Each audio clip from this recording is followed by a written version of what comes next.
Good morning, everyone. I'm Dr. Faris Saad. I'm a medical doctor specialized in infection control, and I hold a master's degree in infection control as well as I'm certified in CIC and LTC-CIP. Today, it is a great honor to be here to explore with you the world of antimicrobial agents. These agents are our frontline defense against infections playing a crucial role in both treating and preventing diseases caused by either a bacteria or a virus, fungi, or even a parasite.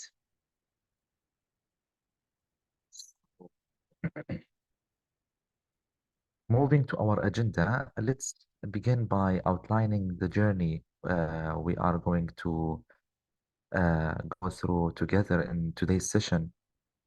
We will kick off with an introduction to antimicrobial agents, establishing a foundation for our discussion by highlighting their enduring significance in medical practice.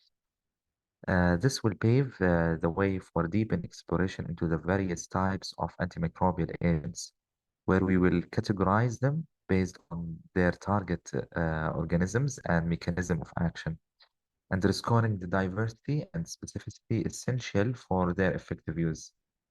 Following that, we will shift our focus to the principle of antimicrobial use. It's crucial to uh, understand it in examples. It will be a formative session. There we will, for example, know how to use these agents to optimize patient outcome. Then we will bring to theory then we will bring theory into practice, where we will engage into an interactive case studies. This segment is designed to encourage critical thinking and application of the concepts discussion. Then we will wrap up with our Q&A period or session, offering you a chance to engage into a deepen practical MCQs. Let's move forward in our session. So let's begin by understanding what we mean by antimicrobial agent. Simply put, they are our frontline defenses against infection, designed to either halt or halt or uh, slow down the spread of harmful microorganisms. These defenders are categorized based on their targets. Antibiotic for bacteria, antiviral is used for viruses, the antifungal is used for killing fungi, and the antiparasitics is used for parasites. So their role is fundamental, not just in treating individual infections, but in a broader sense, helping to prevent spread of diseases and keeping our communities safe. And it is true that not only in hospital and the clinics, but in farms and homes. Yani, when we are talking about antibiotic resistant, it starts from outside the hospital also when we are talking about animal farms and what they are feeding them. As we move forward, we will dive into each type of antimicrobial agent, exploring how they work, but in brief.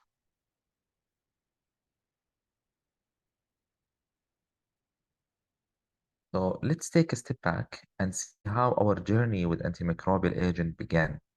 This story isn't just about recent scientific achievement. It reached far back, even to ancient times. People back then, without knowing about bacteria or viruses, as we do now, were already using nature gift like molds or plants to fight infections. It is fascinating to think about how they been so keen and observative to lay down the groundwork for what we come in today. So the real game changer came in 1928 with Professor Alexander Fleming, who discovered the penicillin. This wasn't just a new medicine, it was a dawn of a new era in fighting infection, saving millions of lives, especially during the challenging time of World War II. Following this breakthrough, the mid-20th century was booming period for discovering a new type of antibiotics such as cephalosporins and tetracyclines, making a golden age in our battle against infectious diseases. However, with the great power come great responsibility. By the 1890s, the overuse and misuse of these powerful drugs led to a new challenge, which is called antibiotic resistance. And this turns event has reminded us to the importance of using these medications wisely and with delicate efforts to find new ways to fight those infections and develop responsible usage practices. This brief history not only celebrates our achievement, but also underscore our challenges that we have to face in the future when we come to using the antimicrobial agent, and where we have to be very responsible and very knowledgeable. It is also a reminder for a delicate balance we must maintain in our relationship with those powerful tools. As we dive into the world of antimicrobial agents, it is crucial to understand that the broad spectrum we are dealing with and those agents actually are our frontline defense in the battle against infections, each tailored to target specific type of microorganisms. First, let's talk about antibiotics, perhaps the most well-known antimicrobial, and they are specifically designed to fight bacteria. And they come in two main types. Either they are a broad-spectrum antibiotic that can fight or attack a wide range of, of bacteria, or it could be a narrow-spectrum antibiotic where it is more targeted to fight certain type of bacteria. Moving on, antiviral uh, are our key weapons against viruses. So uh, because those agents actually works on inhibiting the virus ability to replicate inside a human body, tackling diseases like, for example, HIV or influenza. Then we move forward to our antifungal, where it plays a critical role as well, especially in treating infections that might seem minor but can have a serious consequences, whether it is a skin infection or a very invasive condition affecting internal organs. And lastly, we have the antiparasitics, crucial to deal with infection caused by parasites. These range from mosquitoes spreading malaria to tiny organisms causing intestinal infections. Each of these agents actually play a unique role in our healthcare arsenal, offering a tailored approach to preventing and treating infection across the spectrum of microorganisms. So it is crucial to recognize them as the cornerstone of our fight against bacterial infections. Antibiotics works by either inhibiting the growth of the bacteria or by killing them immediately, a concept known as selective toxicity. This principle is fundamental because it allows these drugs to target harmful bacteria while sparing our own normal flora or good bacteria, as well as sparing our own cells as well. So there is a diverse array of antibiotics categorized broadly into broad spectrum, as we said earlier, and the narrow spectrum. So broad spectrum antibiotics are our go-to when the specific bacteria caused an infection of that is unknown, offering a wide range of action against various bacteria. On the other hand, Narrow spectrum antibiotics allow us to target specific bacteria more precisely, reducing the risk of promoting antibiotic resistance and preserving our microbiota, which is the normal flora. Among the most familiar classes, we have penicillin, for example, used widely for ear infections and pneumonia. Another class is the cephalosporin, which are particularly effective for skin infection and urinary tract infection. And lately, we have the macrolides, often prescribed for respiratory infection and some sexual transmitted diseases. Actually, the appropriate use of those antibiotics cannot be overstated. It is a critical component in the fight against antibiotic resistance, ensuring these life-saving drugs remain effective for future generation. So in our fight against bacterial infection, it's always good to understand how our antibiotic work or how our antibiotic targets the bacteria. So the antibiotic serves as our primary weapon by targeting key processes within bacterial cells. Each class of antibiotic has a unique mechanism of action, focusing on different aspects of bacterial life cycle. For instance, drugs like penicillins and cephalosporins attack the cell wall, a structure critical for bacterial integrity, leading to the bacteria to be dismissed or demised or killed because uh, uh, you are shooting the bacteria with a gun. Others, such as, for example, macrolides or tetracycline, target the protein factories within the cell, preventing the bacteria from producing the protein, which is vital for their survival. Fluoroquinolones take a different approach by interfering with the bacteria genetic machinery, causing fatal errors in their DNA. Meanwhile, sulfonamide goes with inhibit a key metabolic pathway, effectively starving the bacteria to death. So it will not have any metabolism until it starve and die. Then we have the polymyxins disrupt the bacterial membrane, for example, causing leaks, and ultimately the cell will collapse. Understanding this mechanism not only aids in the effective use of antibiotic, but also underscore the importance of using this powerful tool, because at the end you want to attack the bacteria sometimes in different way in case of bad drug resistance or etc. So in the world of medicine, antibiotics, as we said, are our frontline warriors against bacterial infection. Each family of antibiotic has its own specialties and is used to target different type of infection. So let's go through them in a brief.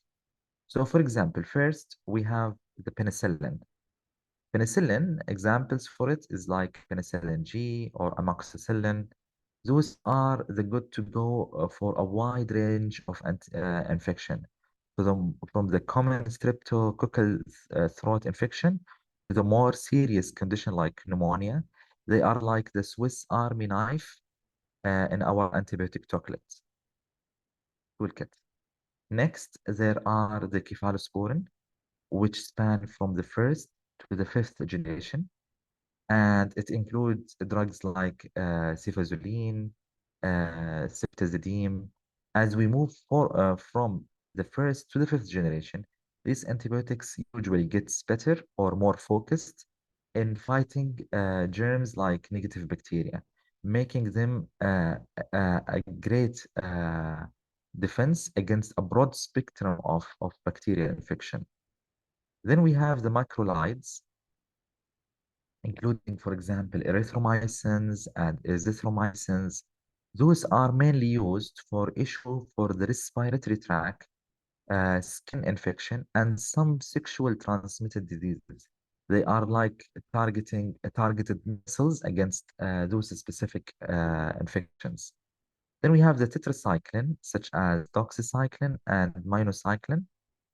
Those are broad-spectrum warriors used for a variety of conditions, including acne, Lyme disease, chlamydia, and they are multitaskers tackling a wide range of bacteria.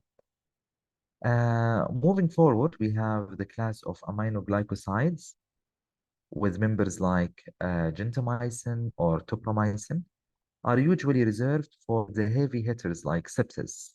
They often team up with other antibiotics to enhance their effectiveness, making them a powerful allies in critical situations.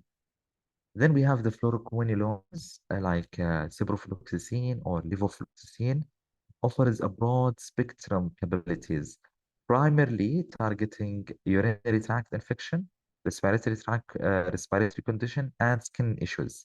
They are like the it's like all-rounders, useful in many situations.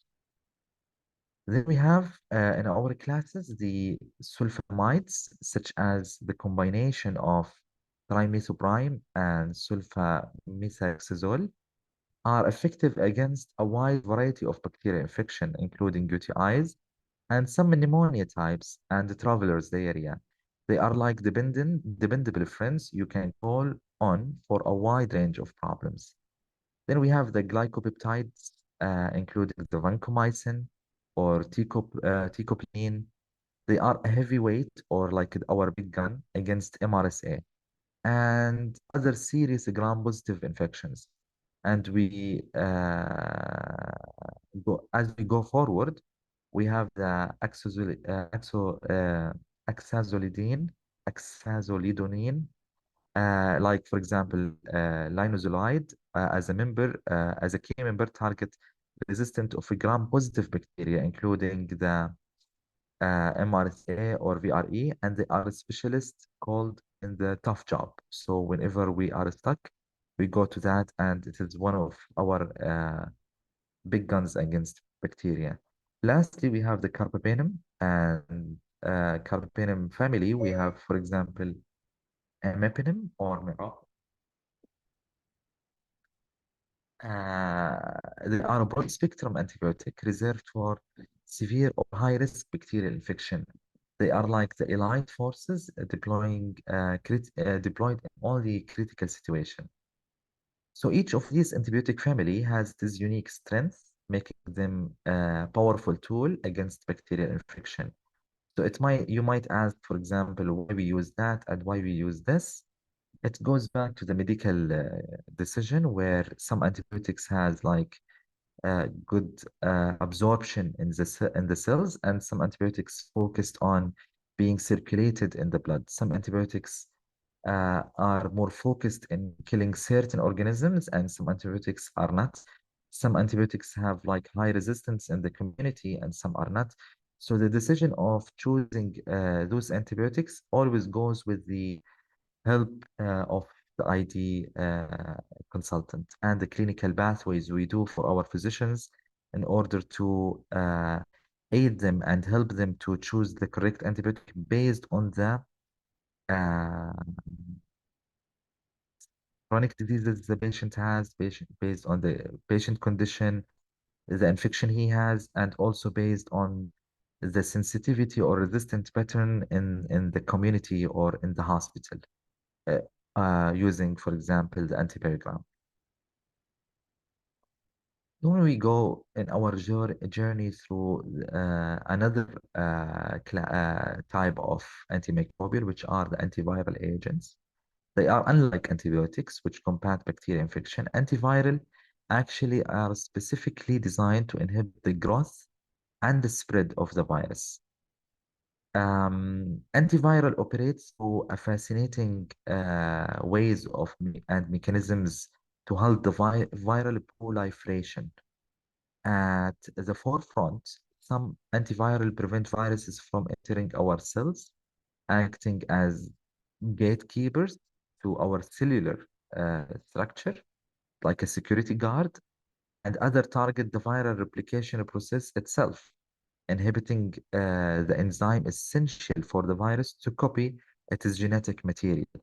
Additionally, certain antiviral embed to the final stage of the viral life cycle, blocking the assembly and the release of new viral particles. The multifaceted approach is vital in our fight against viruses, showcasing the ingenuity,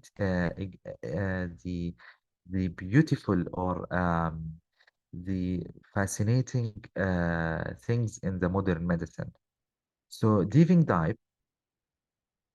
deeper, antiviral are categorized based on their role of action. For example, nucleoside analogs deceive viruses by mimicking the building blocks of DNA or RNA, leading to the incorporation of faulty component into the viral genome. Also, we have the non-nucleoside reverse transcriptase inhibitors, referred as NNRTIs, and protease inhibitors, which disrupt the scientific enzymes crucial for for the viral replication. Each targeted a unique aspect of the process. Entry inhibitors and integrase inhibitors further broaden our defensive strategies, preventing the virus from entering cells and integrating their DNA into the genome, respectively. However, the path of antiviral therapy is fraught with challenges. The rapid mutation rates of viruses can lead to resistance against these drugs, a stark reminder of the evolutionary arms uh, race between the microbial invaders and the medical interventions. Additionally, therapeutic window for antivirals, the range within which they are effective without causing adverse side effect is often very narrow, complicating the treatment protocols. Moreover, targeting viruses without harming the host cells when we are talking about antiviral medication, it is still an ongoing challenge, underscoring the need for precision or precise antiviral development. Looking ahead, the future of antiviral therapy is still, we have a huge potential in there. The pursuit of a broader spectrum antiviral capable of confronting multiple viruses alongside the development and implementation of vaccines offers hope for most robust defenses against viral threats. Therefore, combination therapy, leveraging the synergistic effect of different antiviral agents, hold promises to minimize the resistance and enhance the treatment efficacy.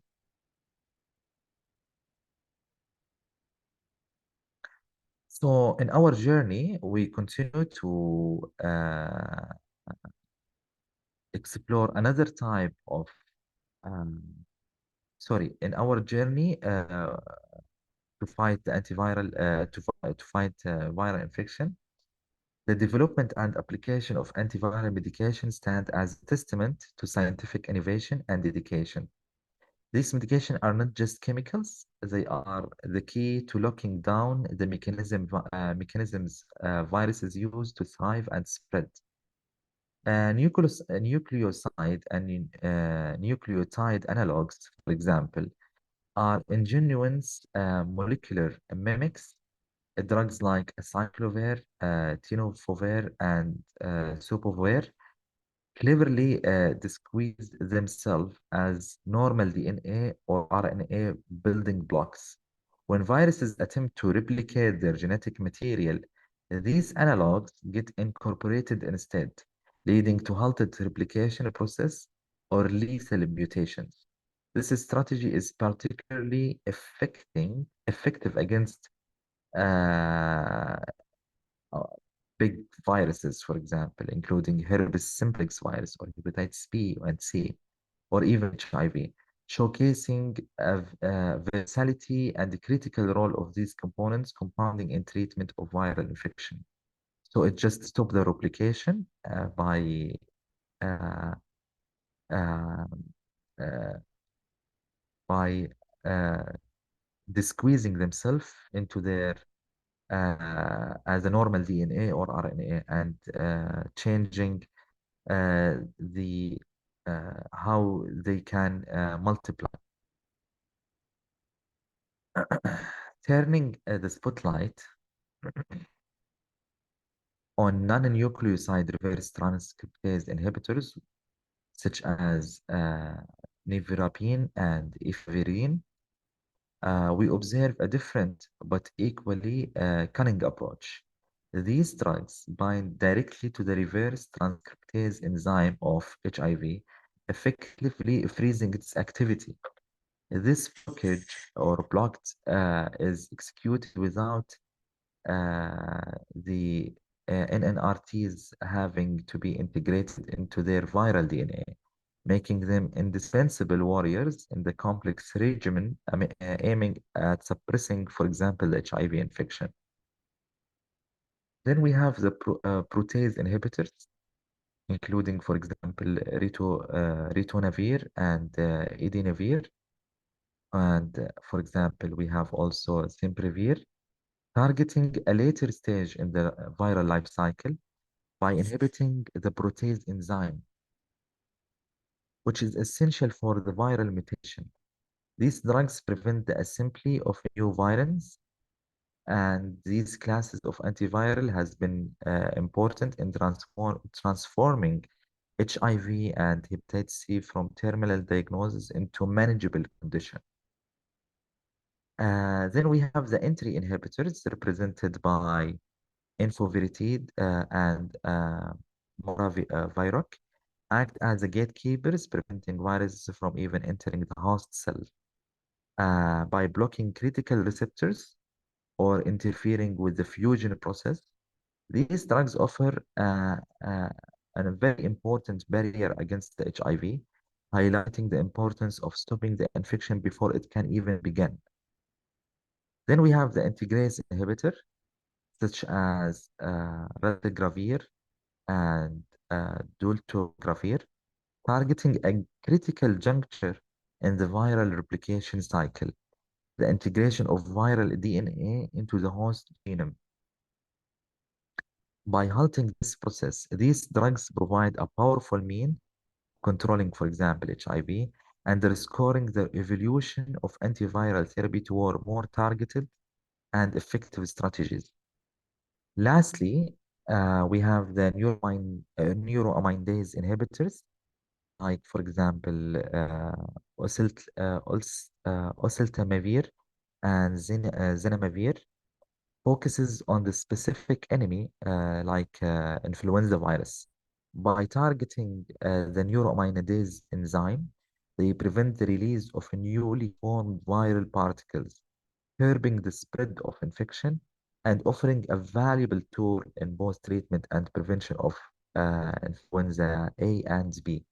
So each class of antiviral agents begin in a unique set of weapons to the fight against viral disease. By understanding and leveraging these mechanisms, medical science continues to make strides in controlling and ultimately defeating viral pathogens, offering hope and protection to millions worldwide.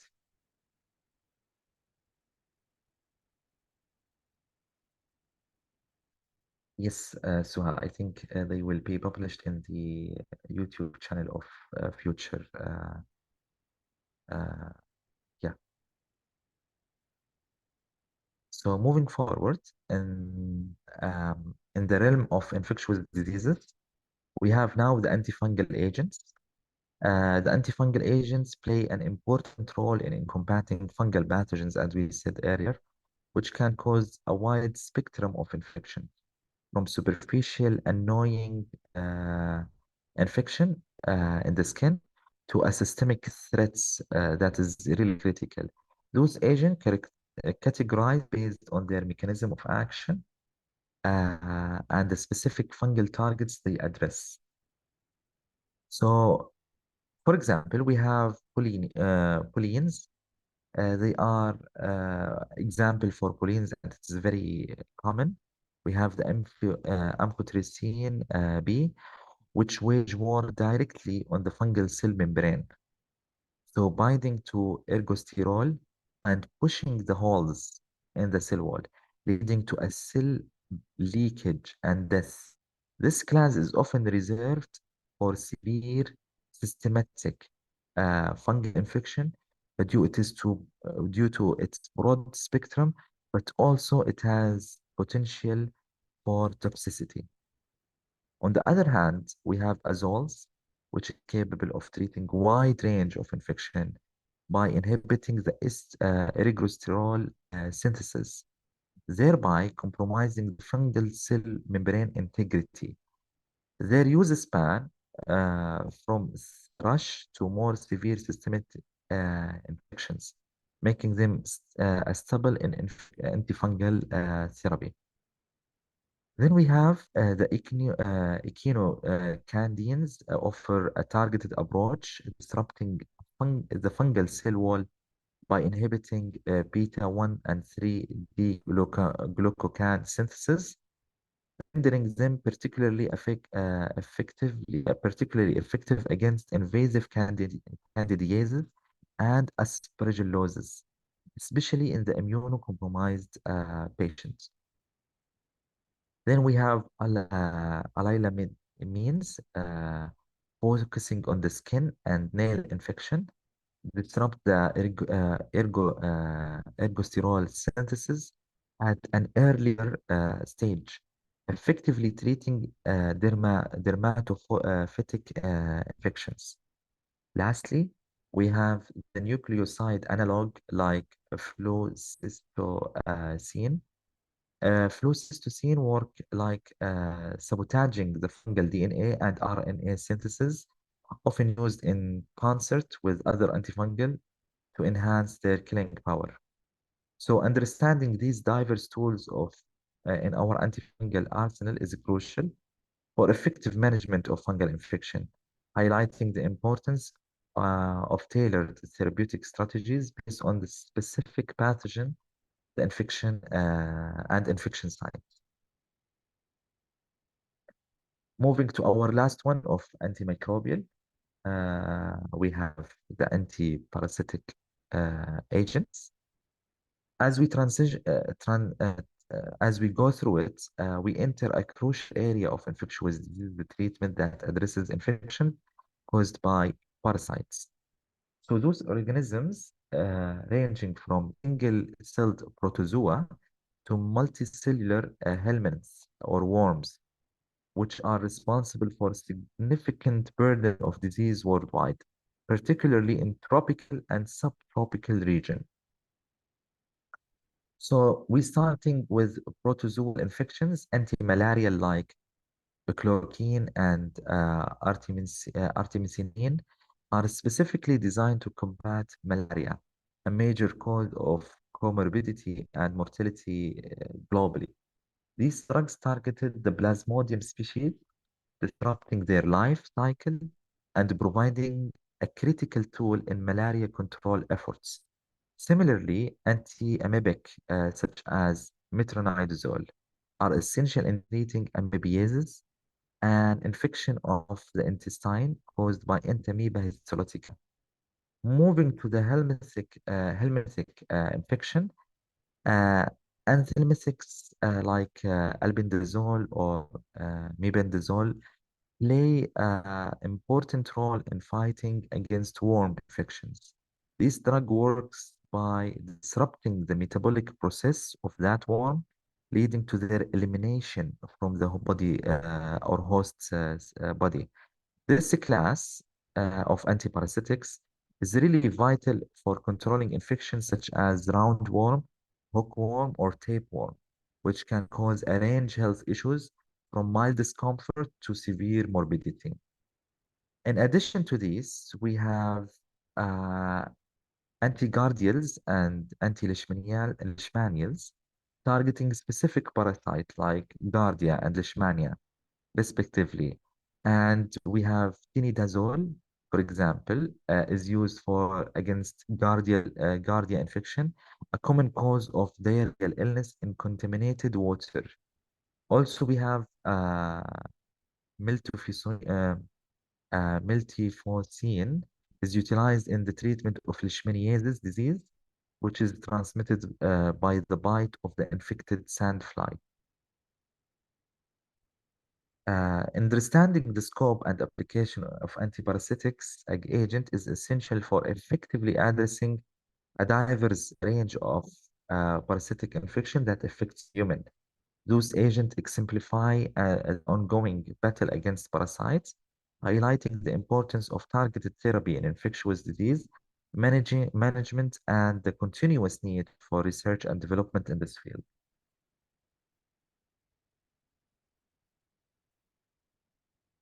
So in this slide, we confront the significant challenges and promising future directions in antimicrobial therapy. I feel at the forefront of infectious diseases management, the rise of antimicrobial resistance represent a dangerous challenge, threatening to render a current treatment uh, threatening to render current treatments ineffective and leading to a global health crisis. This resistance is important. This resistance is uh, due to the overuse and misuse of antimicrobials, coupled with concerns of slowdown of the development of new drugs. So the challenge extends to the treatment of viral infections, where the rapid mutation rates of viruses complicate the development of long-lasting antiviral medications. Despite these obstacles, there a wave of innovation aimed at overcoming these hard challenges and forging the path to move to more effective treatments. Among the promising advancement is phage therapy, an approach that utilizes bacteriophage to precisely target and destroy bacterial pathogens, offering a potential solution to antibiotic-resistant infections. Antimicrobial peptides are another area of interest, prized for their broad spectrum activity and reduced propensity for inducing resistance compared to traditional antibiotic. Nanotechnology introduced nano-based carriers that offers targeted drug delivery, enhancing the efficacy and reducing the side effects of antimicrobial agents. Combination therapies present a strategic approach to combat resistance using multiple drugs uh, together to outmaneuver pathogens and protect efficacy of existing treatment. Beyond scientific and technological advancement, the global health initiatives are crucial.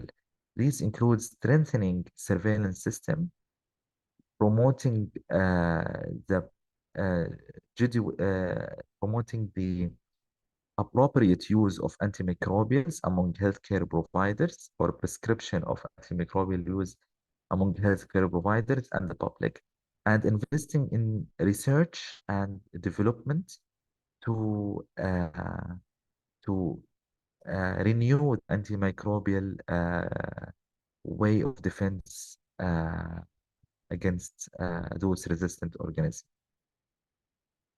Together with these strategies highlight a multidisciplinary approach, integrating innovation, policy, education to address the challenge and research to address the challenge of antimicrobial therapy and safeguard the future of infectious diseases treatment. So, as we conclude our journey through the complex world of antimicrobial therapy, it's clear there that these agents play an important role in modern medicine. They are not only save lives, but by treating infection, but also underpin the success of surgeries and other medical procedures by doing just a prophylactic antibiotic. However, the shadow of antimicrobial resistance looms large, posing, a, a difficult challenge that threaten to undo decades of medical progress.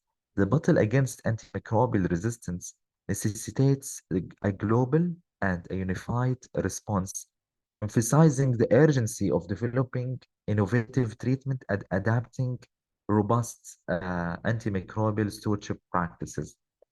The path forward is illuminated by promising research into alternative therapies such as phage therapy, antimicrobial peptide, which we talked about in the previous slide, and application, for example, of nanotechnology.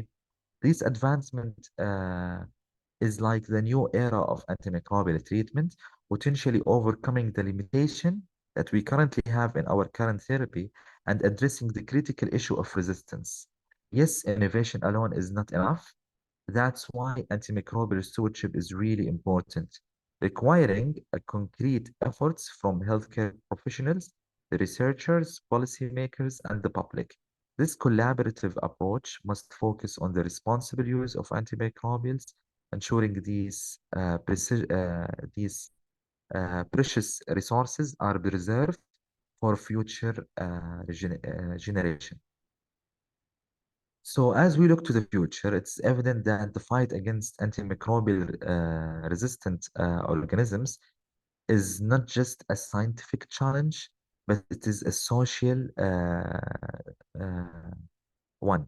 It calls for continuous research, investment in the development of new antimicrobials, and global strategies to ensure that we can continue to rely on these essential tools in our healthcare arsenal. Together, I think we can be part in the sharing the knowledge, the innovation, the collective action, so we can forge a path toward a sustainable future in antimicrobial therapy. We will have two case studies. One is regarding managing the MRSA infection, and one is regarding the hepatitis C eradication. So this slide now we delve into critical issue of MRSA infection, which is a prevalent challenge in healthcare setting across the globe. The MRSA, known for it is resistant to many traditional antibiotics, presenting a difficult obstacle in the management of hospital-acquired infection. The case study focuses on a multifaceted approach to combat MRSA, emphasizing the important role of vancomycin, an antibiotic effective against MRSA, alongside stringent the infection control or emphasizing on the infection control measures. The comprehensive strategy highlighted in this case study encompasses the administration of vancomycin, particularly for severe MRSA infection, coupled with uh, strict hand hygiene practices uh, and that aim to prevent the spread of those bacteria. These practices, along with the isolation of the patient and the proper diagnosis of who is diagnosed with MRSA, is important to prevent the cross infection and of course, the use of PPEs as well. So the outcome of these interventions are insignificant, showcasing a notable decrease in MRSA infection rate within the healthcare facility. Furthermore, these measures have led to improved patient outcome, including enhanced recovery rate and reduction in mortality associated MRSA infections. So this case study serves as a testament to the effectiveness of combined approach involving antimicrobial therapy and infection control comprehensive protocol to manage and mitigate the impact of MRSA in healthcare environments. Um, this slide highlights the remarkable progress achieved in the management of hepatitis C virus through introduction of direct acting antiviral medication. Historically, treatment options for hepatitis C were very limited, often involving long courses of interferon-based therapy associated with significant side effects and suboptimal cure rates. However, the advent of DAAs transformed the landscape of hepatitis C virus treatment offers, which offers highly effective uh, all oral regimen with shorter treatment duration, minimal side effect, and the cure rate exceed 95%. This mark uh, has shifted us to approach to another level in curing the hepatitis C virus, making the eradication of this virus is a feasible goal. Large-scale treatment campaigns supported by healthcare organizations and public health initiatives have focused on screening and treating individuals with hepatitis C virus, particularly those at high risk of transmission, such as people who inject drugs and individuals living with an HIV patient. The impact of these efforts has been profound, leading to a significant reduction in hepatitis C virus transmission rate and a marked improvement in liver health outcome within the treatment population. The success of hepatitis C virus eradication campaigns underscores the importance of innovation treatment strategies, access of care, and collaborative efforts across healthcare system and communities in combating infectious diseases. So, um, going forward to our tests, I think we have finished our first presentation. So let's go with testing your knowledge with our first question. Which of the following is an example of an antiviral agent used to the treatment of viral infection? Is it penicillin or ciprofloxacin or acyclovir or amoxicillin?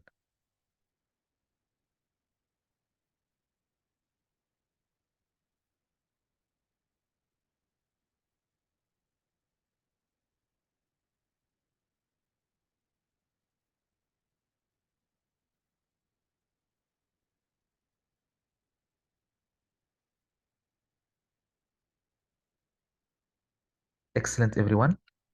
It is acyclovir. Well done.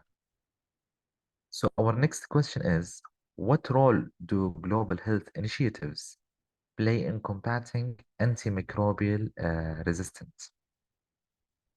Is it by promoting antimicrobial overuse, or strengthening the surveillance and stewardship programs, or developing of new antimicrobial agents, or encouraging of inappropriate antibiotic prescribing?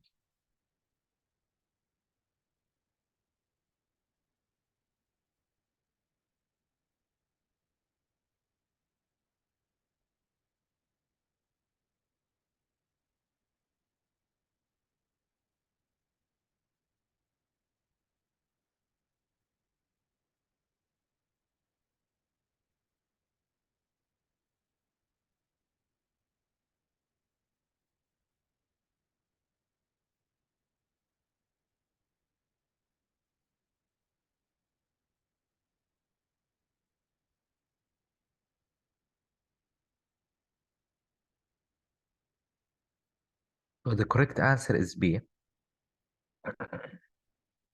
Um, When we are talking about global health initiatives, we are talking about globally. What are we doing for combating antimicrobial resistance? Development of new antimicrobial agents, as we said in our lecture, it is still a field, but is not going as fast as the development of resistance. This is why they decided globally that instead of uh, focusing only on developing a new antimicrobial agent, the global initiative was to combat the resistance through strengthening the surveillance and implication of stewardship program. So stewardship program and our strong surveillance system can help us to stop the resistance pattern from developing, unlike developing a new antimicrobial agent, because at the end, a new antimicrobial agent will not stop the resistance, it will just treat it.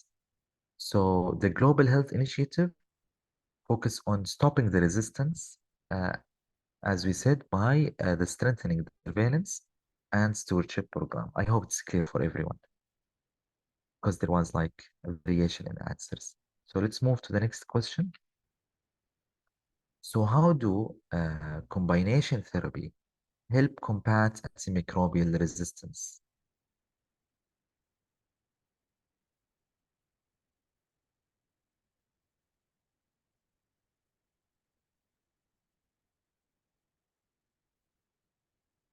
Is it by promoting resistant development, or by reducing treatment efficacy, or by targeting multiple pathways in the pathogen, or by increasing the likelihood of monotherapy success?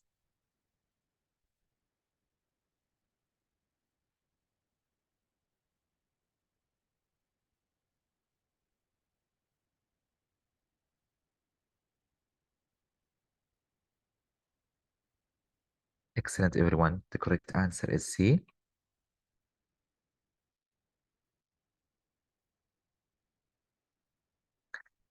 I didn't understand your question, Mr. Shaker.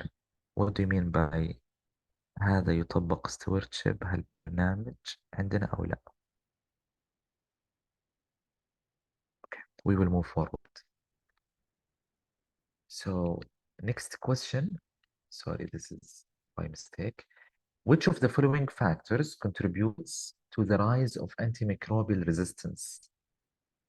Is it limited use of antibiotics, or adequate infection control measures, or access to clean water and sanitation, or the overuse and misuse of antimicrobials?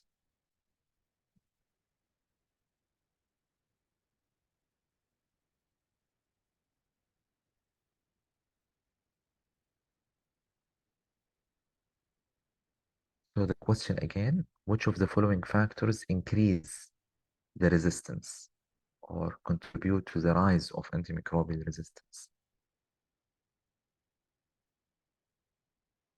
So excellent, everyone. The correct answer is D, the overuse and the misuse of antimicrobials.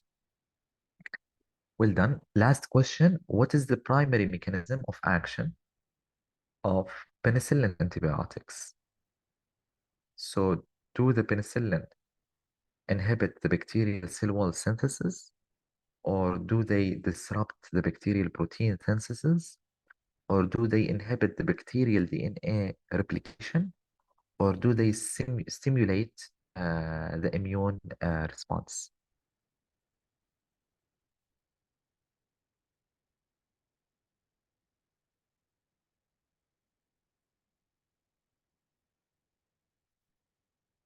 Uh,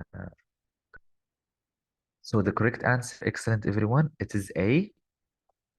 And to answer our friend, our colleague, Mr. Shakir, yes, the stewardship program is a program that is uh, done globally. It is a global effort.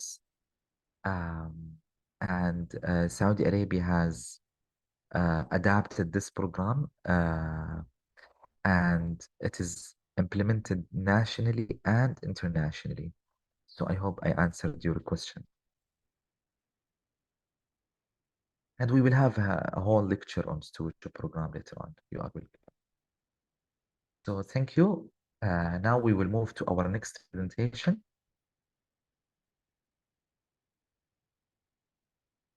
So our next presentation will be on mechanisms of antimicrobial resistance.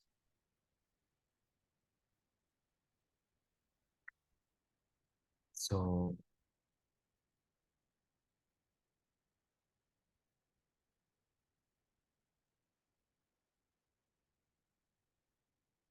so this topic actually is crucial, and it is very important to understand how they are getting resistance, what are the mechanism of resistance, as we go in slides today. So our agenda uh, begin with an introduction that sets the stage, focusing on what is antimicrobial resistance. This foundational knowledge is crucial for grasping the magnitude of the challenge we face. Then we move forward into understanding what is antimicrobial resistance and the causes of antimicrobial resistance, exploring a real-world examples of antimicrobial resistance. The global impact of antimicrobial resistance. This section is designed to build a comprehensive backdrop, highlighting why AMR demands our immediate attention. Then we transition to break down the complex process into discovering what is genetic mechanism of resistance or biochemical mechanism of resistance or physical mechanism of resistance, and discuss what is the difference between persistence and resistance. Understanding this mechanism is key to develop effective strategies to counteract the AMR.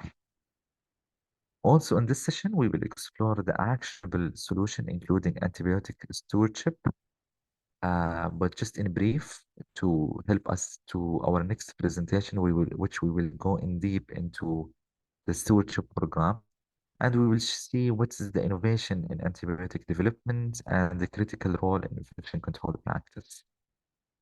And lastly, of course, we will end with our favorite Q&A session. So, have you ever faced a situation where antibiotic, once reliable in treatment infection, suddenly become less effective? It is like it is not a failure of medicine, but it is a consequence of antimicrobial resistance. AMR, what is طبعا antimicrobial resistance, it is also called AMR. So AMR occurs when the microorganism we aim to eliminate with drugs that is usually effective to withstand these treatments. Imagine this as a constant evolution in the microbial world where bacteria, viruses, fungi, parasites develop new defense against our medication, rendering them less powerful. As a result, previously manageable infection now present more significant challenge to overcome. Like we are going back in the 18th century, for example. For us, healthcare professionals, this evolution in antimicrobial resistant complicate treatment plans and elevate the stakes in patient care. It highlights the necessity for caution, antibiotic use, and call for innovative solution in our fight against infectious diseases. So through this session, let's focus on understanding what is AMR and what is the mechanism of AMR and implications. Recognize the complexity of this issue will empower us to make informed decision in understanding the prophylactic and treatment options.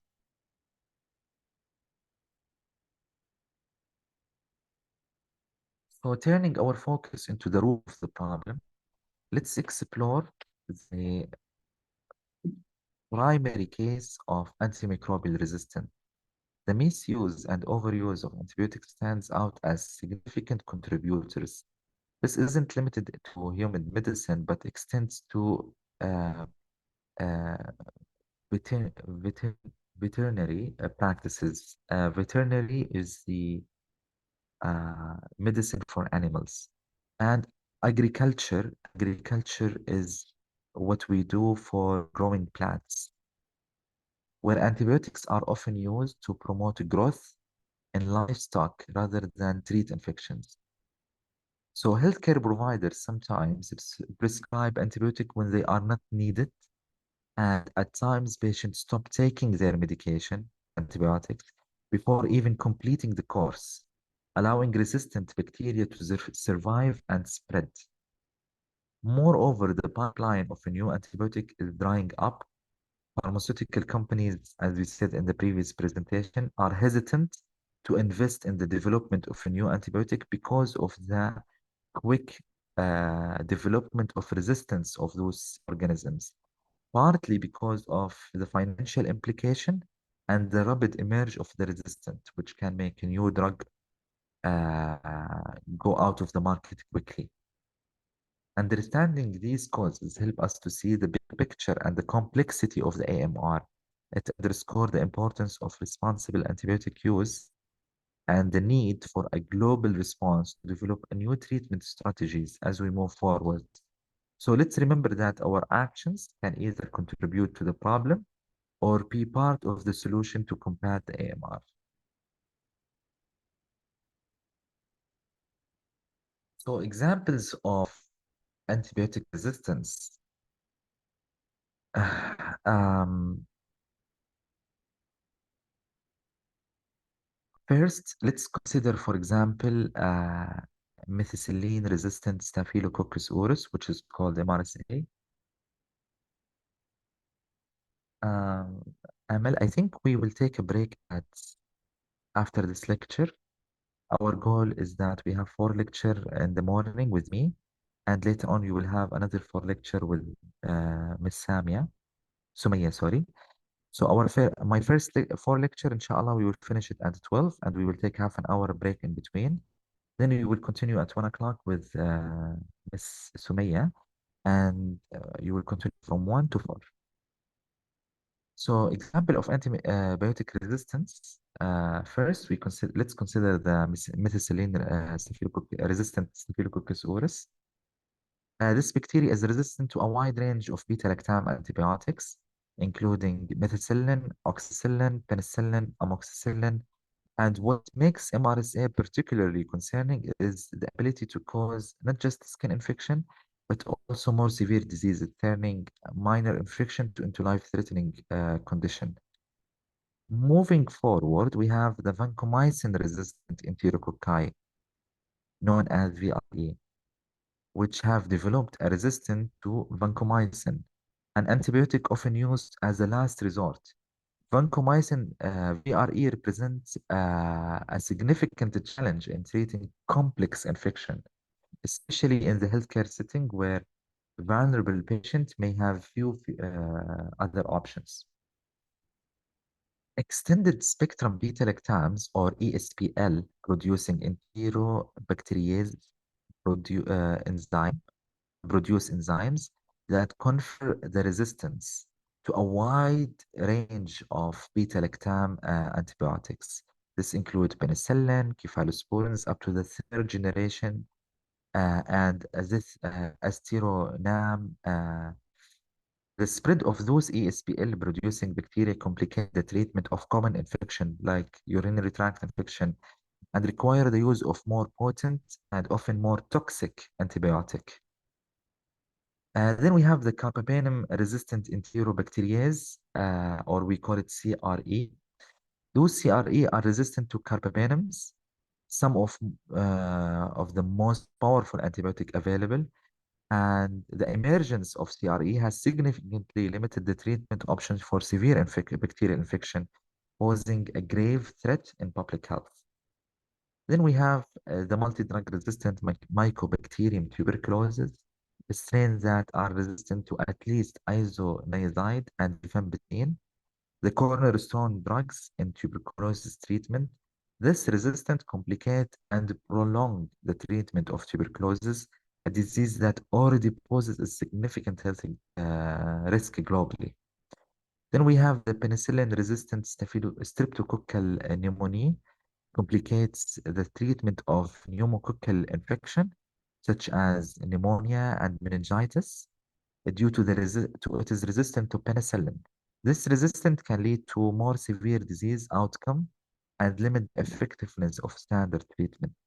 Then we have the ciprofloxacin-resistant Neisseria gonorrhea, which demonstrate resistance to ciprofloxacin, making gonorrhea a common sexual transmitted infection, increasingly difficult to treat, and this resistance threatens to reduce the effectiveness of one of our primary treatment of that type of infection. Lastly, we have the extended spectrum cephalosporin-resistant Salmonella species, complicating the treatment of severe gastroenteritis. This resistance can lead to more severe and prolonged illnesses, particularly in vulnerable populations such as children and the elderly. Each of these examples underscore the critical need of continued vigilance research and development of new antibiotics, as well as going forward with our global plan of decreasing the resistance by strengthening our surveillance system and implementing of an effective stewardship program. So examples of antiviral resistance as we face our another tough opponent, which are viruses. This shift brings us to a critical fight against a viral disease that affect millions worldwide. First up, we have the HIV drug resistance, where the virus outsmarts our drugs, making it harder to control HIV or AIDS. The fight against HIV shows us the virus' ability to adapt, pushing us to constantly improve our treatment. Next, we deal with influenza antiviral resistance. The flu virus finds ways around our medicine, challenging how we treat and prevent this widespread illnesses. And this forces us to rethink our flu fight strategies, including vaccines and medications. Then there is the hepatitis B virus resistance. Hepatitis B virus fights back against drugs meant to keep it in check, complicating the treatment of chronic hepatitis B. And this resistance makes it harder to prevent liver damage and cells for a new approach and calls, oh, sorry, for a new approach to treatment. Lastly, we have the hepatitis C virus resistance. Hepatitis C virus dodges the effect of powerful antiviral drugs affecting the success treatment. This resistance shows the need of constant monitoring and development of more effective medication. As we move from antibiotic to antiviral, the common theme is resistance, and it is a reminder for our ongoing battle between human medicine and the ability of those organisms to evolve. So our next one is the antifungal resistance. So after tackling the alarming challenges posed by antibiotic and antiviral resistance, let's go and to explore the antifungal resistance, where resistance is not just a problem, but a growing crisis. Fungi, through though though often overlooked, present a unique and escalating threat to public health with their ability to resist antifungal medication. We begin with the azole-resistant Candida auris, a fungus that is quickly become a serious global health threat in today's era, and it is resistant to multiple antifungal drugs, not only complicating treatment strategies, but also highlight the urgent need for new antifungal therapies. This resistance threaten our ability to control infections in healthcare settings, making outbreak difficult to manage. Next, we have echinocandin resistant Candida glabrata, a strain that demonstrates a troubling trend, reduces the susceptibility to echinocandins. This resistance forces us to seek alternative treatment, presenting a challenge in managing infections that were once more straightforward to treat. It's clear that we have to call for a new antifungal therapy. The situation become even more critical with triazole-resistant Aspergillus fumigatus. This resistant challenge and management of invasive aspergillosis, a serious condition that can be life-threatening, particularly in immunocompromised patients. The resistance to that medication underscore the need of important monitoring and development of new treatment option. Lastly, we encounter the fluconazole-resistant Candida species, uh, which is resistant to fluconazole, a common used drug for the family of antifungals agents, and this resistance affects the treatment of various forms of candidiasis, from mild to severe. Lastly, we will go to the example of anti-parasitic resistance. And our first resistant is the chloroquine-resistant Plasmodium falciparum, a parasite that has developed resistance to chloroquine. Once the cornerstone of one of the most important medication in the malaria treatment. This resistance complicates not just the treatment, but also the control of malaria, a disease that continues to claim hundreds and thousands of lives annually.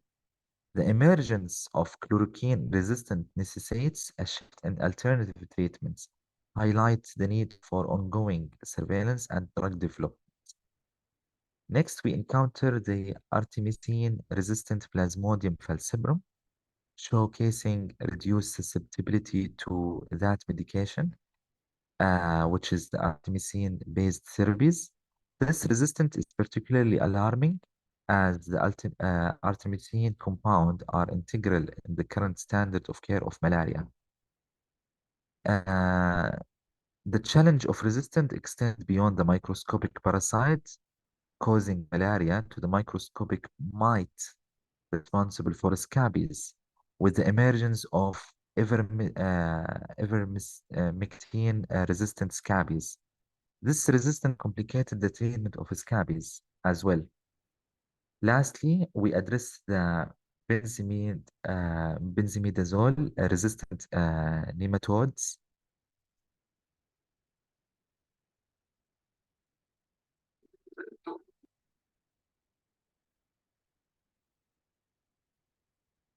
أواجه مشكلة في الاتصال رجاء محاولة مرة أخرى خلال وقت قصير.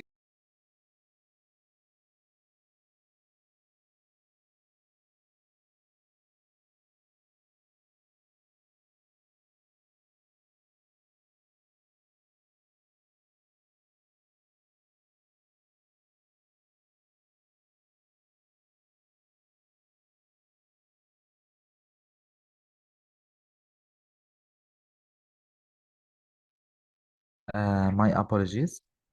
So, um, as we were saying, the benzimidazole resistant nematodes, the parasite,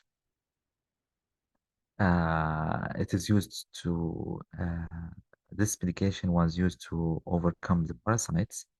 And unfortunately, with that resistance, it affect our strategies, which is crucial for human health and livestock management. So let's go to the global impact of AMR. It's clear that this problem is more than just a health issue. It affects many parts of our lives and the entire world. The AMR makes healthcare more expensive because people need to stay in the hospital longer, need more complex care and more expensive medicines. This puts a big strain on families' healthcare system and countries' budgets. But the cause isn't just about money. AMR cause more people to die, especially those people who are at risk, like elderly, kids, people with weak immune system. Diseases that we used to be able to treat easily today become deadly. It is not like before, which is a big step backward for our public health and medical practice. The impact goes beyond health and hits economy hard, lowering people' ability to work and costing government a lot of money. This threat also is considered as an indirect cost, but actually it is draining the economy of every country that is not investing in stopping the antimicrobial resistance. AMR doesn't stop at one country borders.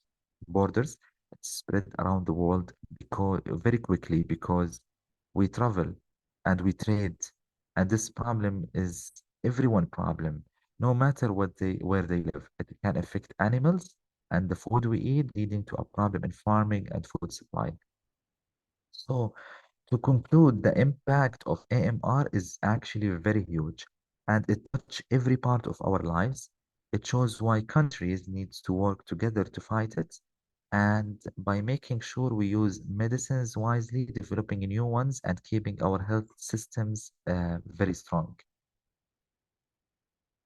So, the cycle of antibiotic use and its impact on patients and population is really critical issue that start with the increased use of antibiotic. And this is why we actually don't like the increased use of antibiotic. We want to use it wisely and avoid using the antibiotic in a situation that it has no value, because statistics says that 50% of prescription of antibiotics actually are has no value, are has no benefit against the patient's actual infection. So when antibiotics are used too often, bacteria become smarter and develop resistance, making our current treatment less effective. And this resistance lead to therapies that don't work as well, causing patients to remain sick for longer period of time. As a result of these ineffective therapies, patients need to stay in a hospital for a longer duration, and that will increase the need for more antibiotics and more treatment. This cycle escalates the use of healthcare resources, including time, money, and medical supplies, putting a strain to our healthcare system. With the rise of healthcare resource usage, we face a narrowing of treatment options. Many antibiotic use that is used to be effective are no longer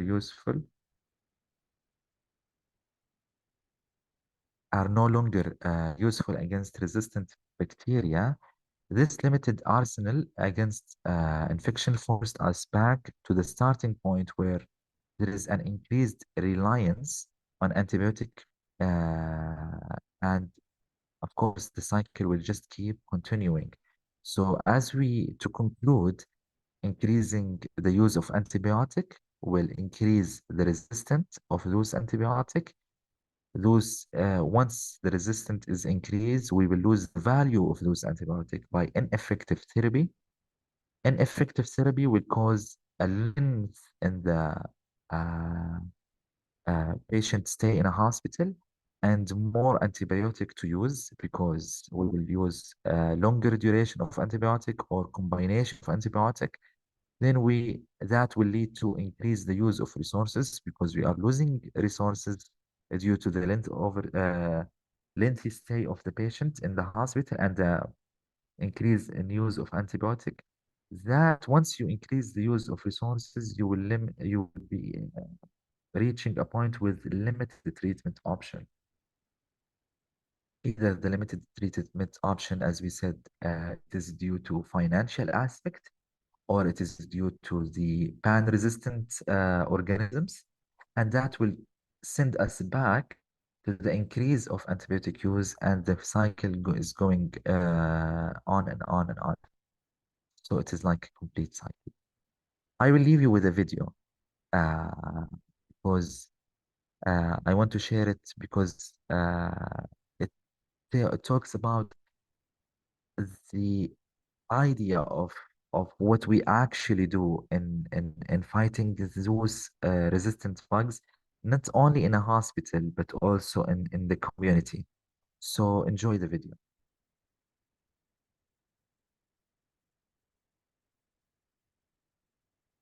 What if I told you that we've shot ourselves in the foot? Because we have taken antibiotics for everything and anything, they are starting to fail when we truly need them. Today, an open wound, a fractured bone, or a common infection could put your life at risk. We are on the verge of entering a post-antibiotic era. Widespread use of medicines taken to treat infectious diseases such as the flu, pneumonia, gonorrhea, HIV, and strep throat, has given rise to superbugs. Antimicrobials, once hailed as wonder drugs capable of killing microbes, no longer affect the new generation of resistant superbugs. In fact, we have little to no defenses against them. This silent epidemic poses a serious global health risk that threatens the achievements of modern medicine, including the success of organ transplants, orthopedics, chemotherapy, and surgery. Right now, in every corner of the world, people are getting sick for longer, are paying higher healthcare costs, and are at a greater risk of dying because of antimicrobial resistance. The good news is that it's not too late to change course. By adopting a global, whole-of-society approach to change the way we use, prescribe, sell, and buy these vital medicines, we can still preserve their power and contain the spread of superbugs. In this fight, we all have an important role to play. For individuals, maintaining good hygiene to prevent infections, keeping vaccinations up to date, using antimicrobials only when prescribed by a doctor, and completing treatments are key. Are you aware that despite being among the most commonly prescribed drugs in human medicine, an estimated 50% of all antibiotic prescriptions are unnecessary or ineffectively prescribed? In fact, most patients are seeking care for common infections, such as the cold, flu, diarrhea, and sore throat, for which antibiotics are not helpful. Healthcare workers must take the lead in combating antimicrobial resistance by prescribing the right medicines and only when truly needed, by educating patients on their proper use, and by improving infection prevention and control measures in hospitals and clinics. Governments also play an important role by regulating the production, distribution, and sale of antimicrobials and quality assuring them, by implementing hygiene and sanitation standards, by establishing monitoring and surveillance systems, and by raising awareness. Did you know that more antibiotics are used on healthy food-producing animals than on feeding some people? That the same drugs we take are given to animals in bulk to prevent disease and promote growth? Urgent agricultural reforms are needed to curb practices that undermine the effectiveness of antimicrobial drugs, which are critical to human medicine. In truth, we are already in dire need of new medicines. Academic research teams, in collaboration with pharmaceutical companies and the public sector, need to develop new drugs, vaccines, diagnostic tools, and other infection treatment options.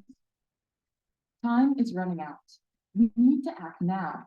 The Pan American Health Organization, WHO's Regional Office for the Americas, is facilitating efforts by bringing together all stakeholders to agree on and work towards developing coordinated national, regional, and global responses to antimicrobial resistance. Superbugs threaten all of us, women and men, the young and old, healthy and sick, and rich and poor alike. We all need to handle antimicrobials with care and work together to protect ourselves. Be part of the solution.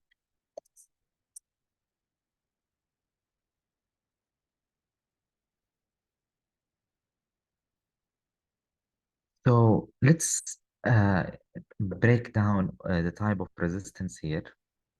So transitioning to the genetic underpinning of antimicrobial resistance, it is crucial to understand how pathogens evolve to evade the drugs designed to eliminate them. At the heart of this battle, we have the genetic mechanism of resistance, which include mutation, gene transfer, gene amplification, and the movement of mobile genetic elements. Firstly, we have, for example, the mutation. These are random genetic changes that are suddenly make a microorganism resistant to an antimicrobial agent. It is a game of chance that can have dire consequences for treatment outcomes. Equally important is gene transfer, a process that allows the bacteria to share their survival secret and power. This includes conjugation, where bacteria connect and transfer the genetic material of resistance, or transformation, the uptake of DNA fragment from their surrounding, and transduction, where bacteriophages or viruses that infect bacteria shuttle genes from one host to another. Gene amplification, where bacteria increase the number of copies of a resistant gene, boost their defense capability against antimicrobials. And lastly, mobile genetic elements such as plasmid and transposons and integrons act as vehicles to transfer the resistant genes across bacterial population. Next type is the biochemical mechanism of resistance. So these mechanisms are the tools and strategies bacteria and other pathogens use to neutralize the treatment or the threat of antimicrobials. For them, of course. Firstly, we have drug inactivation or modification, a process where enzymes produced by bacteria, such as beta-lactamase, directly attack and break down the antibiotic, so it will not be effective. Another strategy of resistance is that involves target modification. Here, the microbial target of the antibiotic mutates or alters in such a way that the drug can no longer bind effectively. So diminishing or ineffectively uh, causing the medication to be ineffective. Changes in the cell wall permeability also play a critical role. Some bacteria can alter the structure of their cell wall to prevent the antibiotic from entering them, effectively keeping the drugs outside and not able to breaking the bacteria or the microbe down. Efflux pumps are another method used by the bacteria, where those protein pumps actively expel the antimicrobial agent from the cell, reducing the internal concentration of the drug to sublethal level. And lastly, some microbes can activate bypass mechanism, creating a new pathway that avoid the drug effective entirely. Understanding those biochemical defense provide a crucial insights into the arm race between the pathogen and the pharmaceutical companies, highlighting the need for innovation approach in drug design and development.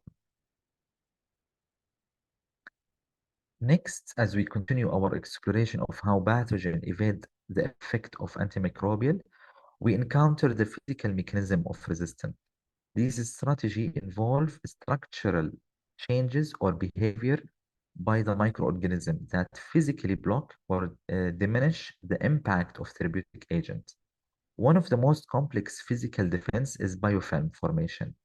In this process, microorganisms band together and produce a sticky substance that surround and protect them like a shield. This biofilm barrier not only prevent antibiotic from reaching the bacteria, but also help them evade the body immune system. It is a major challenge in treating infection, particularly in implanted medical devices and chronic wounds. Another tactic is the thickening of the cell wall by reinforcing the new natural barrier. Bacteria can resist the entry of bacteria, particularly those designed to target the cell wall itself. And this fortification effectively keeps the drug out, allowing the bacteria to survive and multiply despite of antibiotic treatments. Then we have the microbe can also alter the charge on their cell wall membrane, repelling antimicrobial compound before they can make contact. This change is electrical change and can prevent the initial binding necessary of the drug action, reducing the drug efficacy. And lastly, the formation of spores represent a dangerous defense or formidable defense mechanism. Some bacteria can actually enter a dormant state, becoming highly resistant to environmental stresses, including antibiotics, These spores can survive for extended period, emerging when conditions are favorable to resume their growth. Next,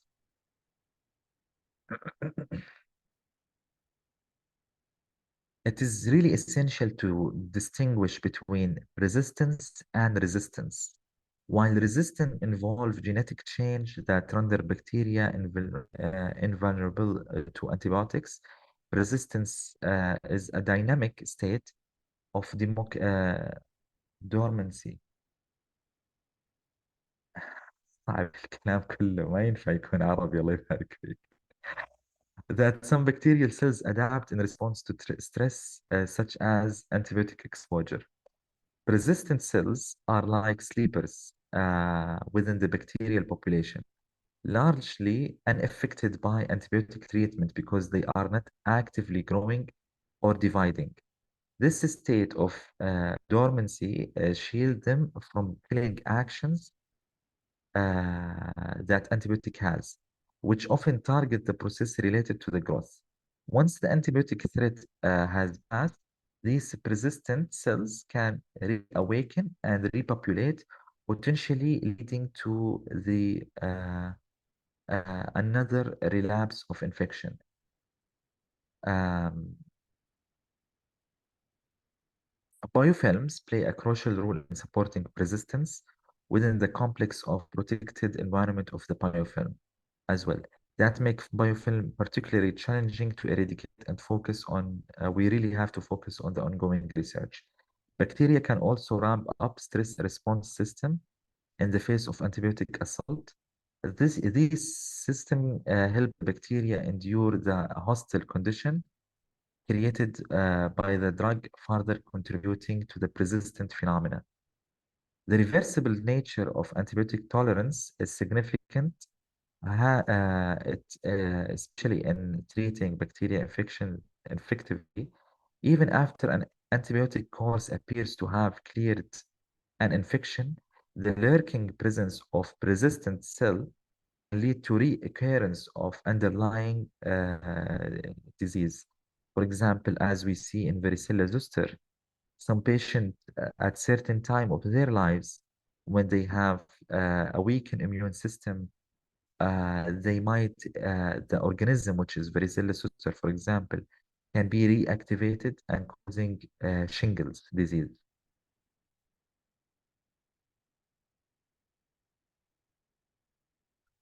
So in our ongoing battle against antimicrobial resistance, we will overview 3 critical strategies that together form a cornerstone on our global response to AMR. Firstly, we have the antimicrobial stewardship program, very important program, and these initiatives aim to optimize antibiotic use, ensuring that these precious resources that we have are prescribed only when necessary and in the correct dose, in the correct routes, in the correct uh,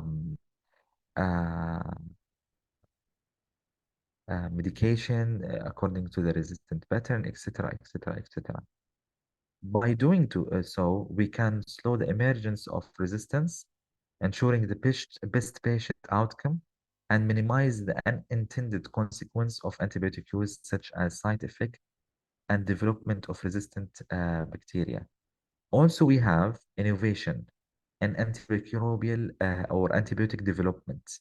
This is our second strategic pillar. The stark reality is that pipeline of a new antibiotic has been drying up, as we said before. To counter this, we are encouraging the exploration of novel drug targets, the development of antibiotics with a new mechanism of action, and the investigation into alternative therapies such as bacteriophages and antimicrobial peptides. This area promises a new method of fighting against those resistant pathogens. And lastly, we have the role of infection control practices that cannot be overstated, preventing the spread of infection through strict hand strict hygiene practices, both in healthcare settings and within the community. It is an excellent strategy. It is fundamental strategy in the fight against AMR. This includes everything from hand hygiene, disinfection, sanitization, isolation, etc. In our next lecture, we will dive deeper into each of these strategies, exploring the latest research and challenges and potential in future advancements. Um, we finished our lecture, the second lecture, but before we go to the break, we will go with testing your knowledge, starting with our first question. What does MRSA stand for? Does it mean methicillin-resistant Staphylococcus aureus, or does it mean multi-resistant Staphylococcus aureus, or methicillin-resistant Streptococcus aureus, or multi-reactive Staphylococcus aureus?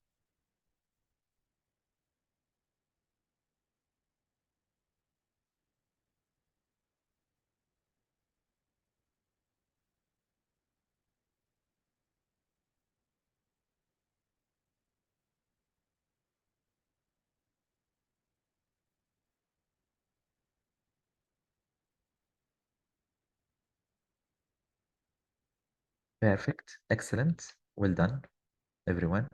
So what mechanism do extended spectrum beta lactamases, which is known as ESBL, producing bacteria utilize to confer antibiotic resistance? So how the ESBL do? What is the mechanism of ESBL? Is it to prevent antibiotic entry, or altering antibiotic targets, or producing enzyme that break down antibiotic, or efflux pumping antibiotic out from their cell?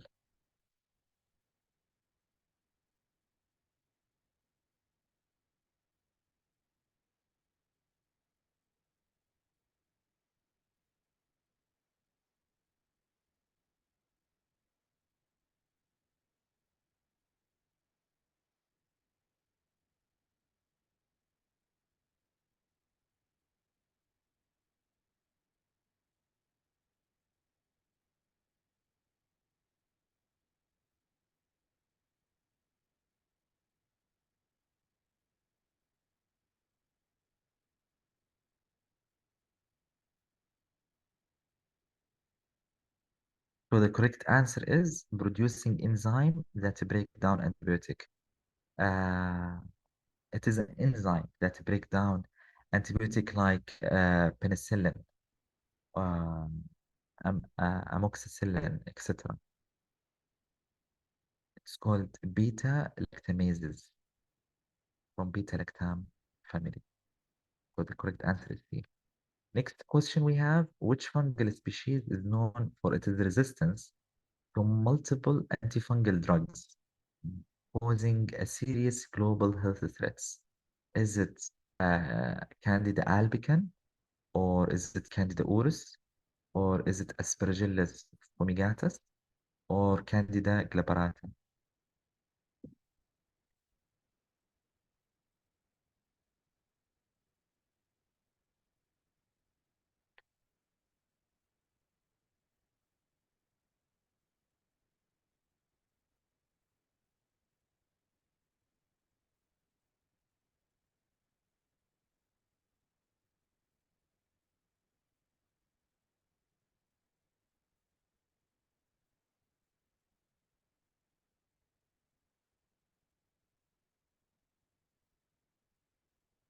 Excellent, everyone. It is Candida auris.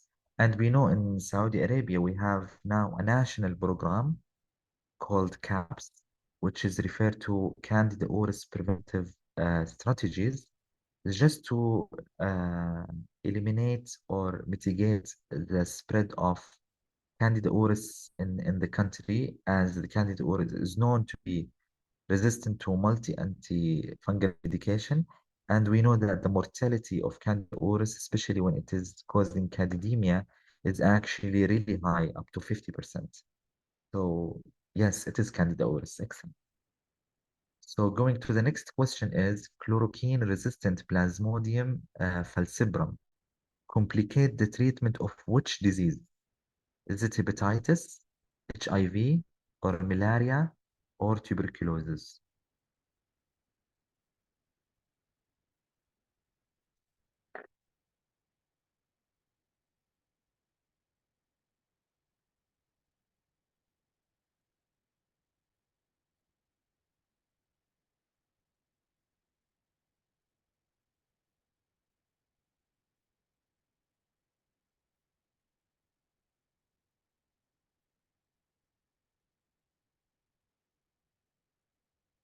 Present everyone, it is malaria.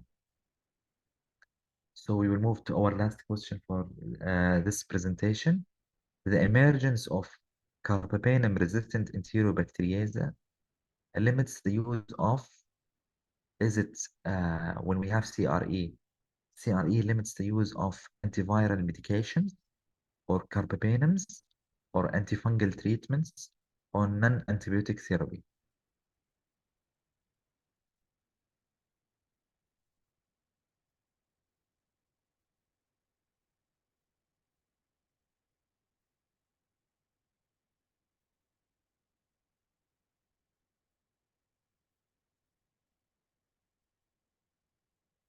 طبعا CRE it stands for carbapenem resistant enterobacteriase.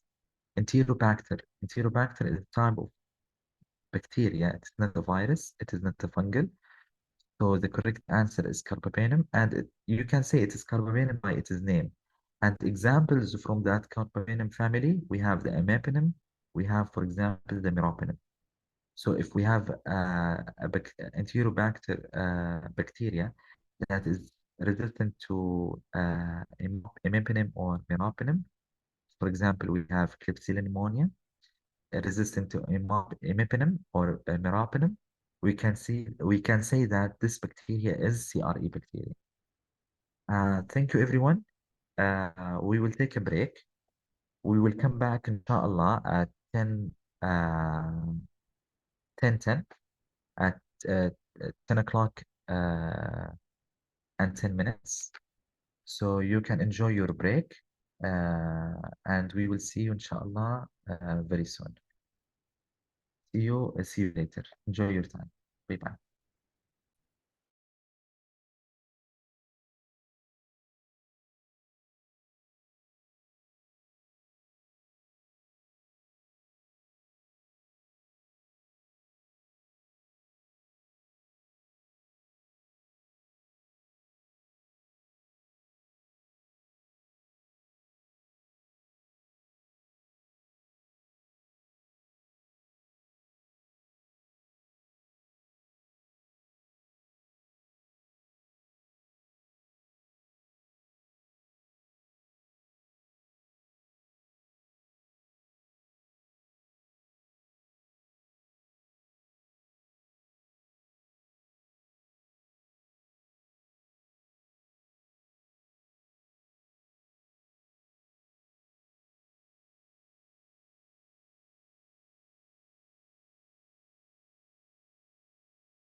Welcome back, everyone.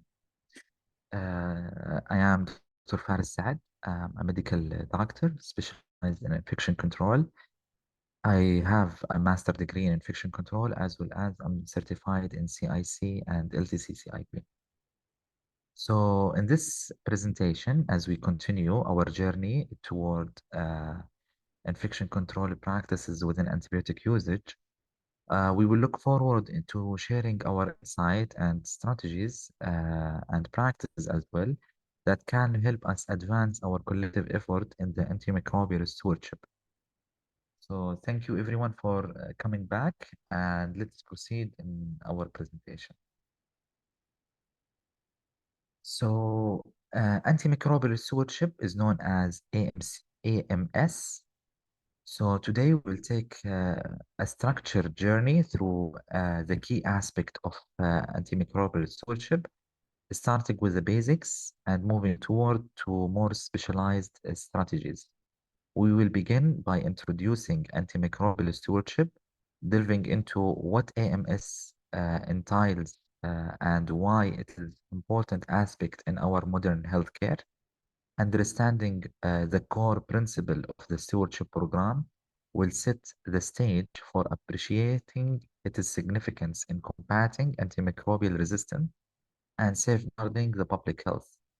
Following the introduction, we will explore the importance of tailoring the AMS programs to align with the resources and needs of individual hospitals. This tailored approach ensures that AMS initiatives are both effective and sustainable, regardless of the size or the scope of the healthcare facility. Our journey continues as we delve into the specific action and strategies that underpin successful AMS programs, from the critical role of leadership, commitment, the foundational importance of the accountability and responsibility of each element plays also an important role in the AMS framework. Later, we will discuss the expertise required in drug management and action necessary for effective stewardship and the importance of tracking, reporting, and education to have a sustainable antimicrobial stewardship. Also, furthermore, we will optimizing antibiotic. This is another topic we will cover, emphasizing the precision in therapy and the multidisciplinary and the power of collaboration, highlighting how AMS can be seamlessly woven into the fabric of the healthcare delivery. Feedback mechanisms is also a very important component during continuous improvement and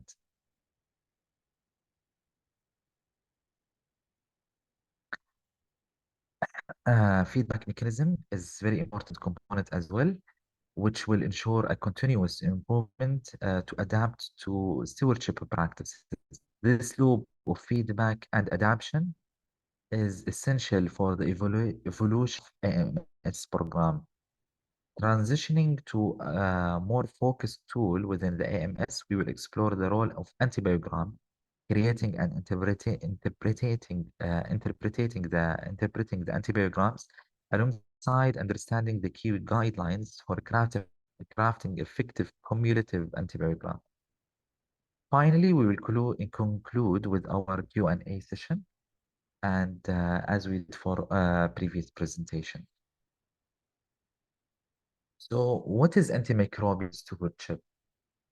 Antimicrobial stewardship, also known as AMS, is not just a concept, but a practical, actionable program aimed to optimizing the use of antimicrobial medication. This includes antibiotics, antivirals, antifungals, and also antiparasitics. The core of AMS is to ensure that every patient receives the most appropriate antimicrobial treatment, not more and not less than what they need. So why do we need AMS? The goal is twofold. Firstly, we ensure the effectiveness of treatment for infection, thereby improving the patient's outcome and decreasing the toxicity of the medication and the side effects. Also, secondly, we want to combat the growing threat of antimicrobial resistance. This is a global health concern and that compromise our ability to treat common infectious diseases, leading to prolonged illness, disabilities, and sometimes leading to death.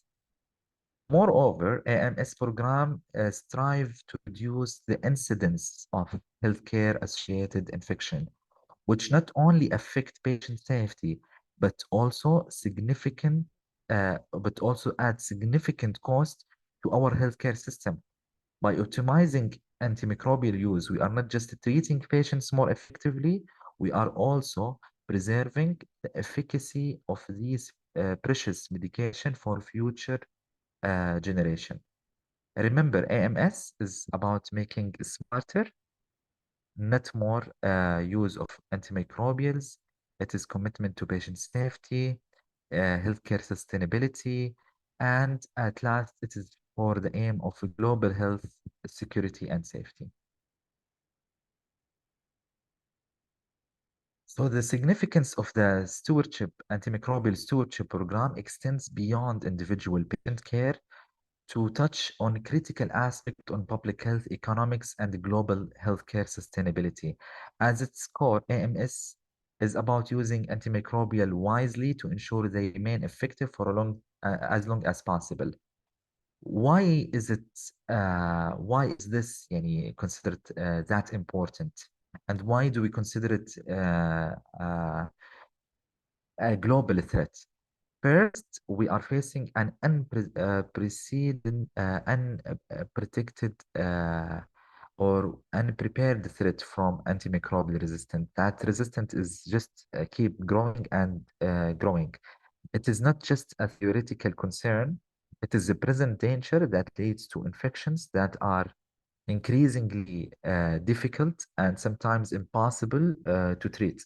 The AMS program are our frontline defense against this growing threat, helping to slow the spread of resistant pattern and preserve the effectiveness of those existing treatments.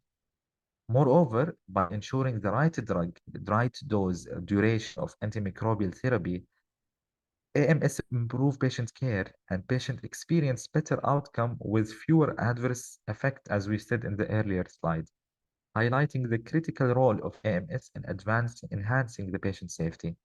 Economically, the stakes are equally high. Inappropriate use of antimicrobial can lead to unnecessary of healthcare costs, including longer hospital stays and more expensive and complex treatments. AMS program play an important role in optimizing healthcare resources and reducing the cost. Finally, the importance of AMS transcends individual healthcare setting, safeguarding the community health. By mitigating the spread of resistant pathogen, AMS program protect not just patient, but broad public, ensuring that the effective antimicrobial remains a cornerstone of healthcare for future generation. So, to start, at the heart of any successful antimicrobial stewardship program, it lies the unwavering leadership commitment. It is driving force that propels AMS from a concept into actionable, sustained practice within our hospital. Leadership role cannot be overstated. It is more about just it is not it is about more than just verbal support. It is more actively being a champion of that cause. This include allocation the necessary resources like staffing, funding, technology to ensure that the AMS program not only take off but also thrives. Beyond resources, leadership is instrumental in policy development, crafting and enforcing robust policies. Antimicrobial use sets the tone for the entire organization, underscoring the importance of appropriate use of antibiotic. Perhaps one of the most significant contribution of leadership is fostering a culture of stewardship Isn't a task confined to a single department or a team. It is a hospital-wide ethos that values the careful, responsible management of antimicrobial drugs. This culture shift is actually really important and can only genuinely ignited with a strong leadership backing. Engagement is another critical area where leadership makes a difference. Be actively supporting in the AMS initiatives. Leader can bridge the gap, ensuring that everyone from frontliner healthcare worker to administrative staff understand the value and objective of that program. Lastly, setting a clear vision and strategic direction for the AMS program is a role that only leadership can fulfill. The vision provides a roadmap guiding the program's effort and ensuring alignment for the hospital broader goal. In summary, the commitment from leadership acts as a bedrock for effective antimicrobial stewardship. It is the catalyst for change, driving the development, implementation, and sustained success of AMS program. Without this commitment, our efforts risk falling short of their potential, underscoring why leadership role is truly foundation of that AMS program. So in the vast and complex journey of the antimicrobial stewardship program, having a dedicated captain at the helm is not negotiable. Our side, steering the ship, accountability and responsibility in antimicrobial stewardship program, underscore the indispensable role of designated leadership in the success of these programs. At the core of this leadership role is an individual endowed with a deep understanding of infectious diseases, often an infectious diseases physician or a pharmacist with specialized training in that. This leader is not just a figurehead, but the driving force behind the program, responsible for orchestrating the tasks and that define that stewardship program, from implementing guidelines to monitoring antibiotic use and spearheading the educational initiatives. But this captain does not sail alone. A dedicated multidisciplinary team that we will uncover in our next lecture actually is really essential, providing the combined expertise needed to navigate the challenge of antimicrobial stewardship. So together, they can work toward a common goal, optimizing the use to enhance patient outcome while combating the rising tide of the antibiotic resistance. Accountability is a critical theme here. The leader with their team is directly accountable for the tangible impact of the stewardship effort, be it in improving patient care, reducing unnecessary antibiotic use, or curbing the resistant trend. This accountability is really important, driving continuous improvement and ensuring that stewardship activity are not just performative, but a profoundly impactful. However, for this ship to truly sail, institutional support is really important and it is paramount. The leadership and their team must be empowered with the necessary resources like funding, staffing, or even technology to turn that stewardship strategy into an action.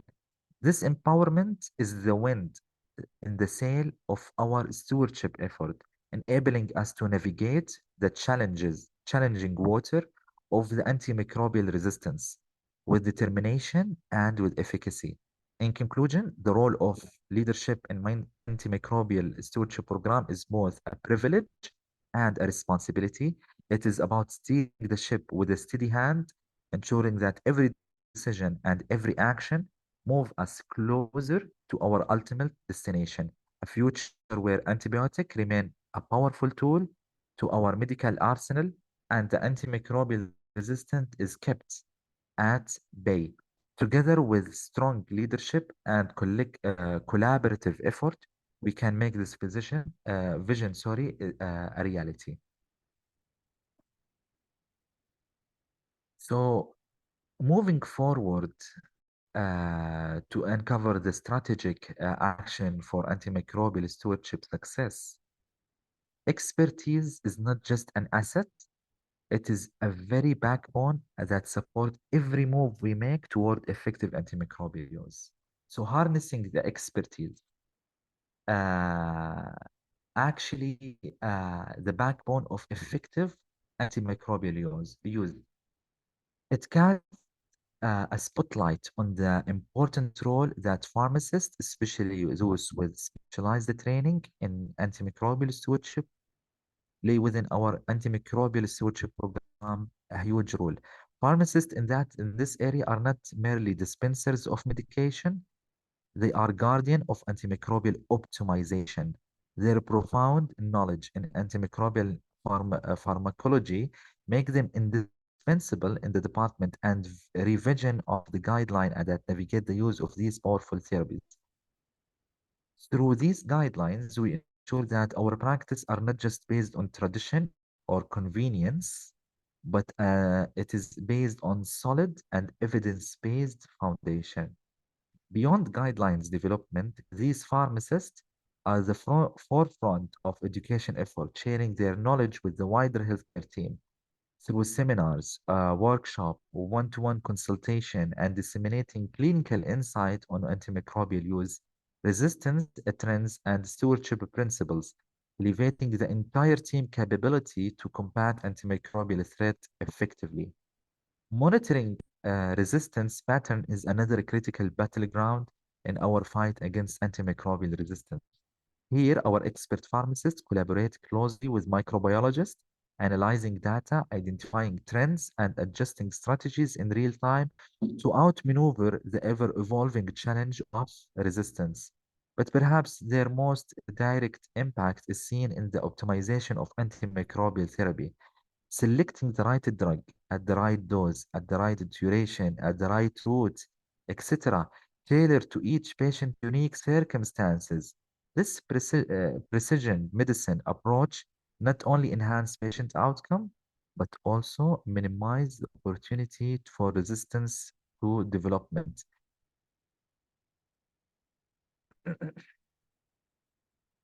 So in our ongoing quest to fortify the efficacy of antimicrobial stewardship program, strategic action for antimicrobial stewardship success دي يعني and uncover the important steps we must take to influence the to influence and optimize the prescribing practices effectively.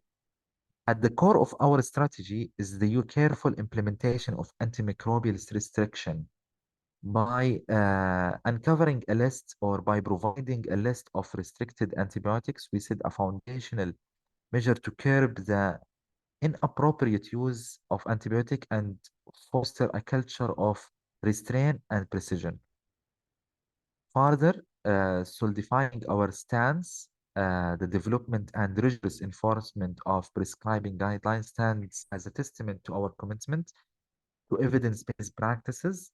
These guidelines, crafted from the latest research and tailored to our specific clinical environment, that we use, developed by the antibiogram, which we will discover later on in our presentation.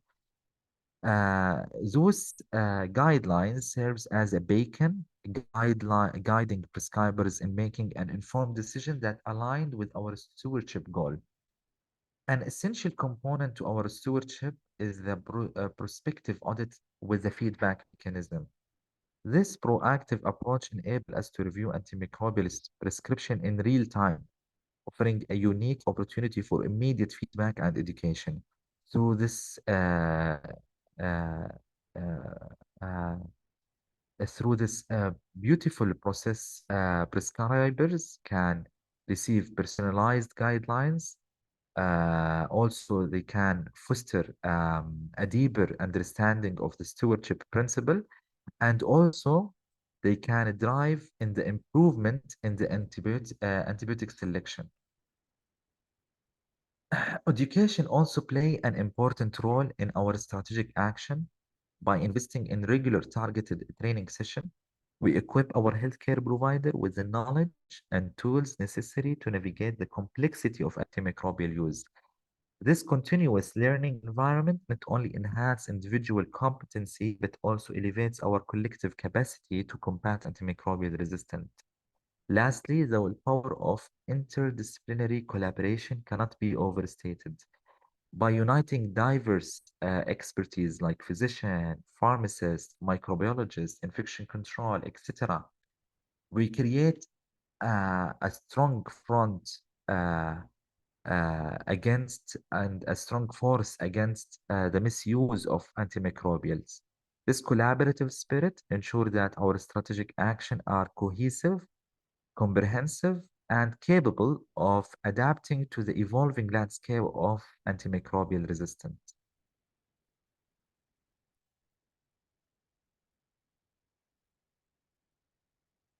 So in our continuous journey, we want to talk about the ability to track and report on antibiotic use stands as a critical pillar in our presentation.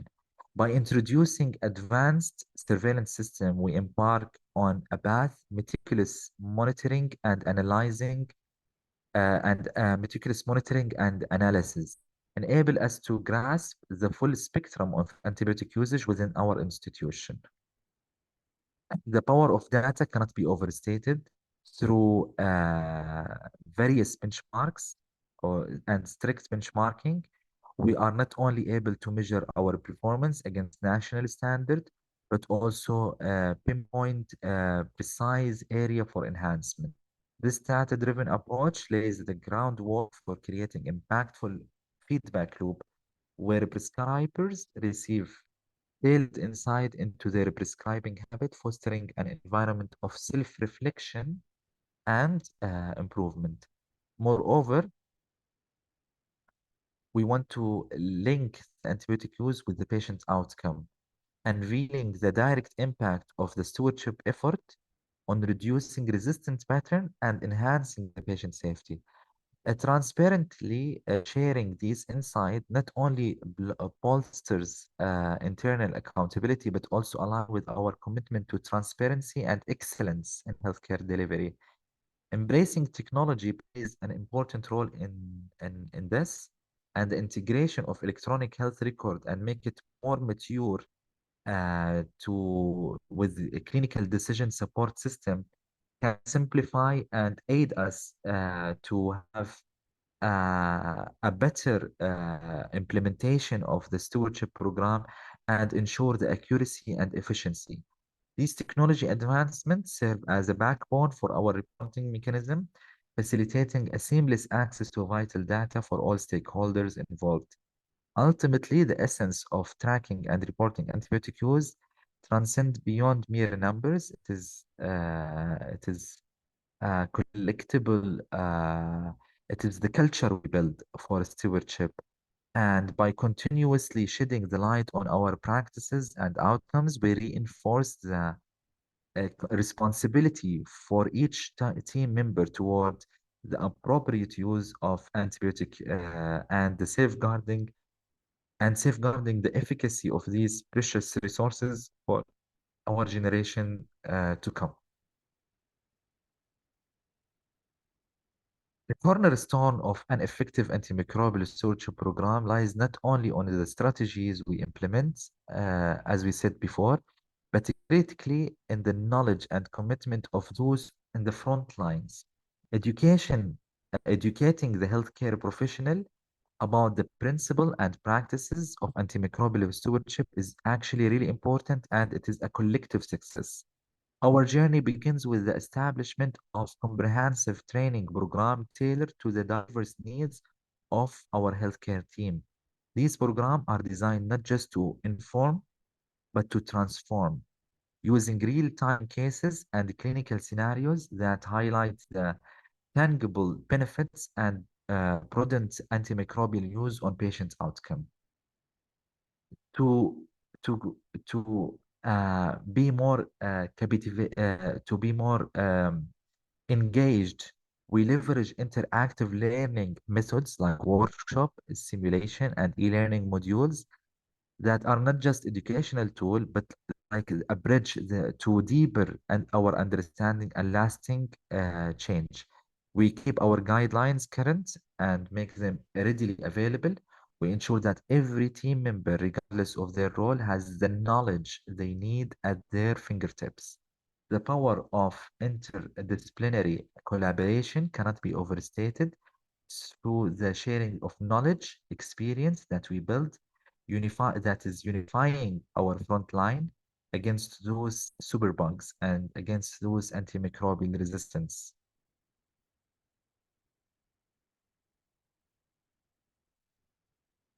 So moving forward to refine our antimicrobial stewardship practices, we will discuss the optimizing antibiotic practice like a path to precision in theory. So this slide highlights the innovative strategies that lead the way to more effective and safer antibiotic use. These strategies are very important in navigating the complexity of antimicrobial therapy and ensure that our approach are both patient-centered and sustainable in the long term. So taking it one by one, IV to oral antibiotic switch, very important. The transition from IV to oral antibiotic therapy stands out as a prime example for our commitment to optimize patient care and operational efficiency.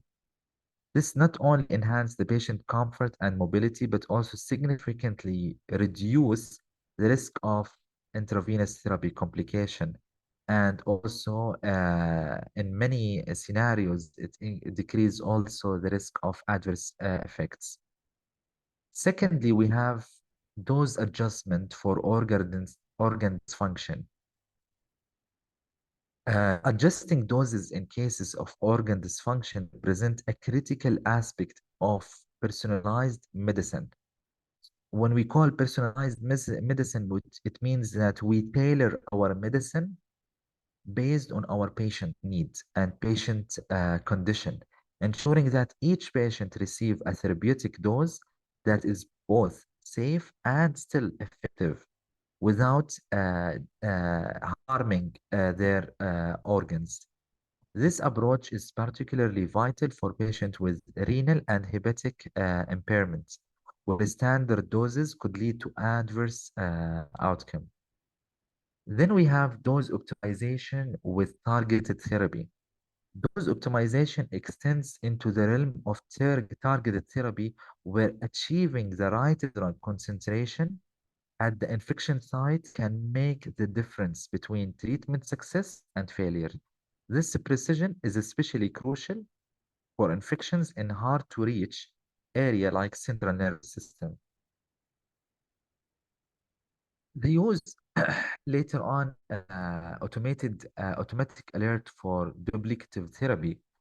The use of technology-driven solutions such as automatic alert for duplicate therapy and time-sensitive stop orders exemplify how digital healthcare tool can support the appropriate use of antibiotic. And also those tools can also detect the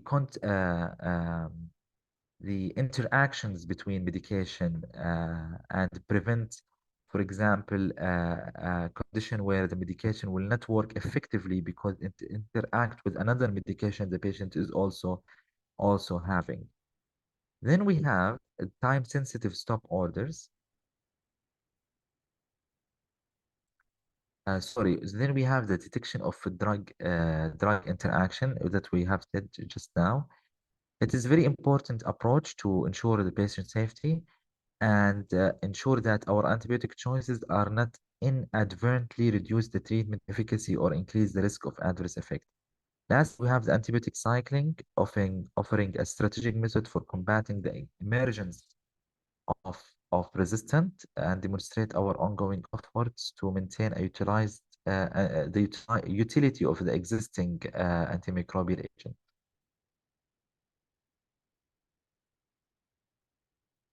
So in the fight against antimicrobial resistance, diversity is our strength. The antimicrobial stewardship program thrives on a multidisciplinary approach, bringing together a, a collection of expertise from various healthcare domains. This united front line is not just about having a team, it is more about creating a symphony of expertise where each member play a crucial role in the harmony of having a great effort and a great optimizing of antimicrobial use. At the core of our team, we have the infectious diseases physician, pharmacist with a specialized training, microbiologist, and we will go through the team in depth more in our next slide. Effective antimicrobial stewardship, it goes beyond departmental boundaries. Our strategies evolve inter-departmental coordination to ensure that stewardship principles are woven into fabric of the patient care across all levels in the hospital. Each member of our team leads specific intervention from developing guidelines to conducting education to analyzing data. And all of this is just to drive our stewardship initiative forward. Communication, as we said in our first day lecture, is a lifeline of our multidisciplinary approach. Through establishing channels and regular meeting, we ensure that seamless information flow and coordination is there. And our commitment to case reviews and interdisciplinary rounds allow us to tackle complex cases where comprehensive perspective share where with a comprehensive perspective and with sharing insight and learning from each encounter.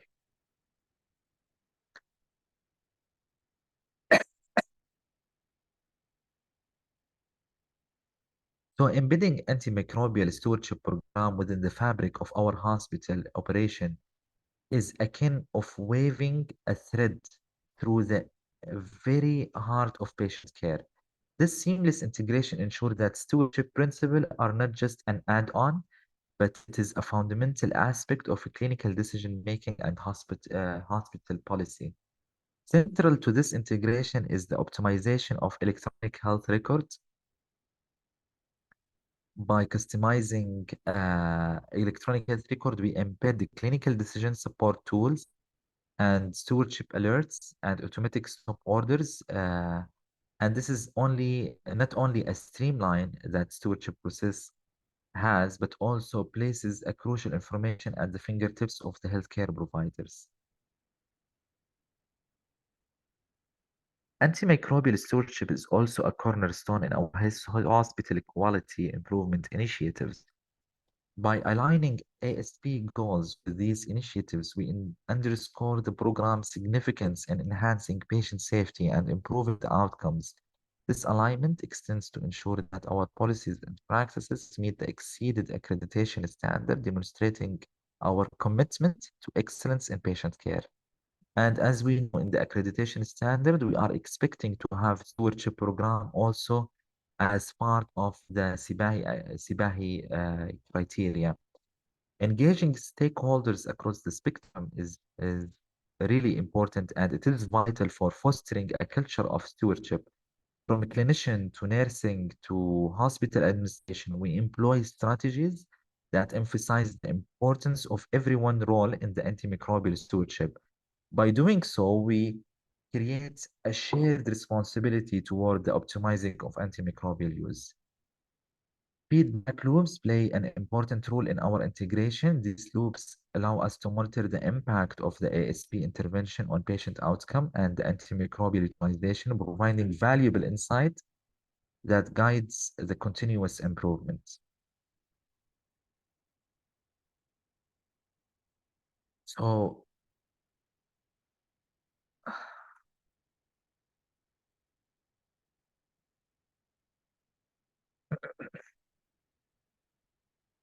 So we really want to recognize our effort, uh, but to we know that our effort cannot be confined within the wall of our institution. So we want to say beyond boundaries, collaboration for a stronger stewardship program. It underscores that the imperative of extending our collaborative efforts far and wide, leveraging external partnership to amplify our impact. So inter-hospital collaboration form a bedrock of our extended network, allowing us to share and learn from collective wisdom of the healthcare community. By exchanging best practices and resistant data, we not only enrich our own strategies, but also contribute to a unified front against those superbugs. Our partnership with public health organizations is equally crucial. It bridges the gap between individual healthcare settings and the broader public health landscape, ensuring that our stewardship efforts are uh, synchronized with the national and global healthcare objective. This collaboration is really important in addressing the challenges and the resistance that can reach our hospital boundaries. Academic and research collaboration further extend our reach by joining with universities and research institutions. We delve deeper into the science of antimicrobial resistance. Community outreach represents another vital frontier. Education the wider community about the importance of the stewardship program not only raise the awareness but also make them part of the solution and make them also it fosters responsible antibiotic use beyond the clinical settings. Engaging with regulatory bodies and policymaker also enable us to advocate for policy and regulation that support stewardship program. Industry partnership, particularly the pharmaceutical and healthcare technology company, open a venue for innovation in that stewardship practices. And lastly, our participation in the global stewardship network amplifies our impact on an international scale, sharing knowledge and strategies with the global community. So in conclusion, beyond boundaries is not just a concept, but a call to action. By fostering a broad-based collaboration, we enhance the resilience and the effectiveness of our antimicrobial stewardship program, making it more meaningful and to contribute to a global health safety and security. As we navigate through our stewardship program, we recognize the important role of feedback in driving channel and fostering accountability. Closing the loop, the power of feedback in antimicrobial stewardship delves into the mechanisms through which feedback can transform prescribing practices, thereby enhancing the efficacy of our stewardship efforts. Feedback mechanisms serve as a mirror that reflecting the prescribing pattern of individual and group within the healthcare setting. Whether it is personalized report for individual prescriber or it is aggregates the aggregated data for a department, or it is a hospital-wide oversee, like antibiogram feedback illumination, the path toward optimal antimicrobial use. So the essence of feedback lies in the ability to foster self-awareness, encouraging guideline adherence, and spotlight areas that really need an improvement. By integrating feedback into the fabric of the ASP, we create a culture of continuous learning and improvement. So implementing effective feedback mechanism requires attention to regularity, ensuring prescriber receive timely insight into their practices. Moreover, Feedback must be actionable, offering a clear, implementable recommendation for improvement, and the tone and delivery of feedback are equally important, and it must be constructive, designed to empower rather than admonish. Successful stories abound where feedback has led to measurable improvement and a change in their prescriber behavior and practice, and underscoring its value as a tool of change. However, challenging such as data collection, analysis, and delivery of feedback can embed its effectiveness. Addressing those challenges heads on with innovative solution and a commitment to best practice ensure that those feedback serve as a cornerstone of a successful antimicrobial stewardship program. So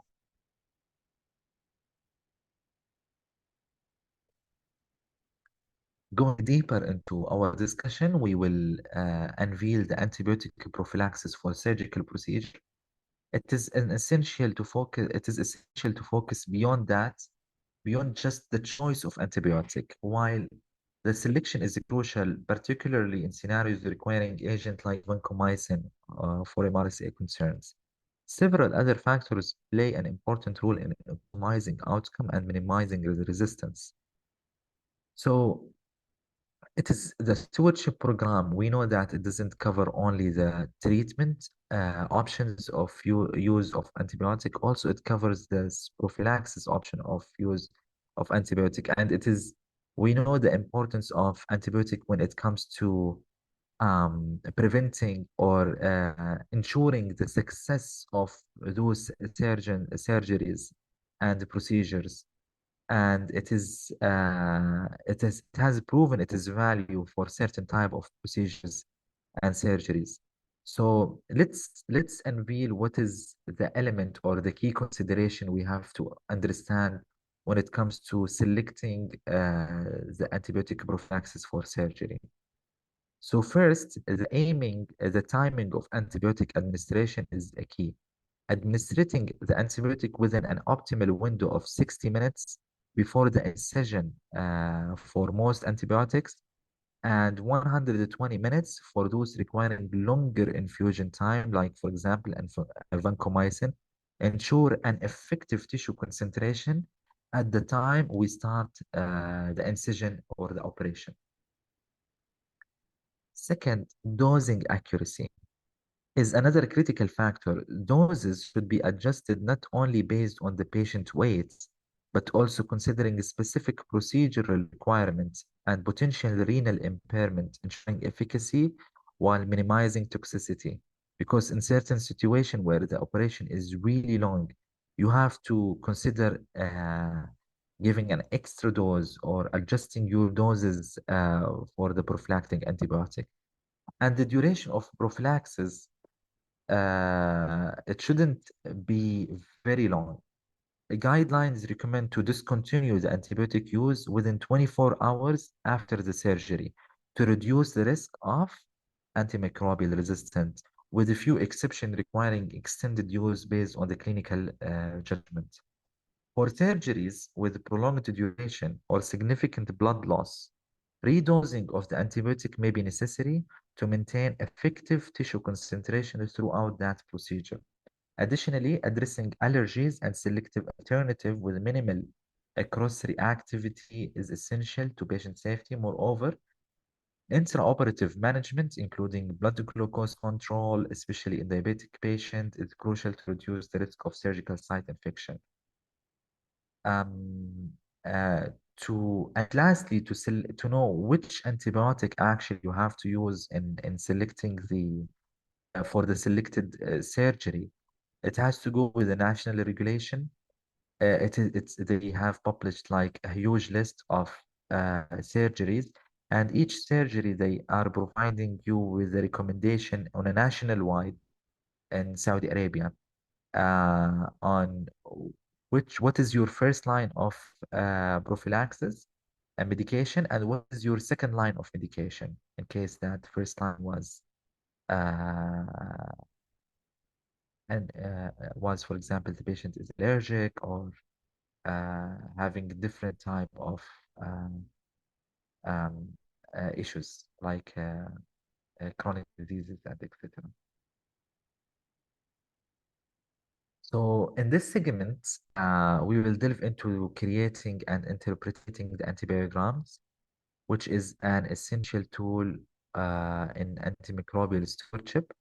Antibiogram compile antibiotic susceptibility data for pathogens within a specific care setting, providing a snapshot of local resistant pattern.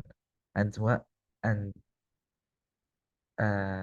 that's where the antibiogram actually is actually really important, because the antibiogram is just, it can tell you what do you have in your neighborhood or in your customers or in your region. What do you have more resistant than other organism, and what is the status of your resistant pattern? Because at the end, we can say Riyadh region is totally different from the Mam region. It's totally different from Jeddah region. And even if we are going inside Riyadh, northern side of Riyadh is different from the southern side of Riyadh. So we cannot tell what is our today uh, what is our today's situation when it comes to resistant pattern. So resistant pattern, to understand it, we have to use something called antibiogram.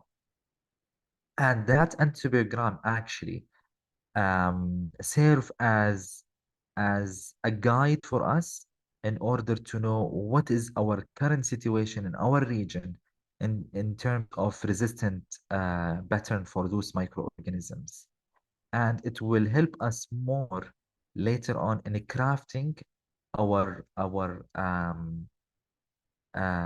clinical pathways, saying, for example, for skin infection or for respiratory infection, I will be using as the first line of medication this one instead of that one, because we know from our antibiogram that the other medication is now resistant, and we have to stop using it as the first line of medication, and you have to change and use an alternative medication as in our first line methodology. So this process begins with meticulous data collection and identifying pathogen and their antibiotic susceptibility. And interpreting these data is a difficult and important task as well, requiring an understanding of the resistance trends and their implication for empiric therapy. So regular update and revision is really crucial. This is why the antibiogram, it has to be done on an annual basis to just make sure that you are following the changes and the trends in your population, and to make sure that it is more accurate, to make sure that it remains accurate and remain reliable guide for in the evolving landscape of antibiotic resistance.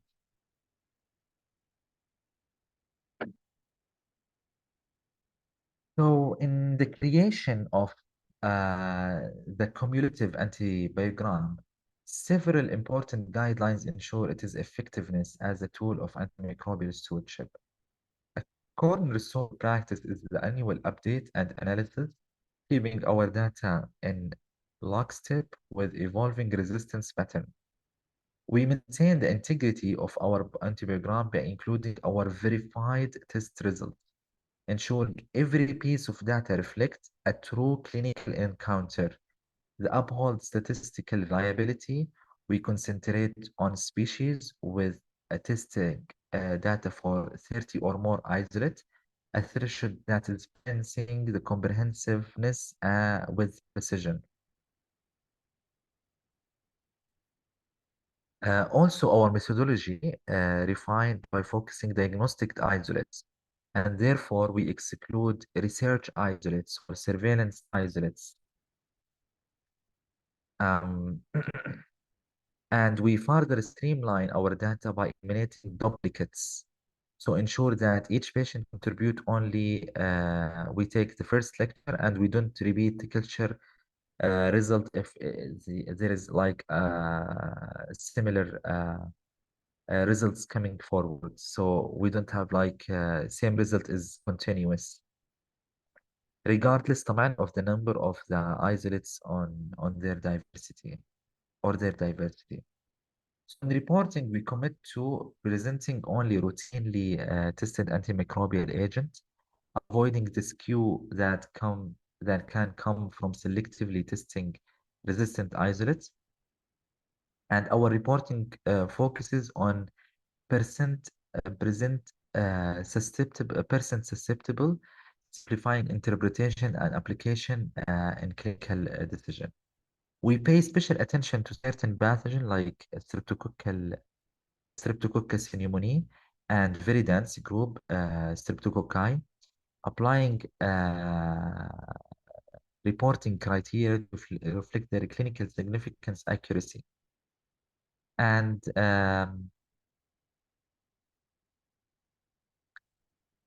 each guideline we follow is designed not just for the sake of rigor, but to ensure that our antibiogram remain relevant, reliable, and actionable and more accurate.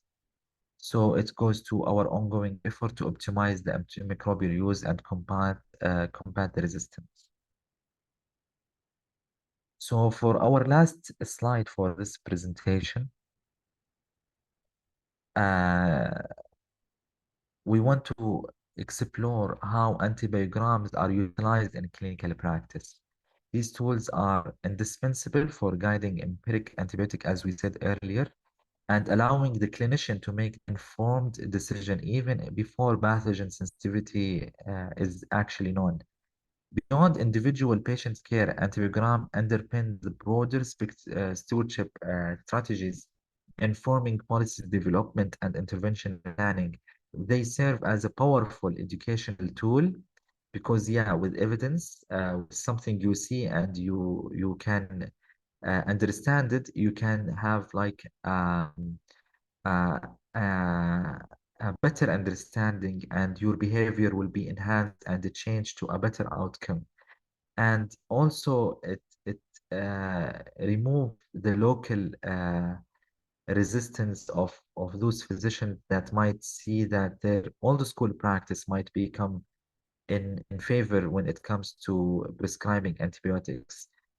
So with antibiogram, you can educate them, you can improve their behavior, change them, and remove their resistance because after all, we like to follow evidence-based practice and we like to build our decisions on facts rather than opinions. So by informing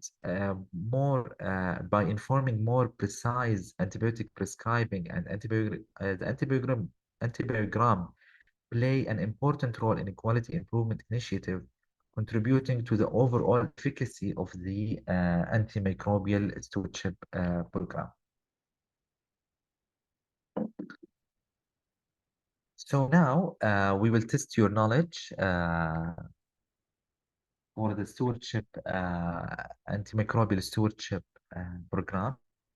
So first question is, what is the primary goal of antimicrobial stewardship? Is it to increase the use of antibiotic in hospitals or to promote the fastest possible use of antimicrobials? Or is it because the primary goal is to ensure that there is appropriate use of antimicrobial or just to eliminate the use of antibiotic?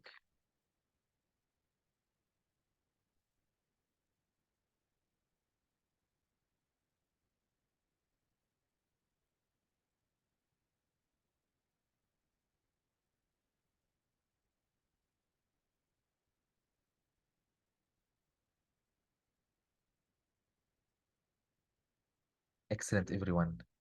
So the correct answer is C. The primary goal of antimicrobial stewardship is actually to ensure the appropriate use of antibiotic. Excellent. So the next question is, how often should the antibiogram be updated and presented?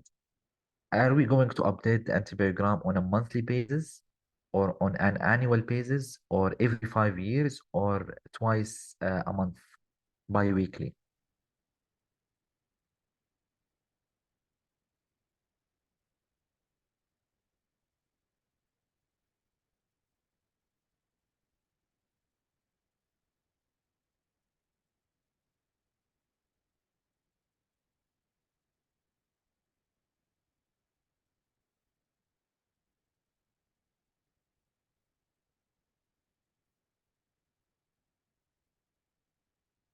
And unfortunately, not all your answers are excellent. You are in two groups. Group A chose monthly, and we have another group who chose annually.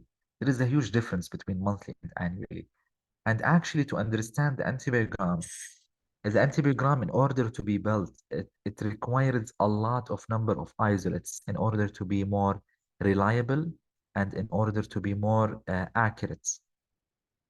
So, for examples, if we have an organism with less than 30 isolates, we will just ignore that organism usually in the antibiogram unless it is significantly important.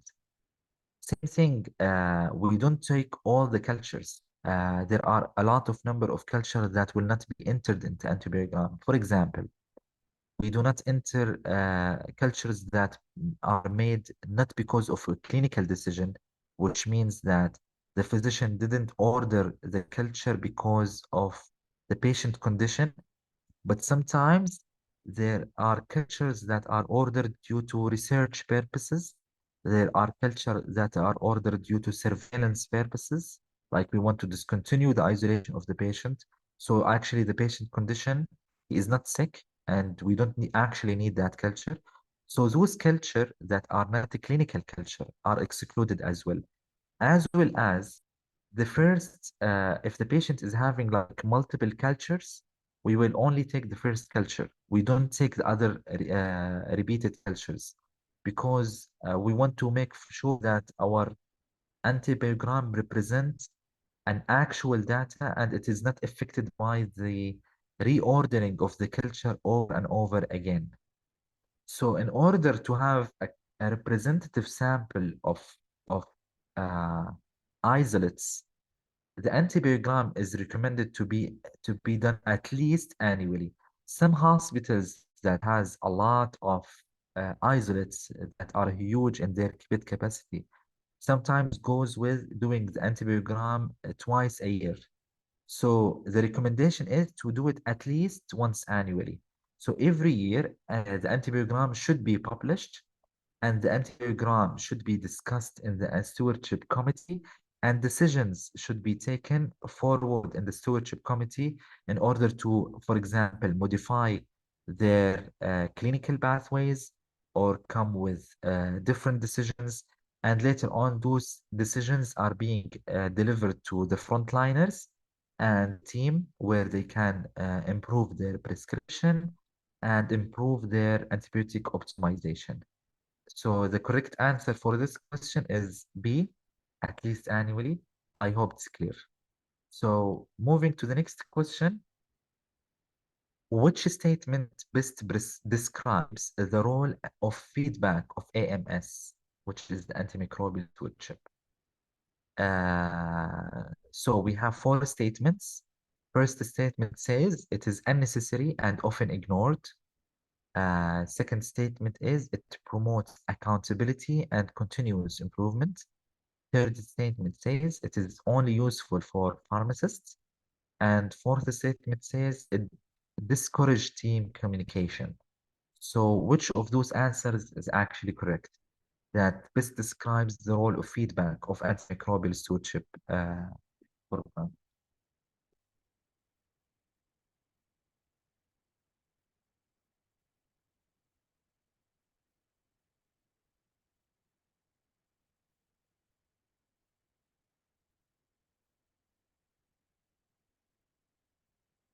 Excellent, everyone. The correct answer is B. So we will move to the next question.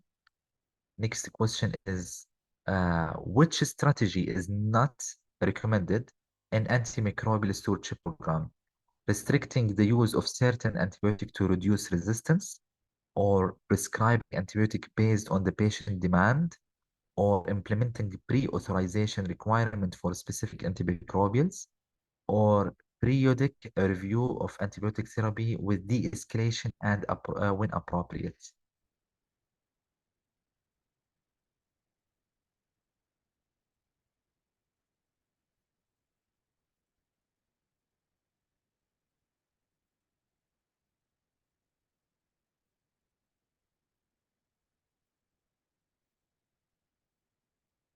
Excellent, everyone. The correct answer is B. Prescribing antibiotic based on the patient demand. Actually, this is not a recommendation for the stewardship program.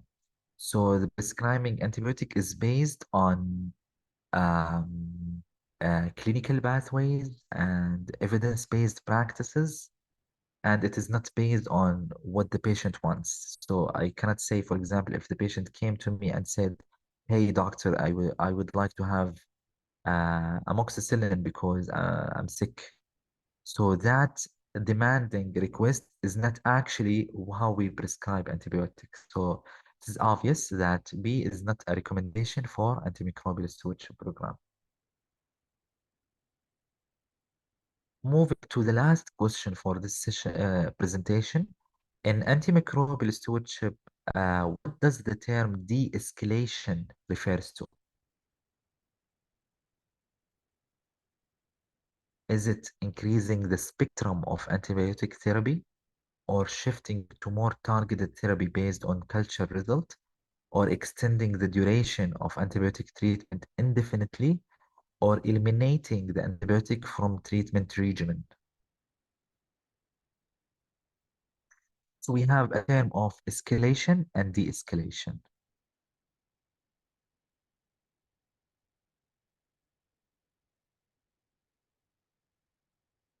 So as we know, whenever we are having a patient who is sick, let's say he is having sepsis, at that time we order for that patient cultures and we do a septic screening.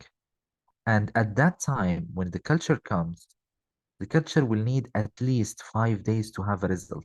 Am I right? So during those 5 days, you don't know what type of organism you are having.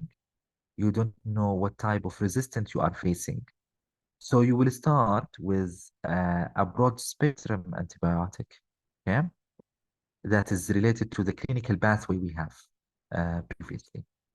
So once you start with that antibiotic, actually you will wait for that result, culture and sensitivity result to come out. When the culture and sensitivity result is published, it will tell you, for example, yeah, you have, for example, Klebsiella pneumonia. And for example, that Klebsiella pneumonia is sensitive for all medication, or sensitive for a certain medication from our first line of treatment that has less toxicity for that patient. So in that scenario, we will do de-escalation, where we will stop our broad spectrum antibiotic, and we will start to use an antibiotic that is less toxic, more specific to treat that specific type of infection. And that's what is called de-escalation. Um, Escalation is the opposite. Let's say we did the same and we had the culture and sensitivity out. The culture and sensitivity out came as multi-drug resistant organism. At that time, maybe the medication I'm using for this patient is not effective, because the patient is having an organism that is resistant to the medication I'm actually using. In this scenario, we will do something called escalation. Escalation, you go up with your medication to start to use your big guns, or maybe sometimes use combination of antibiotics in order to overcome that resistance and treat the patient. So the term de-escalation refers to shifting to a more targeted therapy based on the culture result. Thank you, everyone. And let's move to our next lecture for today.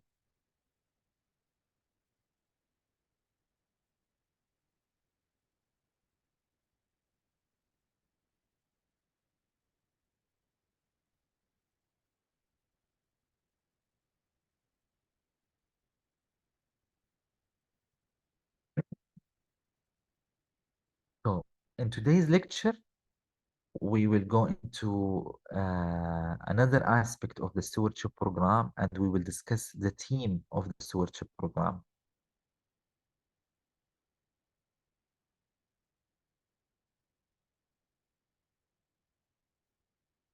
So today we will go through a comprehensive journey. We will begin by understanding or underscoring the critical role of the antimicrobial stewardship and antimicrobial stewardship team.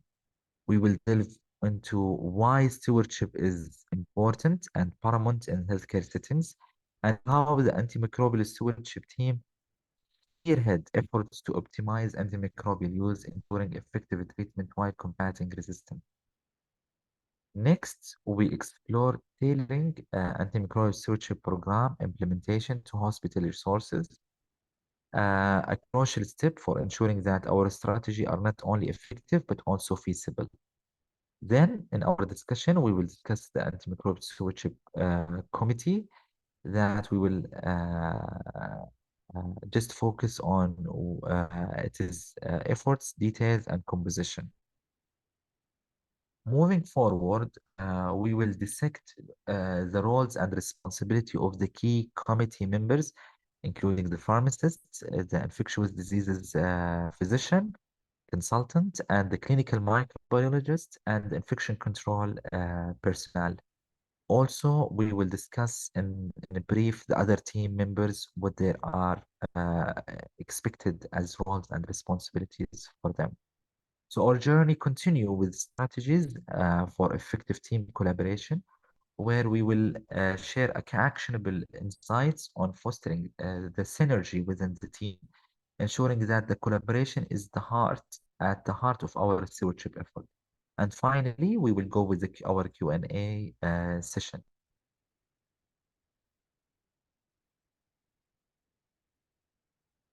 So antimicrobial stewardship is not just a strategy, it is a commitment to optimize the antimicrobial use with the dual goal of enhancing patient outcome and minimize the adverse effect associated with the misuse of those antimicrobials, including the emergence of resistance. It is about ensuring that every patient receives the right antibiotic at the right dose, at the right time, at the right route, and at the right duration. The benefits are important, and we aim to improve patient care and reduce resistance, and it is very cost effective when it comes to healthcare delivery. Central to this success, uh, the central of the success of the stewardship program actually is our assets, our antimicrobial stewardship team. They are it is a multidisciplinary squad comprising the pharmacists. They are including the pharmacists. It includes also the infectious diseases consultant. It includes the clinical microbiologist, infection control, and others that we will discuss later on. So together they form like a backbone of that stewardship program, leveraging their expertise, diverse expertise, because they have expertise from each domain to develop and enforce stewardship policies, clinical pathways, uh, antimicrobial use and resistance, and be a partner in education and raising the awareness. So the impact of an effective antimicrobial stewardship program is actually very important, leading to a significant enhancement in patient care quality and downturn in antimicrobial resistant trend. And that reduction actually helped us in reducing the cost through efficient use of resources. So let's move forward to understand the classification of antimicrobial stewardship program. So according to the MOH, Ministry of Health in Saudi Arabia, they classify the need of stewardship program into three categories.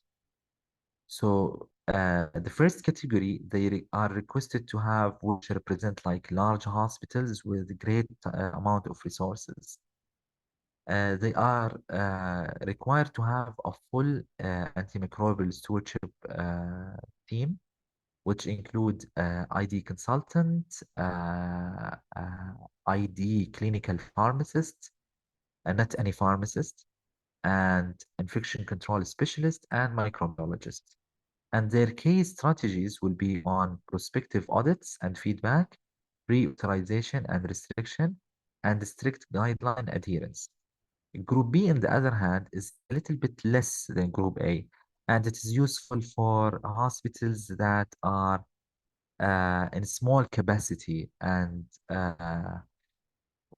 they will have to have a partial, let's say, antimicrobial stewardship team, which has either an ID consultant or an ID clinical pharmacist with an infection control and microbiologist.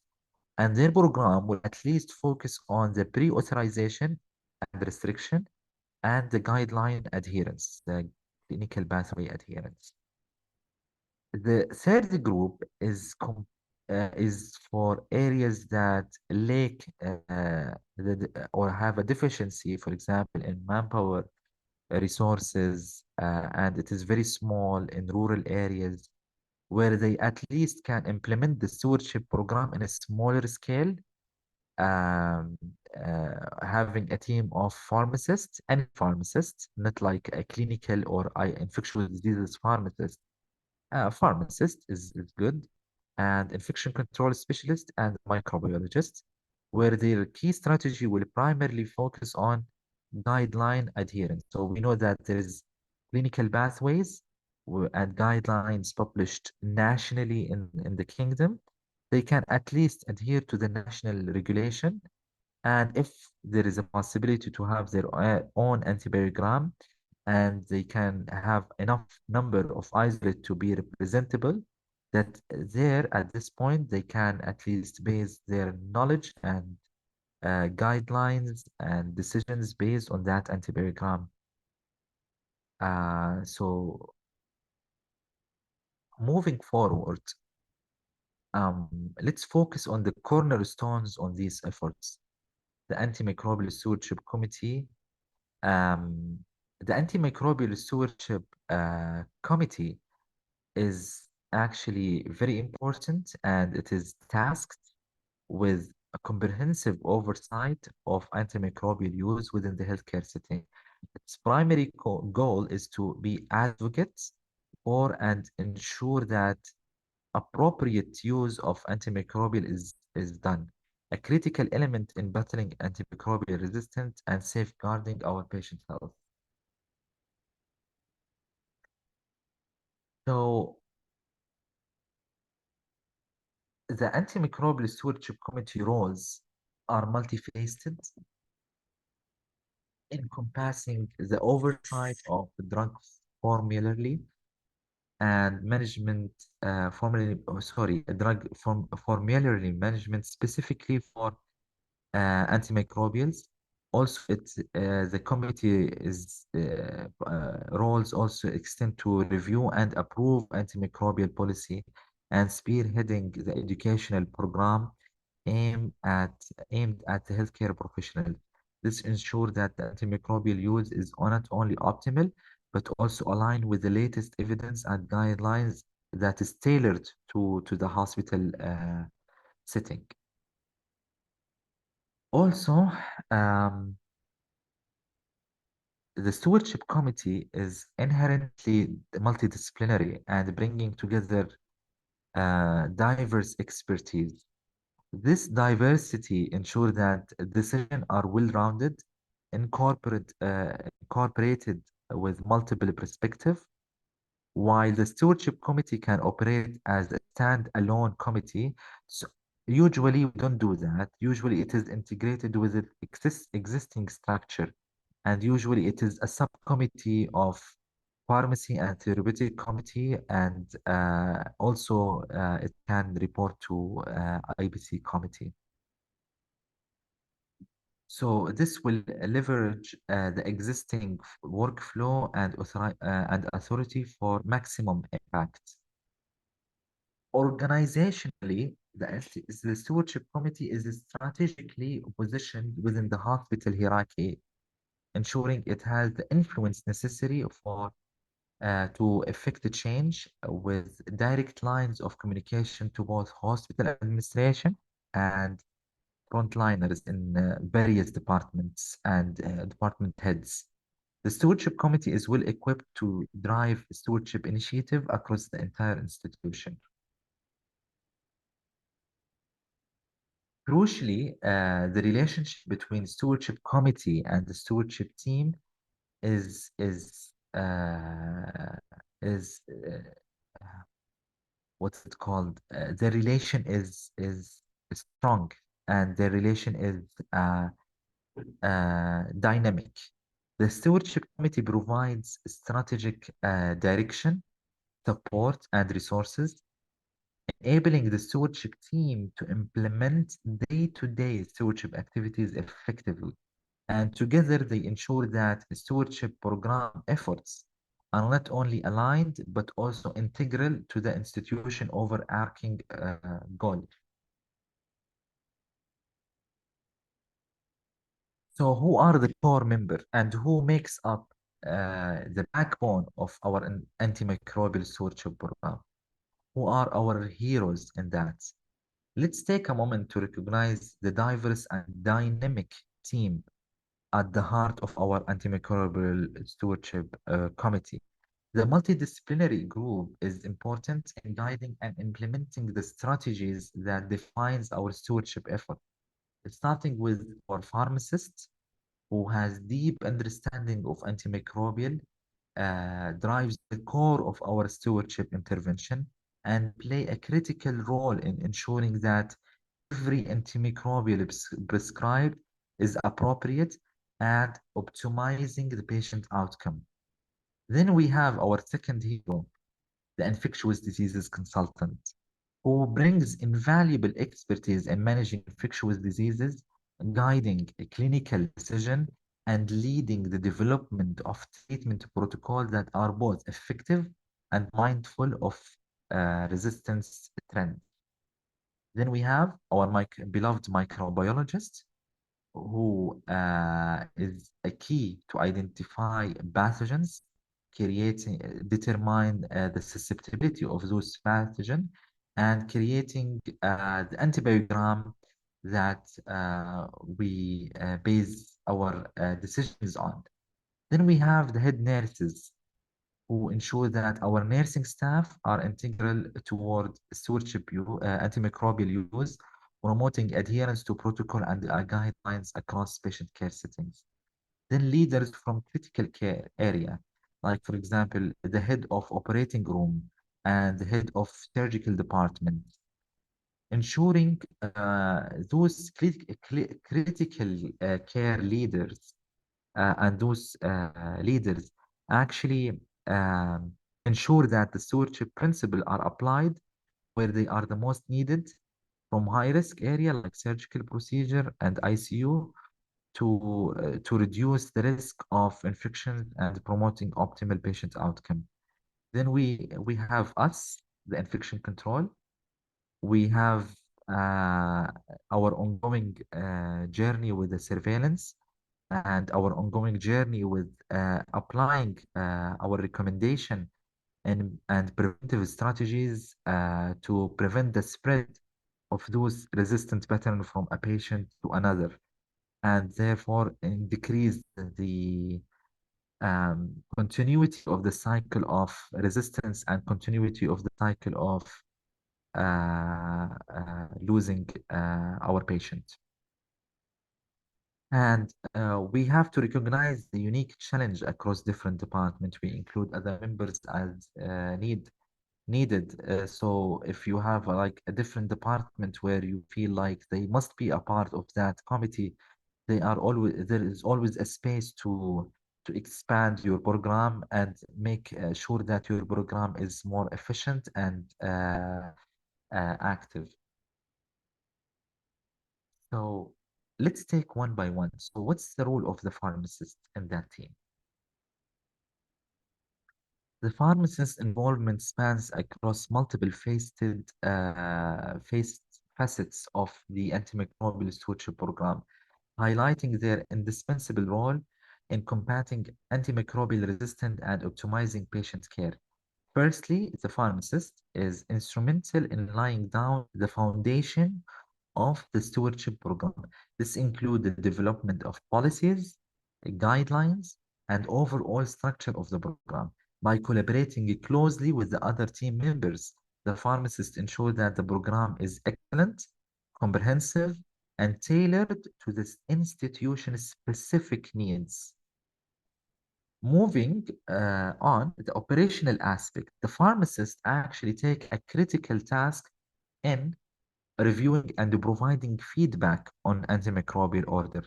This is not just about ensuring adherence to guidelines, but involved in the analysis of each case and ensuring that the antimicrobial use is optimized for every single individual patient when necessary.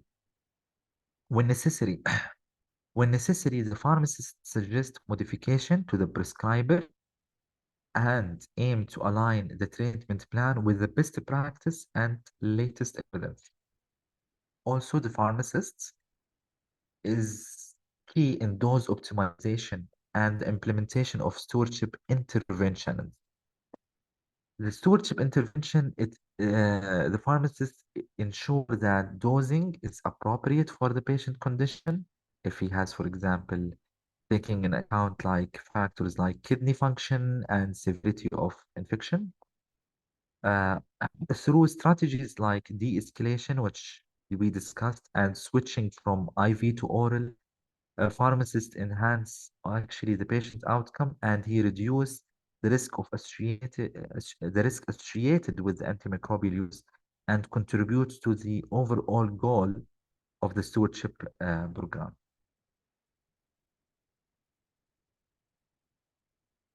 Then we have our second key player, an infectious diseases consultant, who stands out as a beacon of leadership and expertise.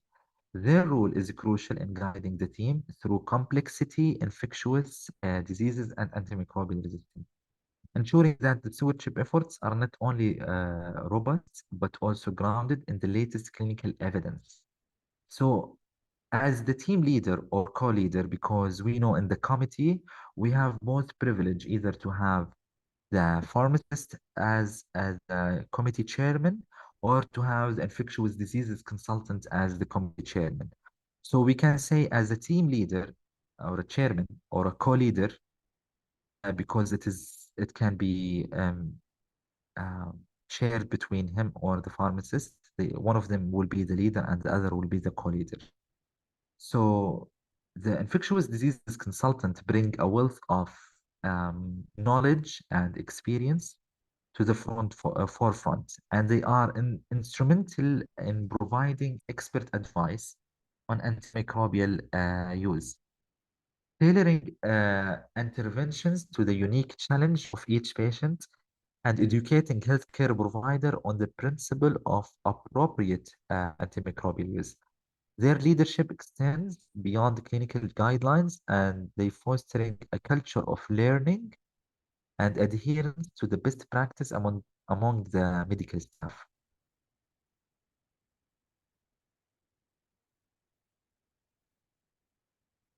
So in the realm of policy and guideline development, the infectious diseases consultant actually is an important and a critical part, a critical player in that aspect.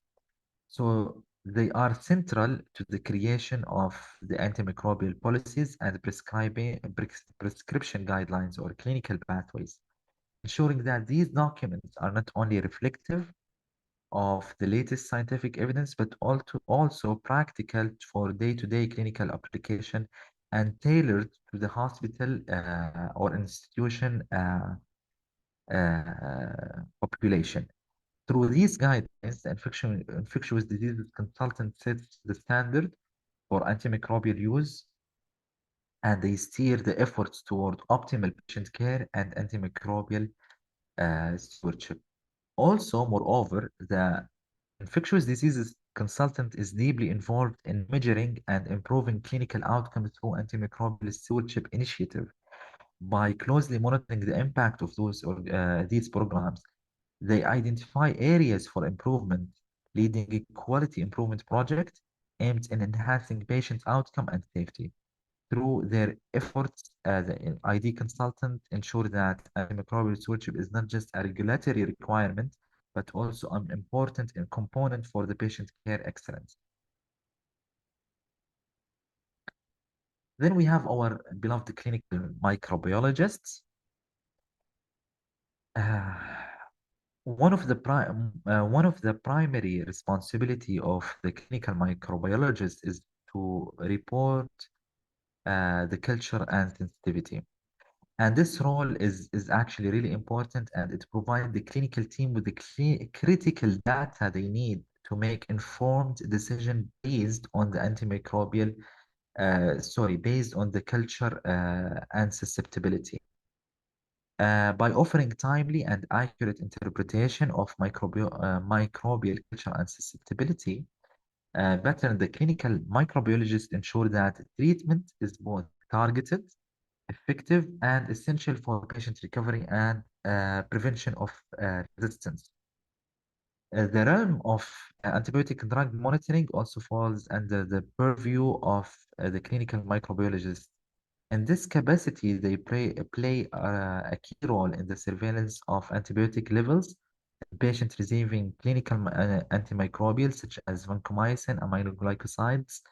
The monitoring is vital for optimizing the dose to achieve the best therapeutic outcome.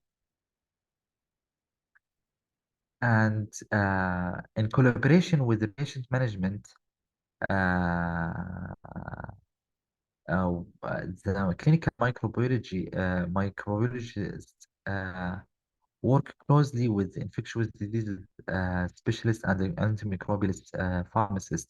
They contribute to a different approach to the patient care. With their collaboration, they ensure that they make uh, appropriate decisions regarding antimicrobial therapy and comprehensive understanding of the patient microbial environments, leading to more targeted and effective treatment strategies. Then we have us, the silent heroes, the infection preventionists.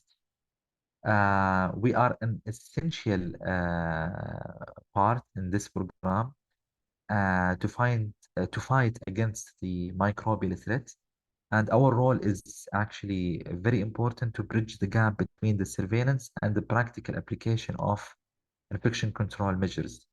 So the foundation of our work lies in surveillance and audit report through diligent monitoring of antimicrobial use and resistant pattern, and the infection control identify potential threats and areas for improvement. Their expertise allows for the early detection of trends and outbreaks, facilitating swift interventions that are crucial for preventing that spread of infection within the hospital or the healthcare setting. This surveillance is not just about gathering data, it is about taking a pulse of the hospital microbial environment, ensuring that the antimicrobial stewardship program is a step ahead in its response. And beyond the surveillance, the infection control also provide invaluable administrative educational support. They are instrumental in organizing a beautiful component and a very informative component in the antimicrobial stewardship program. They ensure that policies and procedures are not just in place, but are understood and followed through education and training. They empower the healthcare staff with the knowledge and tools needed to uphold best practices in infection control. This role is essential as it ensures that the frontline defenders in our hospital are equipped with the latest information and strategies to combat the microbial threat effectively. In essence, our infection control are the guardians of health, ensuring that the hospital environment is safe for both patients and healthcare providers through their excellent surveillance system and uh, commitment to education. They fortify the foundation of the antimicrobial stewardship program, making it a dynamic and responsive force in the ongoing battle against infection. As we delve deeper into the program, we want to uncover the essence and strength of the other team. Uh, yeah.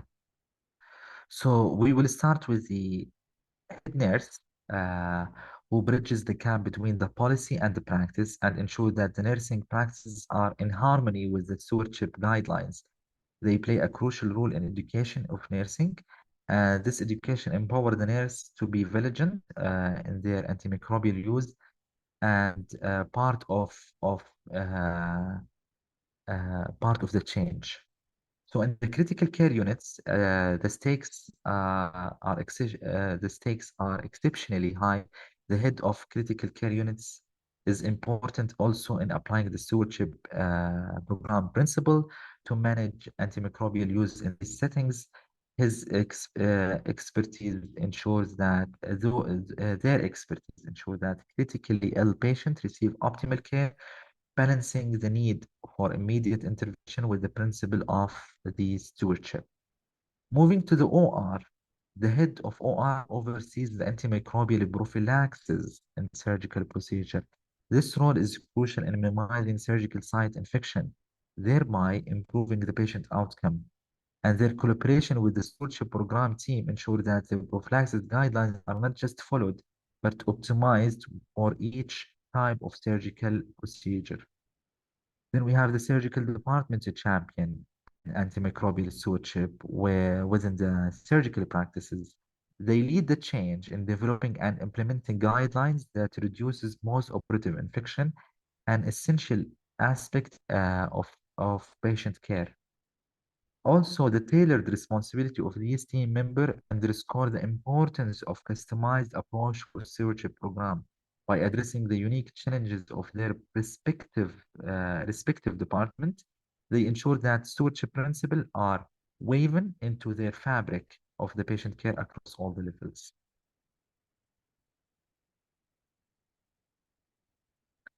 So with our last slide for this presentation, how can we maximize the impact of our antimicrobial stewardship program? The key lies in effective team collaboration. Our strategy aims to bring together the unique strengths and the perspective, diversity of that team, fostering a united front against antimicrobial resistance. Firstly, regular interdisciplinary meeting, ensuring everyone is on the same page, sharing insights, updates, challenges. It's where our collective wisdom shine, leading to more informed decision and strategies.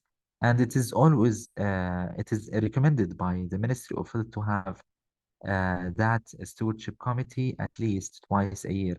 And of course, we can have at least more than that if we want to have like sharing knowledge, sharing insights and updates for the program. Education doesn't stop at the classroom, of course. Joint training session bring our team together, enhancing the understanding of social principles and ensuring consistent application across all care settings. The value of shared decision making cannot be overstated. It empowers all members from pharmacists to infection preventionists to frontliners to contribute their expertise and enrich our approach to patient care and be part of the change. Developing guidelines also and protocols is a collaborative effort. By involving all stakeholders, we ensure that documents are practical, evidence-based, and widely accepted across departments. Then we have technology, which play a crucial role in collaboration, offering tools to support real-time communication and access to critical data.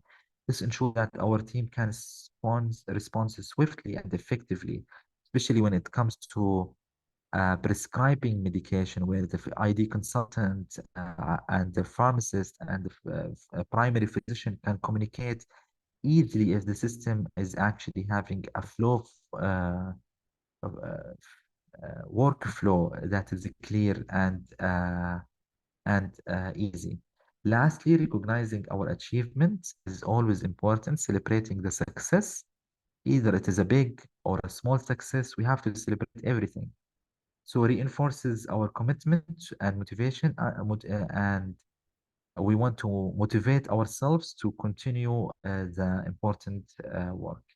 So together, this strategy create a strong foundation for teamwork, driving forward our mission to optimize antimicrobial use and improve patient outcome in the fight of superbugs and in the fight against those resistant organisms. Thank you, everyone. And let's start with testing your knowledge with a Q&A session. So our first question is, which of the following is not a component of an effective antimicrobial stewardship team? So is it the pharmacist or the infectious diseases physician or the financial auditor or the clinical microbiologist?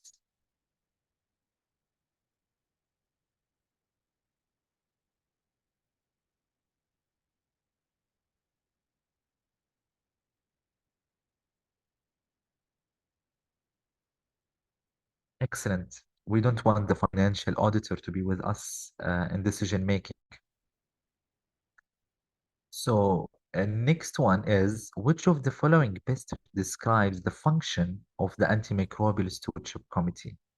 Is it to provide financial advice to the hospital or to oversee and guide the implementation of the stewardship program strategies or to handle administrative tasks only or to develop new antimicrobial drugs?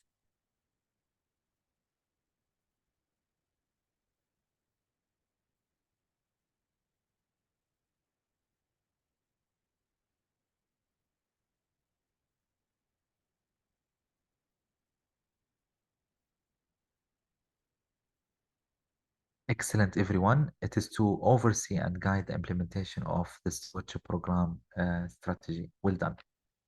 So next question is, which of the following best describes the role of an infection control and practitioner or coordinator personnel in the antimicrobial stewardship program? Is it to conduct surveillance and audit reports, or to organize social event for staff, or handling patient admission, or maybe he has to perform surgeries?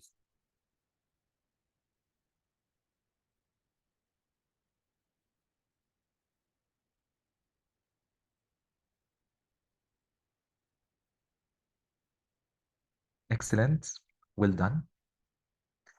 So we will move to our next question is a true-false question. The statement says only infectious diseases physicians are necessary for the effective function of the antimicrobial stewardship program. Is it true or false?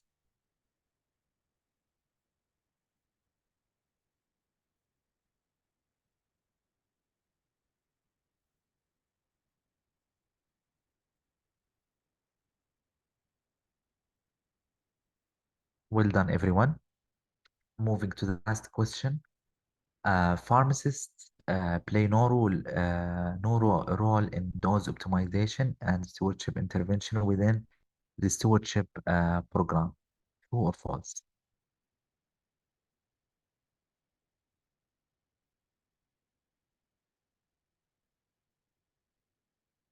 Excellent.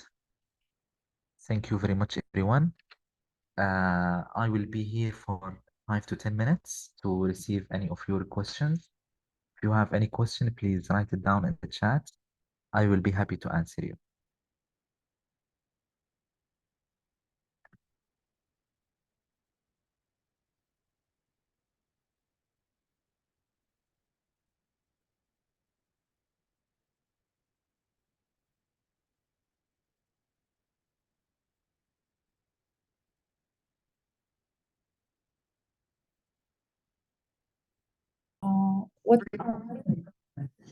What are the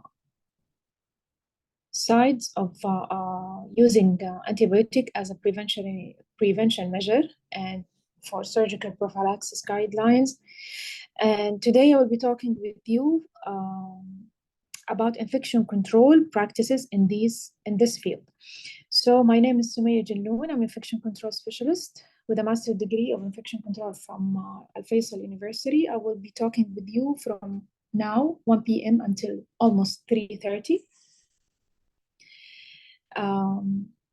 Our objectives also will be around antibiotics usage as infection control practice or preventionary measure. I will be talking in Arabic and English. And if you have any questions, just write it down in the chat or later when I will ask you if you have any questions. مساء الخير على الجميع، أهلا بعودتكم. محاضرتنا اليوم حتكون تكملة لمحاضرات الصباح على يعني تحت عنوان ممارسات مكافحة العدوى ضمن استخدام المضادات الحيوية. وقتي معاكم حيكون من الساعة 1 إلى 3:30 ماكسيموم، يعني حشرح المحاضرات بالعربي والإنجليزي لإرضاء جميع الأطراف، وحيكون في مساحة برضو لأسئلتكم والإجابة على أسئلتكم. فإذا عندك أي سؤال اكتبه في الشات لاحقا أو في محادثات الدردشة، وإن شاء الله حيكون في وقت للإجابة على أسئلتكم. محاور محاضرة اليوم حتكون عن antibiotics usage within infections. Number 2, antimicrobial guidelines and surgical prophylaxis. Number 3, antimicrobial prescribing as a prevention measure. And then we will discuss educating healthcare workers for better outcomes about this subject. So these are our objectives today. So محاور اليوم حتكون عبارة عن استخدام المضادات الحيوية لعلاج حالات العدوى، وأيضا المحور الثاني حيكون على المضادات الحيوية يعني استخدامها والسياسات والإرشادات الأساسية لها قبل العمليات كإجراء وقائي قبل العمليات. رقم 3 أيضا وصف المضادات الحيوية كإجراء وقائي. وآخر محور حنتكلم فيه كده بشكل بسيط جدا عن موضوع تعليم الممارس الصحي لمخرجات أفضل. The lecture will be recorded and uploaded in the YouTube channel of Future Vision. And the lectures I can give it to you as a PDF file in my free channel at the Telegram. I will submit it later. المحاضرات مسجلة حترفع في قناة اليوتيوب الخاصة بمركز رؤية المستقبل. البرزنتيشن أو العرض تبعي اللي هو ملف حيكون ملف PDF موجود في قناة التليجرام المجانية متاحة للجميع، وبعدين حرسل الرابط حقها في الشات. So first objective will be antibiotics usage within infections. استخدام المضادات الحيوية لعلاج حالات العدوى أو العدوى بشكل عام.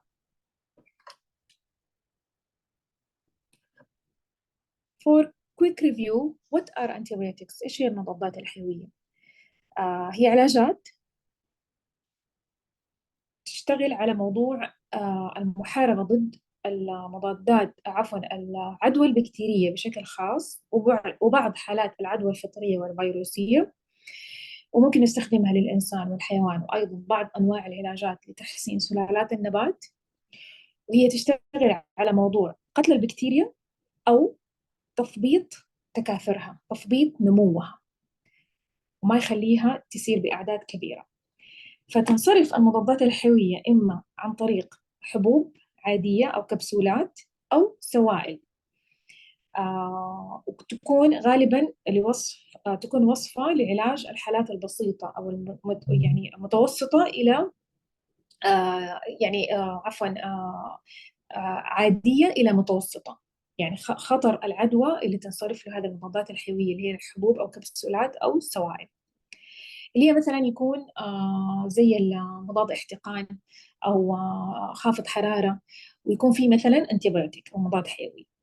رقم 2 ممكن تنصرف على شكل كريمات ومرطبات أو قطرات في الأنف أو بخاخات sprays or drops، وتكون غالبا لالتهابات وعدوى الأنف والعين والفم. أو بالشكل الثالث عن طريق حقن أو يعني مضاد يعني يتم حقنه في الوريد، وتكون غالبا لحالات العدوى اللي شوية شديدة أو تحتاج علاج سريع، وتكون فعاليتها أكثر لأنها على طول تدخل إلى البلاد ستريم اللي هو مجرى الدم. فتستخدم ل more serious infections. So antibiotics is medicines to fight the bacterial infections, especially bacterial infections, and some of them can be used for viral infections or fungal infections. And we can use it in people and animal and some series of plants. And also they work on killing these bacteria or inhibit their growth or stopping them from reproduce and multiply. And we can see antibiotics on the shape of tablets, capsules, or liquids for regular and mild infections, or we can see it on in a shape of creams, lotions, sprays, and drops, and it's especially for ear and eye infections, or we can inject it directly in the bloodstream, so it will be more effective and directly in the blood. So it will be for more serious infections or start to be a risk infection or risky infection. And as we know, no antibiotics should be prescribed without a diagnosis or a clear diagnosis or a treatment plan. So more serious infections mean either a critical case or something in the surgery, or some situation in the surgery, or chronic disease or chronic infection, or high risk infection. فمعنى إنه more serious infection أو العدوى اللي يكون فيها مثلا خطر بدأ يصير الخطر حقها أكثر من المتوسط أو المعقول، معناته هي عبارة عن مرض مزمن، علاج مرض مزمن، أو علاج مثلا حالة سريعة الآن تحتاج مضاد حيوي عشان نخفض مثلا الحرارة العالية، أو نخفف من الألم، أو نحسن من السيولة في الجسم. أو قد تكون عبارة عن عدوى يعني محتمل إنها تكون جدا خطيرة ولسه ما حصلنا مثلا على نتيجة التحليل، وهكذا. What do antibiotics treat؟ طب إيش تعالج بالضبط؟ طبعا تعالج أغلب أنواع العدوى البكتيرية زي ما قلنا. بكتيريا antibiotics only treat certain bacteria infections such as strep throat or urinary tract infections and E. coli, and most of other types of infections can be treated by antibiotics, but we shouldn't prescribe it with no need. إذا ما كان في حاجة لوصف المضاد الحيوي ما يحتاج أصرفه. مشكلة المضاد الحيوي إنه يعمل مقاومة مع الأجسام المضادة في الجهاز المناعي، فكثرة استخدامه يصير بعدين في إيش؟ زي التبلد، يصير الجهاز المناعي ما يستجيب للمضاد الحيوي. لذلك يوصف عند الضرورة لعدوى المجرى البولي أو الجهاز البولي أو التهاب الحلق أو حصول على نتيجة إيجابية من عينة دم أو لعاب أو إذن تكون تحتوي على كائن معدي مثلا زي الإشريشي كولاي أو أسينيتوباكتر أو سودوموناس أو إكسترا، أي نوع من أنواع الكائنات المعدية. So most of the antibiotics can treat most of the infections, but we should prescribe it the right way as necessary as it is for urinary tract infections or strep throat or sore throat or so strep throat is the same of sore throat. Also for sinusitis, for ear infection, or for any blood sample or urine sample or sputum sample that has contained confirmed case from the lab that it is a positive microorganism like E. coli or Pseudomonas or Acinetobacter, etc. You may need to take the antibiotics for some bacterial infections. For example, also, you might not need them for many sinus infections or some ear infections. So taking antibiotics when they are not needed will not help you, as I said previously, and they can have some side effects. Your healthcare provider can decide the best treatment for you when you are sick, and don't ask your provider to prescribe an antibiotic for you if it's not needed. عندنا مشكلة في بعض موضوع التلاعب في صرف المضادات الحيوية، والآن كل ما صارت الإجراءات صارمة كل ما حافظنا على حياة الإنسان وجهازه المناعي أكثر. فلا تتوقع إنه عدم صرف المضادات الحيوية معناته إنه إحنا ما نبغى نساعد المريض إنه يتعالج. بالعكس، على العكس تماما. So we need antibiotics only when it's needed or necessary.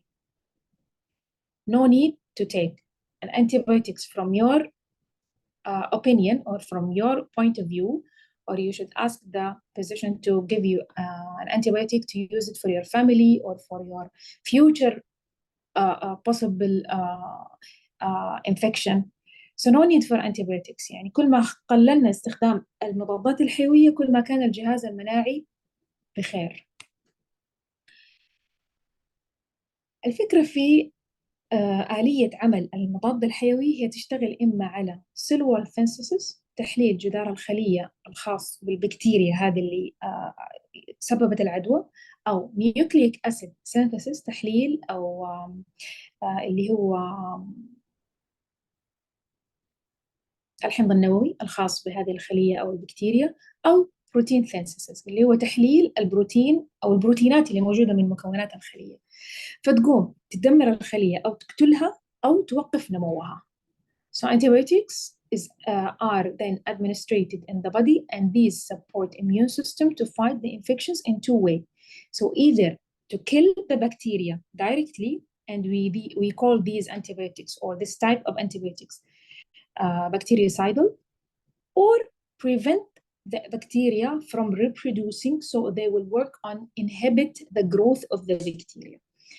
So in this situation, we call it bactericidal. So either bactericidal or bacteriostatic. Bacteriostatic. So bacteriostatic examples for antibiotics for inhibiting the growth of the bacteria عندنا clindamycin, we have tetracycline, we have sulfamethoxazoles type or series, and for bactericidal to kill the bacteria directly, as we know the most famous antibiotic, which is penicillin and vancomycin and fluoroquinolones series, they will directly kill the bacteria. So according to the situation of the patient and medical history and his vital signs and what are the symptoms and the blood sample or the lab sample, the physician should prescribe the correct antibiotic to kill the bacteria or inhibit the bacteria from reproducing. So therefore, there are different types of antibiotics, and in some cases we can prescribe a broad spectrum antibiotics work on a wide range of bacteria, so they will kill most of the bacteria in the patient body. And we don't recommend this type of the combination of the antibiotic unless the case is really severe and it did really need this type of antibiotics. Also, some antibiotics or other certain antibiotics are designed to work on only one type of specific bacteria. For example, penicillin will kill 1, 2, 3 only. They don't need to use any other antibiotic. لذلك نرجع نقول على موضوع إنه عمل المضاد الحيوي مع البكتيريا إما تثبط من نموها وتكاثرها أو تقتلها مباشرة. فاللي تقتل المضادات الحيوية اللي تقتل البكتيريا هي عبارة عن أدوية نسميها بكتيريوسايد، تقتل البكتيريا على طول، زي البنسلين والفانكومايسين والفلوروكلولينز اللي هي السلالات اللي تجي من هذا الانتيبيوتيك. على النقيض أو الزاوية الثانية المضادات الحيوية اللي تثبط من نمو هذا الكائن المعدي أو تكاثره، زي الكليندامايسين والتتراسايكلين أو السلفاميثازوكس اللي هو زول، اللي هي عبارة عن مضادات حيوية للبكتيريا والفطريات. أيضا تشتغل على موضوع إنه تمسك كده الكائن المعدي وتحشر في الركن وتثبط نموه وتكاثره، فبالتالي يتم علاج أو شفاء المريض. لذلك في أنواع متعددة من المضادات الحيوية، وفي بعض الحالات الحرجة لبعض المرضى يحتاجوا something called wide spectrum أو broad spectrum antibiotic، يكون في combination، يعني نستخدم نوعين من المضادات الحيوية أو أكثر، لأنه حالة المريض تحتاج تغطية جميع الزوايا لقتل البكتيريا وعلاجها بسرعة. وفي على أيضا أن الزاوية الثانية أنواع من المضادات الحيوية تقتل واحد نوع من البكتيريا فقط، فما يحتاج نستخدم أكثر من نوع. وأرجع أقول وصفها أو صرفها للمريض يكون عند الضرورة. عند الضرورة. Do antibiotics really affect the immune system؟ هل تأثر المضادات الحيوية على الجهاز المناعي؟ Antibiotics are powerful drugs and work well most of the time in eradicating the infection.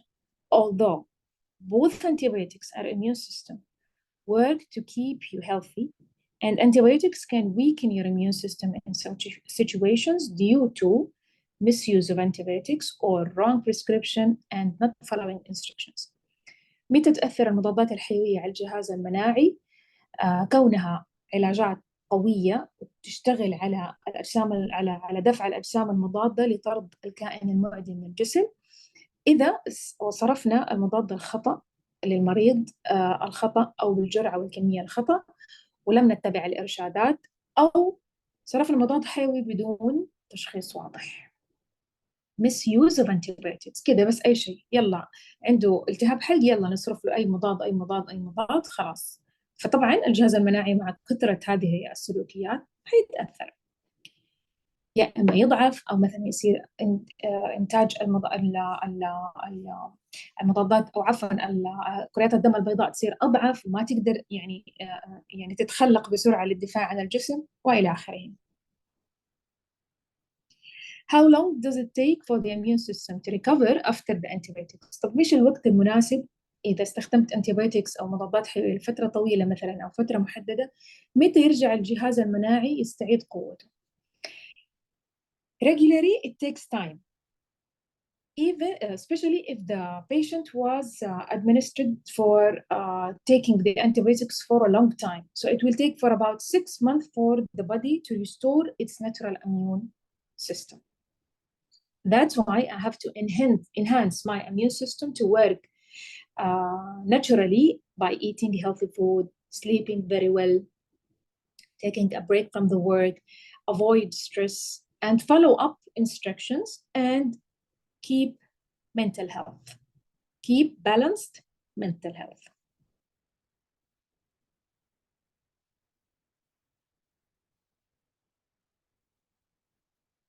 So it is important to stick to the dosage and follow other measures discussed to keep your immunity up.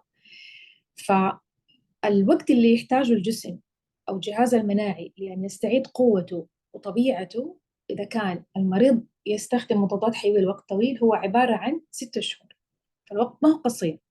لذلك أنا على الزاوية الثانية كمريض وأحتاج أعلم المرضى عندي أهتم بغذائي، النوم الكافي، الراحة والبعد عن الضغط، أخذ استراحة مثلا من العمل، الرياضة، وأيضا الحفاظ على الصحة النفسية، لأنه كلها تشتغل على تعزيز الجهاز المناعي. فدوري أنا كشخص واعي شخص أو ممارس صحي يقابل مرضى ويراعيهم أو يقدم لهم خدمات رعاية، أعلمهم هذه النقطة لأنها تساعد في تعزيز الجهاز المناعي.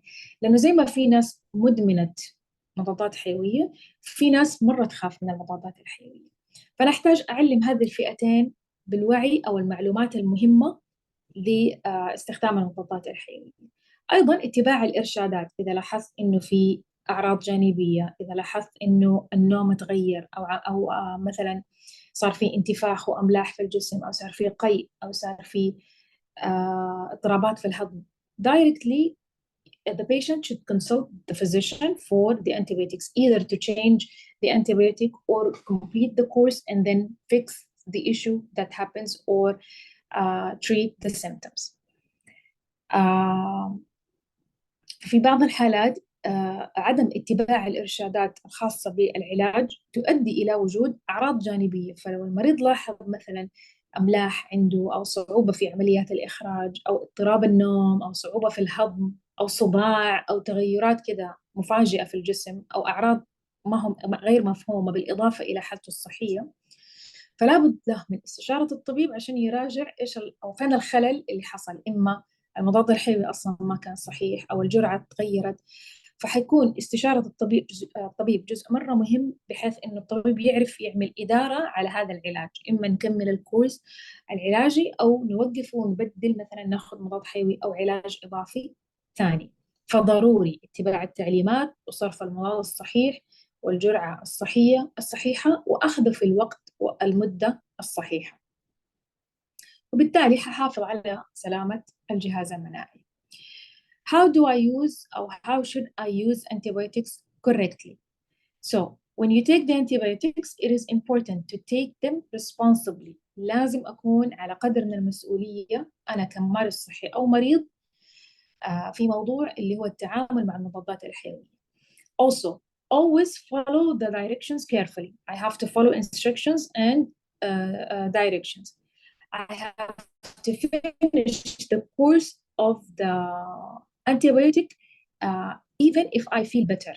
حتى لو كان المريض يشعر إنه خلاص اتحسن، كمل الكورس. هي الفكرة فيها بناء لما آخذ مضاد حيوي مثلا لمدة 3 أيام أو 5 أيام، المضاد الحيوي يشتغل على بناء عمارة معينة تساعد على الجهاز المناعي على الدفاع على الجسم. So finish your medicine even if you feel better. You have to finish the course. If you stop taking the antibiotics too soon, some bacteria might survive and reinfect you. So that's why we can tell you that you have to finish the course. Or before discontinue the antibiotics, you have to ask your physician or consult your physician. فقبل ما توقف المضاد الحيوي من راسك مثلا، أو بسبب رأي مدرسة طب مختلفة، أو في الوقت الغير المحدد حتى لو تحسنت الحالة، هذا قد يعرضك إلى أنه في بعض نوع من أنواع البكتيريا اللي المفروض تنقتل أو يوقف نموها ممكن تعيش وتعمل لك مثلا reinfection، إعادة للعدوى نفسها والإصابة نفسها، فتصير مثلا إما الأعراض أكثر أو أخطر وتوصلك مثلا لمرض ثاني. فيفضل استشارة الطبيب قبل إيقاف أي نوع من أنواع العلاجات بشكل عام والمضادات الحيوية بشكل خاص. إلين يقول الطبيب أوكي وقف كمل، خلاص أنا حتبع الإرشادات اللي تكون حسب التعليمات اللي انصرفت لي. Don't save your antibiotics for later use. ما ينفع أحطها في ثلاجة، تراها ما هي بطاطس ولا دخان ولا موز. الانتيبيوتكس خلاص خلصنا discarded على طول discarded، تخلص منها. for later use معناته ما لها فايدة، أو ممكن أحد ثاني يجي يستخدمها دون وصفه أو بشكل عشوائي ويتضرر منها، أو يصير عنده في المستقبل antibiotic resistant، مقاوم للمضادات الحيوية. So if you finish the course or if there is two extra pills, you don't have to save it. Discard it directly. No need to save it. So other people will use it and in the future will have antibiotic resistance. Don't share your antibiotics with others. This is very important, especially for older people. Older people think that the antibiotics as a magic, so they can use it, they can share it with siblings or with other elderly people or their children or their grandchildren. So this is very wrong. يعني مشكلة المضادات الحيوية اللي أنا مثلا تنوصف لي وبعدين أعطيها لصاحبتي أو لبنتي أو لجارتي سلوك جدا خاطئ، وخاصة في كبار السن. هم يتوقعوا أن المضادات الحيوية ترى هذه سحر، هي اللي عالجتهم فقط. فعادي عندي مضاد يعني في الشنطة، يلا خد يلا أصرف. الموضوع ما هو زي كذا، يعني ما هي البانة، هي ما هي حلاوة. فالفكرة في المضاد الحيوي إني أنا I take it responsibly، أتحمل مسؤولية هذا العلاج، لأنه أنا ما أضمن أنه الجهاز المناعي حتى للتوأم حقي إنه يكون نفس جهازي أو ياخذ نفس ردة الفعل. وما ينفع أصرف دواء وأنا شخص غير مختص، أو أعطي مضاد وأنا شخص غير مختص. لذلك الريكومنديشنز أو التوصيات والإجراءات اللي هي صارت صارمة الآن في عدم صرف المضادات الحيوية ترى لها لازمة للحفاظ على صحة المريض to protect his immune system. Last point is, don't take antibiotics prescribed for someone else because they may delay the best treatment for you. So and also they may make you even sicker or cause you a side effects. زي ما قلنا من شوية، المضادات اللي تناسبك في حالتك الصحية الآن لا تناسب الأشخاص الآخرين. فما تعطيك أعراض جانبية أو تسوي لك مشكلة مثلا في الجهاز المناعي أو تخليك تمرض أكثر أو الأعراض تزيد حدة. إذا كان شخصين في البيت عندهم إنفلونزا ما أعطيهم نفس المضاد، كل واحد له تحليل مختلف، فكل واحد يحتاج يفحصه الطبيب ويعمل له تحاليل وإجراءات خاصة ويصرف له المضاد الصح. So if I had two people in my house with the same influenza diagnosis or any type of diagnosis, I have to take care or mention that no need to take the same antibiotic or the same treatment. I have to separate them. Both of them should consult the physician and both of them should take a treatment plan because their both immune system are not the same, even if they were a twin. So no need to expose yourself for side effects or more serious infection and more serious symptoms and avoid the best treatment for you. So don't share antibiotics, don't prescribe antibiotics unless it's necessary and to the right patient with the right dose and amount or time. So if I did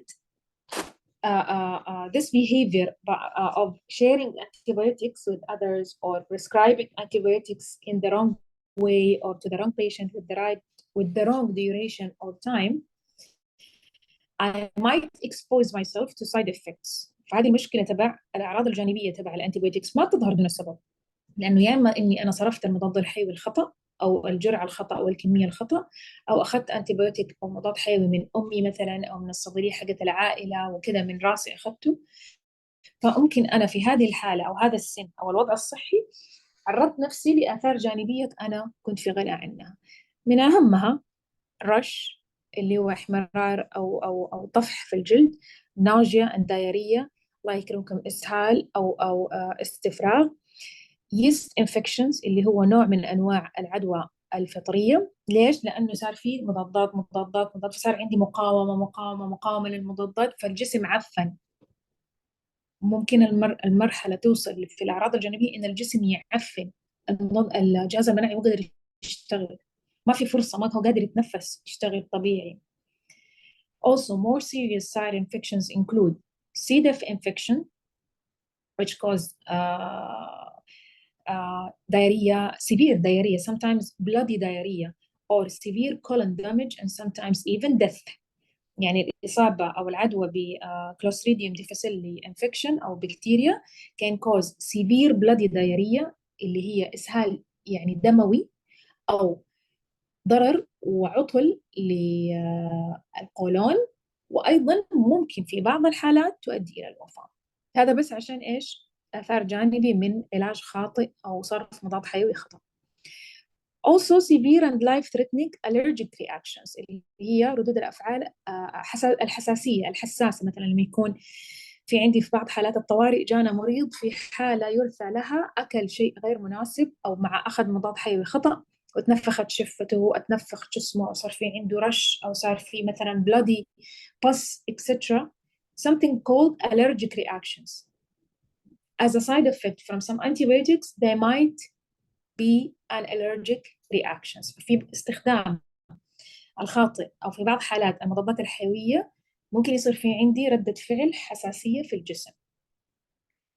Also antibiotic resistant infections. قلنا صرف المضاد الخطأ للشخص أو المريض الخطأ بالجرعة أو الكمية الخطأ ممكن يؤدي إلى المقاومة لهذه المضادات الحيوية. ومن أشهر الكائنات في العدوى المصاحبة بالمستشفيات عندنا المقاومة للمضادات الحيوية MRSA, which is methicillin resistant Staphylococcus aureus, and this is very dangerous infection and considered as hospital-acquired infections.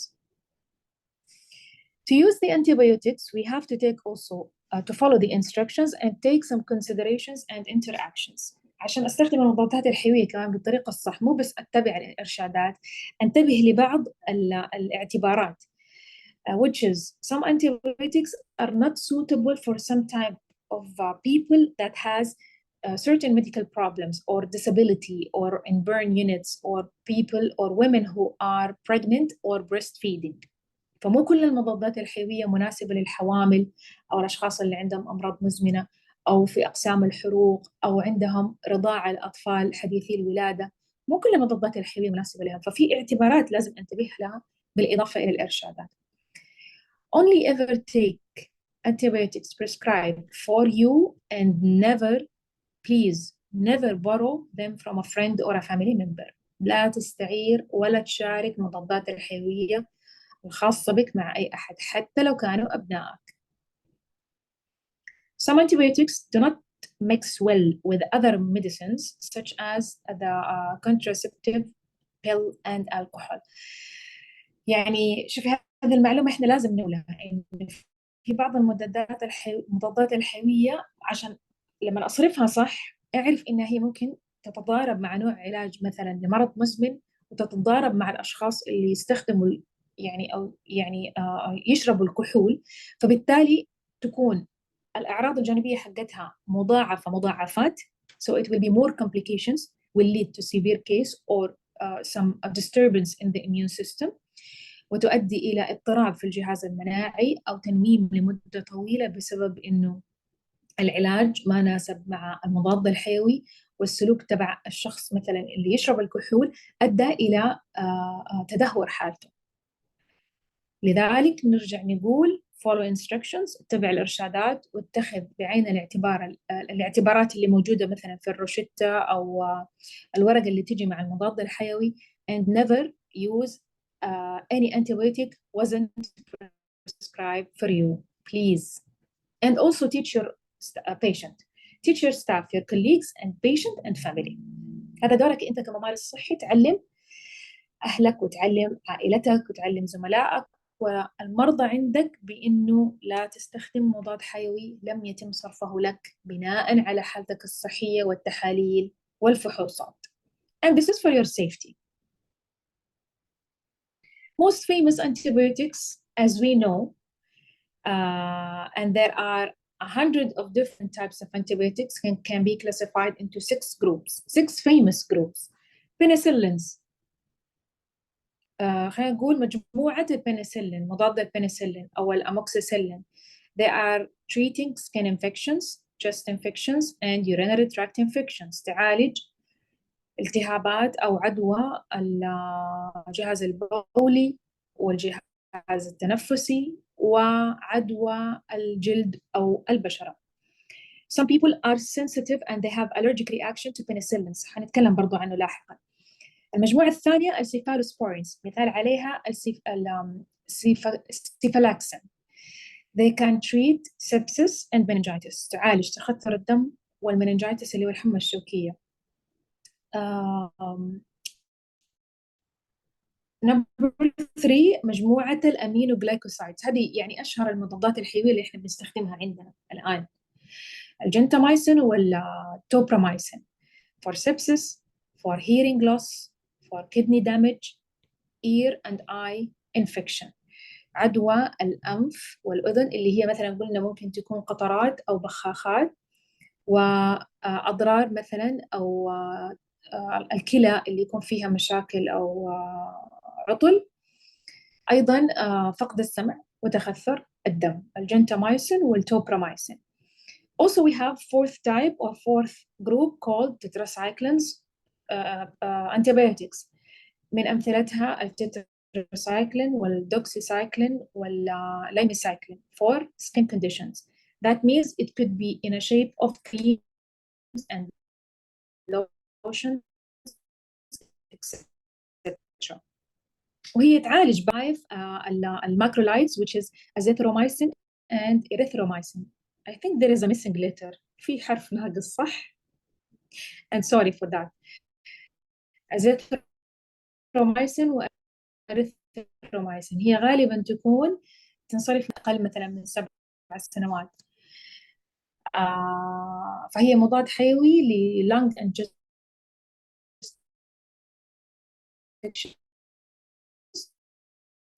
أيوة اللي هي للأطفال غالبا، يعني هذه أشهرها. who is or with a penicillin allergies. وقلنا في ناس عندهم حساسية من البنسلين. Some people has allergy from using the penicillin as an antibiotic. We can give them erythromycin and azithromycin and erythromycin. Last group is fluorocholines, which is ciprofloxacin and levofloxacin. هنا هذه المجموعة الأخيرة هي تعتبر wide أو broad spectrum antibiotics، ما تنصرف لأي أحد، ولازم فحص دقيق، ولازم يعني إجماع على صرفها as a wide spectrum antibiotics عشان تعالج صحة المريض وتغطي كل الجوانب المطلوبة.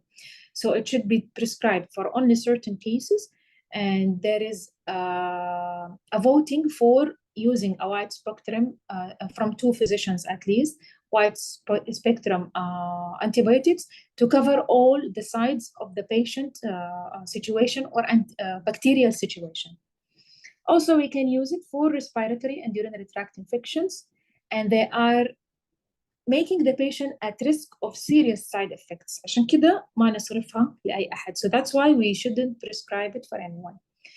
مشكلتها إنها حتكون يعني كأنها مجموعة من المضادات الحيوية ومضاعفة، فأنا أخاف على صحة المريض إنه يتعرض لأعراض جانبية بشكل أكثر خطورة وتدهور حالته. فممكن تنصرف لعلاجات الجهاز البولي والتنفسي، ولكن زي ما قلنا ما تنصرف لأي أحد، ولازم يكون في إجماع على الأقل طبيبين للموافقة على صرفها. في side effects ما هي سهلة. Okay. Now, if you have any questions for objective number 1، إذا عندكم أسئلة في خصوص هذا المحور عشان لا تناموا.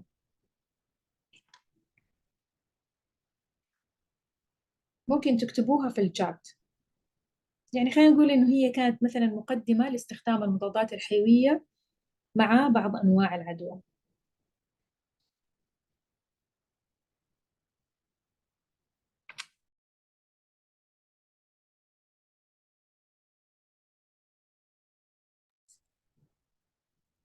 إذا في أحد عنده أي سؤال بس اكتبوه في الشات.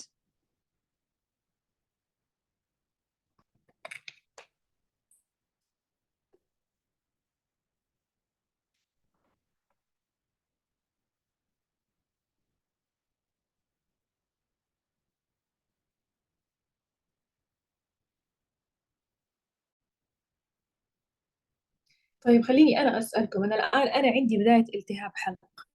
What type of antibiotic should I use؟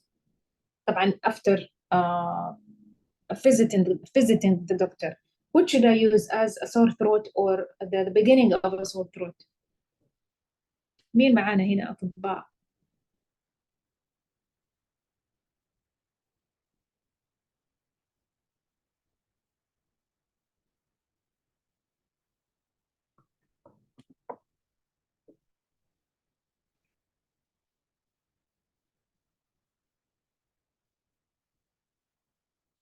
ما يحتاج فايرال.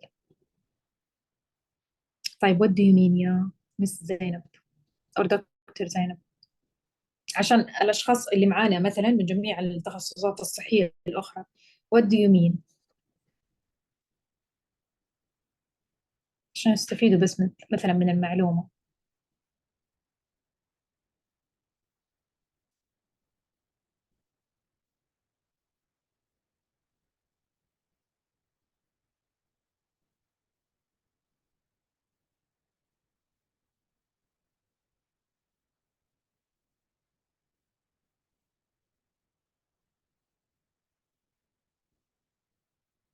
المضادات للبكتيريا excellent. أغلب الإنفلونزا فيروسية، صح. أنا ما عندي إنفلونزا، أنا عندي التهاب في الحلق الآن. يعني أنا الآن ما عندي أعراض إنفلونزا، صداع أو كحة أو راني نوز، سيلان في الأنف، أو مثلا عطاس. ما عندي حلقي، بدأ حلقي يوجعني. إيش آخذ أو إيش أسوي أو إيش أتصرف؟ خليني أسألكم السؤال بالطريقة الصح.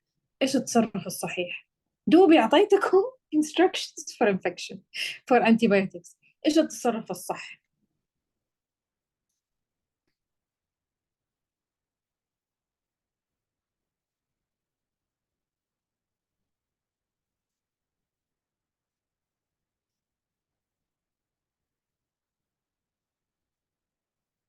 يا سلام. أصلا رحت للصيدلية قلت له أحتاج مضاد للحلق، وأنا يعني شوية شكلي ما كنت مركزة، دوبي صاحية. فقلت له أحتاج مضاد لالتهاب الحلق وأبغى بنادول إكسترا. قال بنادول إكسترا أبشري، مضاد أدخل التطبيق أعملي فحص ويعطيكي الطبيب وصفه، تنزل في النظام نعطيك مضاد حيوي. فنو نيد إني أنا أروح أخذ مضاد حيوي من راسي، ممكن أروح صيدلية تانية يصرفوا لي مضاد حيوي. لكن إذا أخذت موافقة من الطبيب، إيش عندك أعراض آلام كحة صداع كده، حيقول تحتاجي مضاد ولا تحتاجي مسكن، أو تحتاجي مثلا عندك حرارة، عندك تحتاج خافض حرارة. أول خطوة please visit your doctor. So the first step either way visit your doctor. Excellent. الفرق بين المضادات الحيوية والأدوية العادية أكيد if there is a difference between regular treatments and المضادات الحيوية. المضادات الحيوية قلنا إحنا مرجعنا قلنا في المحاضرة إنها it works on either cell wall synthesis or protein synthesis or nucleic acid synthesis. هي تدخل تعمل تقتل البكتيريا على طول عن طريق تحليل جدار الخلية للبكتيريا، أو تحليل البروتين، أو تفتفت خلينا نقول إن هي تشعتر وكده تشتت البروتين حق الخلية، أو تشتت الحمض النووي للخلية البكتيرية. فبالتالي هي قوية، هي ما هي زي other treatments، ما هي زي المسكنات أو زي مثلا علاجات السيولة أو كده. هي تشتغل على تدمير أو قتل الخلايا، فهي أدوية أقوى. عشان كده بنقول احرص على استخدامها أو صرفها كممارس صحي. بس هذا الفرق. العلاجات الثانية ممكن يكون مثلا عندي طبعا شوفي، هي بشكل عام أغلب الأمراض في العالم أو في الكوكب ده هي عدوى، أغلبها لازم يكون في كائن أو سبب معدي، لأنها تكون إيش عطل في نفس العضو. ف يعني بشكل عام المضادات الحيوية هي ما هي زي العلاجات الثانية. لذلك أصلا بشكل عام الآن التوجه اللي هو عدم إنتاج سلالات جديدة مثلا من البنسلين أو أي نوع من أنواع المضادات الحيوية، لأنهم اكتشفوا في الدراسات المؤخرة إنه كل ما صنعوا مضادات حيوية جديدة كل ما صار الأجيال الجديدة من الكائنات الدقيقة تجي، يعني خلينا نقول تتكاثر وتجيب أجيال ذكية، سواء بكتيريا أو فيروسات أو طفيليات أو فطريات. فالأجيال الجديدة تقاوم المزيد من المضادات، كل ما صنعنا صار في مقاومة، فتوقف العالم عن إصدار المزيد من المضادات الحيوية عشان يعني نكبر عقلنا يعني خلينا نقول نتكيف في هذا الكوكب للعيش مع الكائنات الدقيقة، ويصير الأجيال الجديدة تقاوم نفس المضادات اللي اوريدي موجودة. فالمضادات الحيوية هي طبعا من أقوى العلاجات المستخدمة، يعني من الأقوى اللي هي فيما يخص كأنها تتكافأ مع قوة الجهاز المناعي وكريات الدم البيضاء اللي تدافع عن الجسم ضد المرض.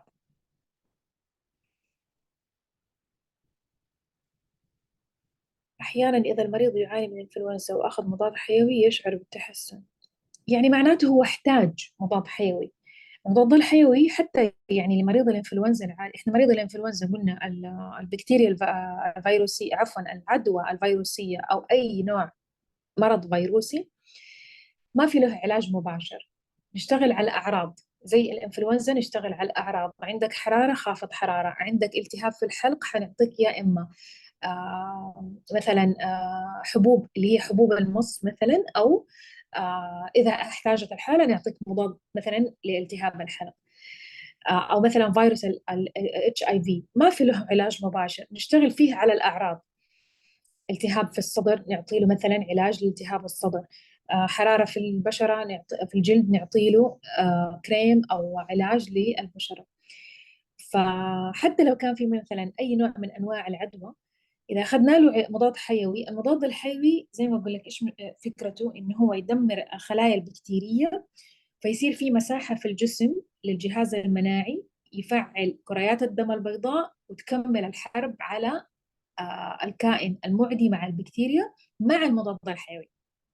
كانها تشتغل بالتعاون مع المضاد الحيوي يدمر البكتيريا ويخلوها تخرج من الجسم مع الفضلات، الله يكرمكم، سواء العرق أو الفضلات من الجهاز البولي وجهاز الإخراج. لما تيجي تخرج الأعراض كمان طبعا الجهاز المناعي يتأثر فيصير في شوية ضعف، عشان كده تطلع لي الأعراض كحة إسهال، تخرج خلاص بدأ الكائن المعدي يخرج من الجسم. فالمضاد الحيوي ممكن يشتغل زي ما قلنا على عدة أنواع من الأمراض، بس ما نبغى الجهاز المناعي يتضرر منه وياخد عليه عشان لا تصير في مقاومة في المستقبل، وزي ما قلنا ممكن يؤدي إلى مثلا تعفن في الجلد، تعفن في الجسم، تعفن في بعض الأعضاء، إنه صار الجسم المناعي أو الجهاز المناعي صار فيه تبلد، إنه كأنك قاعد تحط في الجهاز المناعي إسمنت إسمنت إسمنت عشان يدافع يدافع يدافع، بعدين خلاص صار الجهاز المناعي ما يقوم بشغله، ما في مساحة أو أرض كافية لتخليق كريات الدم البيضاء ودفاع الجسم عن نفسه بنفسه كده بالفطرة كما خلقنا الله. فأنا هذا تعليقي على موضوع إذا كان أحد عنده حرارة أو إنفلونزا أو أي نوع من أنواع الأمراض مثلا، سواء المعدية أو الغير معدية، فلما ياخذ مضاد يتحسن. أيوة المضاد حيحسن، لكن هو مثلا ما هو الطريقة الصح أو الأسلم عشان نخفف من الأعراض الجانبية وضرر الجهاز المناعي. الجهاز المناعي إحنا نبغاه يشتغل بالفطرة، هو شغال ترى بالفطرة، ينتج دائما كريات دم حمراء، كريات دم بيضاء، والليمفوسايتس اللي هي هذه اللي تكون الأجسام المضادة، عفوا تكون إيوه الأنتي بوديز للدفاع عن المرض. يعني سبحان الله ربي خلقنا وأودع فينا أو المعدة كبيت الداء والدواء، والجهاز المناعي هو أصلا جاي يحميك، فأنت لا تلعب في إعدادات الجهاز المناعي. فطالما أنت كممارس صحي عرفت المعلومة، يلا ثقف المرضى عندك عشان تساعدهم إنه كمان يخفف من استخدام المضادات الحيوية وما يتضرروا هم بشكل عام. Sorry, I was talking about our colleague asked if the patient has a regular influenza and he was using the antibiotic and he felt good, so he was getting better. What's the relationship of taking the general medication or a general treatment for the influenza or taking the antibiotics? So the antibiotic will heal the patient faster.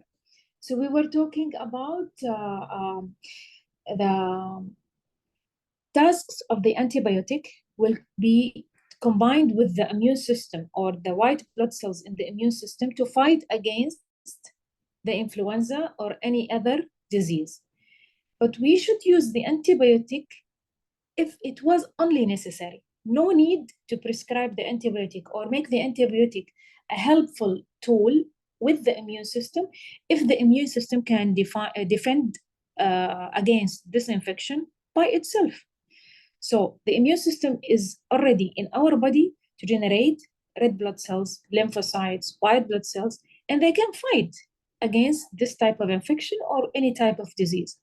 The antibiotics should be here and they can heal the patient faster, but sometimes it may lead to some side effects. So no need for side effects.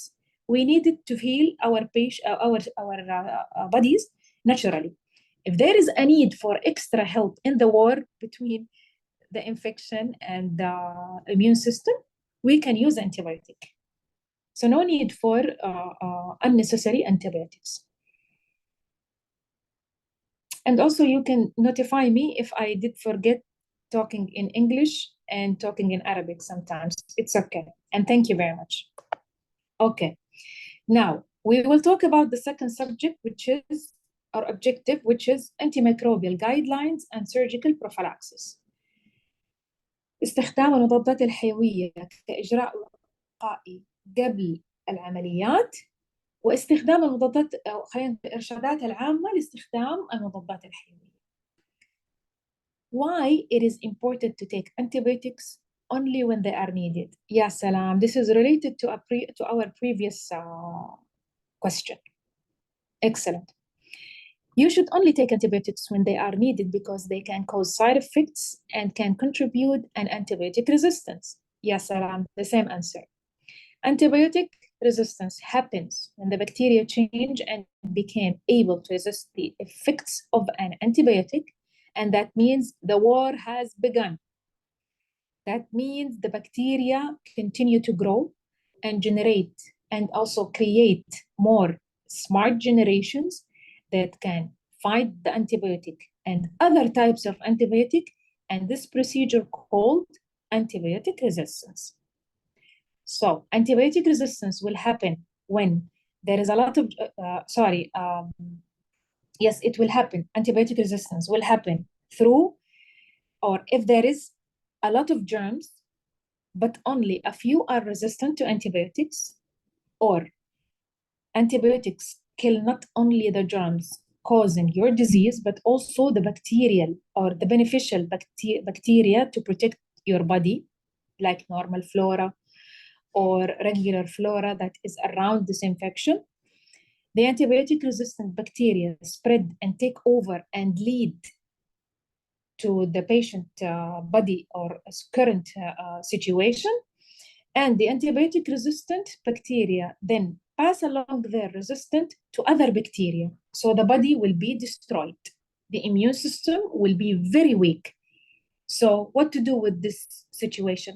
I will give him more antibiotics, or I will leave the antibiotics to be released from this body. So this is a very difficult situation for the patient. هنا في النقطة الأولى الخاصة بالإرشادات العامة لاستخدام المضادات الحيوية. ليش لازم أستخدم المضادات الحيوية لما أحتاجها أو لما يكون في ضرورة؟ لأنه ممكن تعرضني إلى آثار جانبية أو مقاومة المزيد من المضادات. عفوا. فالمقاومة للمضادات الحيوية تحصل لما يكون في اللي هو وصف مضاد حيوي خاطئ وراح للجهة الخطأ في الجسم وما عالج المرض، فبالتالي البكتيريا حتستمر في النمو والتكاثر وتعطيني أجيال جديدة من نفس البكتيريا تكون مرة ذكية فتقاوم ده المضاد المصروف والمضادات الثانية. لذلك المضادات الحيوية أو مقاومة المضادات الحيوية تحصل عندما يكون في عدد كبير من البكتيريا اللي ما استجابت للعلاج وبعدين صارت تتكاثر وتقاوم المزيد من المضادات الحيوية. وأيضا يصير أيضا هذه المقاومة للمضادات الحيوية تساهم في خلينا نقول سوء حالة المريض الصحية، لأنه لا جهاز مناعي قاعد يدافع ولا العلاج اشتغل ولا المضادات الحيوية الإضافية اشتغلت طالما إنها قاعدة تنصرف مثلا بطريقة صح. فحتى النورمال فلورا اللي هي البكتيريا النافعة في الجسم تبدأ تتضرر فتدهور حالة المريض. فلما يصير في مقاومة للمضادات الحيوية هذه البكتيريا تكون مرة أقوى كأنها مضاعفة، فتبدأ تنتشر في الجسم وتبدأ تضعف الجهاز المناعي وتصير حالة المريض يرثى لها.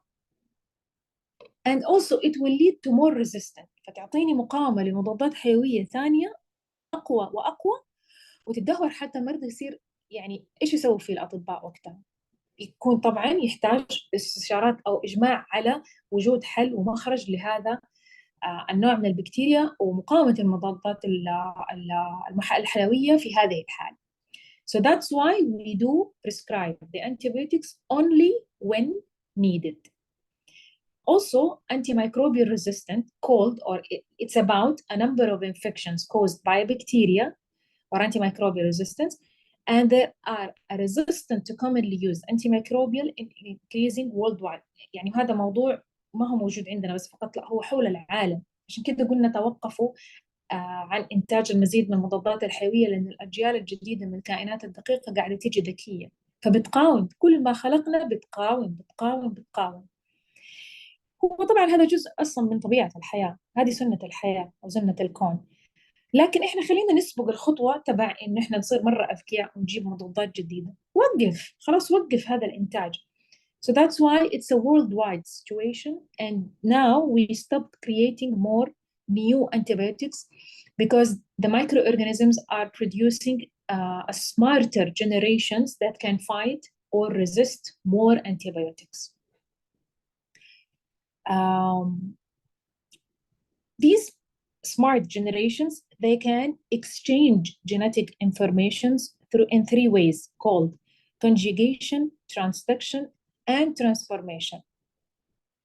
And when this exchange is increasing by various factors such as misuse of medicines, and poor infection control practices, and global trade and travel around the world, the hospital-acquired infections and community-acquired infections will be around us. So that's why we have to prescribe the antibiotics only when needed. So this is the meaning of the resistance, antibiotic resistance. هنا معنى مقاومة المضادات الحيوية.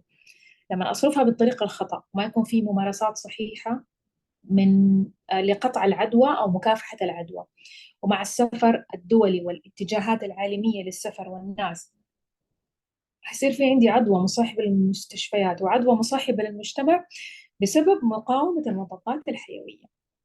لأنه الأجيال الجديدة تعمل تغيير للمعلومات الجينية عن طريق آلية معينة تسمى conjugation أو transduction and transformation، تسويها ب3 خطوات. خلاص هي خلقت كده، فأنا أحتاج أغلبها، أسبقها بخطوة، إني أنا ما أعطي إلا المضاد الصح وقت الضرورة، only when needed only when necessary. ما أعطيها مجال تتقوى عليها، يعني خلينا نقول أكبر عقلي، ما أوصف المضاد بشكل عشوائي. So hospital-acquired infections are also often caused by or due to antibiotic resistance bacteria, but not always. برضو بعض أنواع العدوى المصاحبة للمستشفيات يكون جزء من سببها مقاومة المضادات الحيوية، وطبعا مو كلها ولكن أغلبها.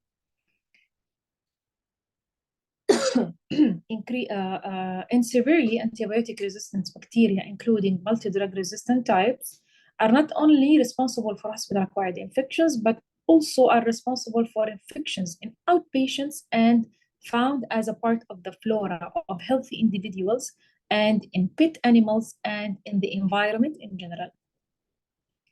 They are also isolated from food-producing animals and sometimes from food products. So الانتيبيوتكس عشان احط لها جايد لاينز او ارشادات عامه لازم اعرف هي فين قاعده توصل، او مقاومه هذه المضادات الحيويه توصل لانتاج الحيوان عفوا لانتاج الاغذيه من المصادر الحيوانيه، وايضا توجد في البيئه بشكل عام، وممكن تصير جزء من النورمال فلورا او البكتيريا الطبيعيه اللي الجسم اللي داخل اجسام البشر.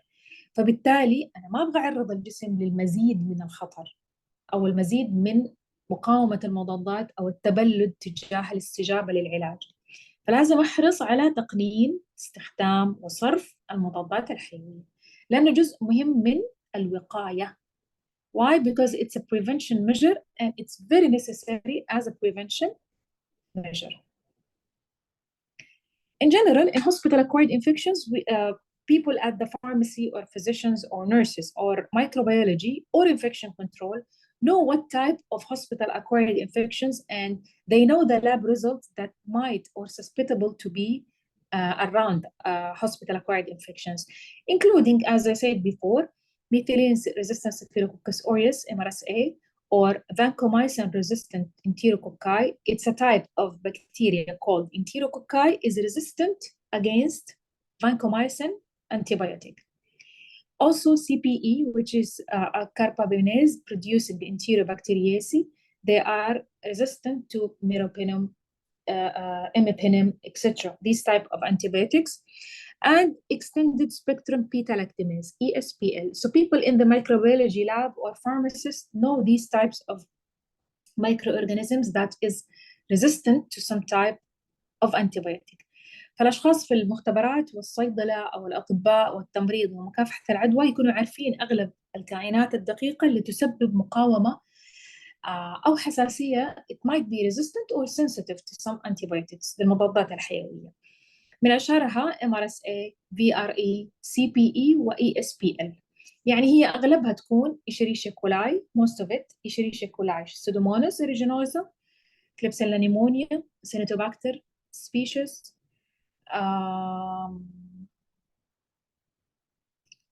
Candida in some cases, and it will transfer. يعني كل ما أنا أعطيت فرصة إنها هي تتواجد في البيئة الخطأ حتقاوم المزيد من المضادات. And it will also be developed if I provided the correct area or environment for them to grow, they will create more resistant for antibiotics in the future. And that's why we do have antimicrobial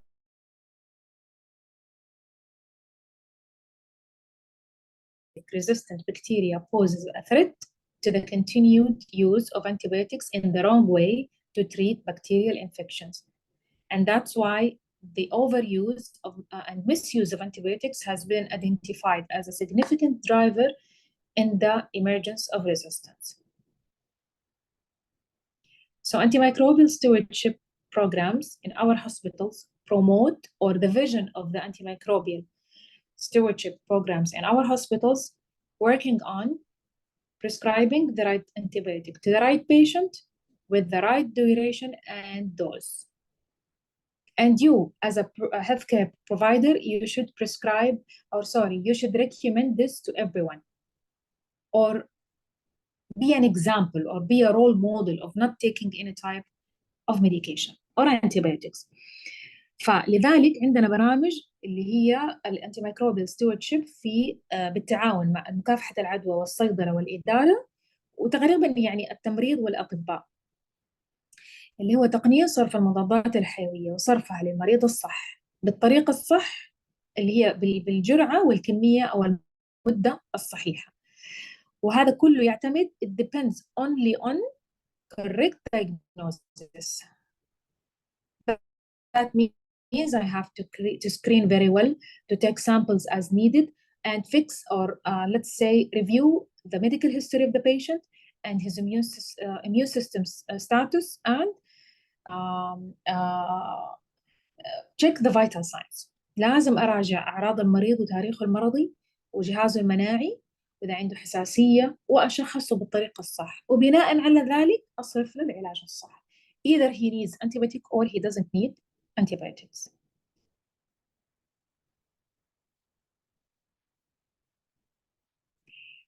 In a university or a hospital in Colorado, in USA, they minimized the antimicrobial stewardship goals, for example, until 2025 in 4 original goals.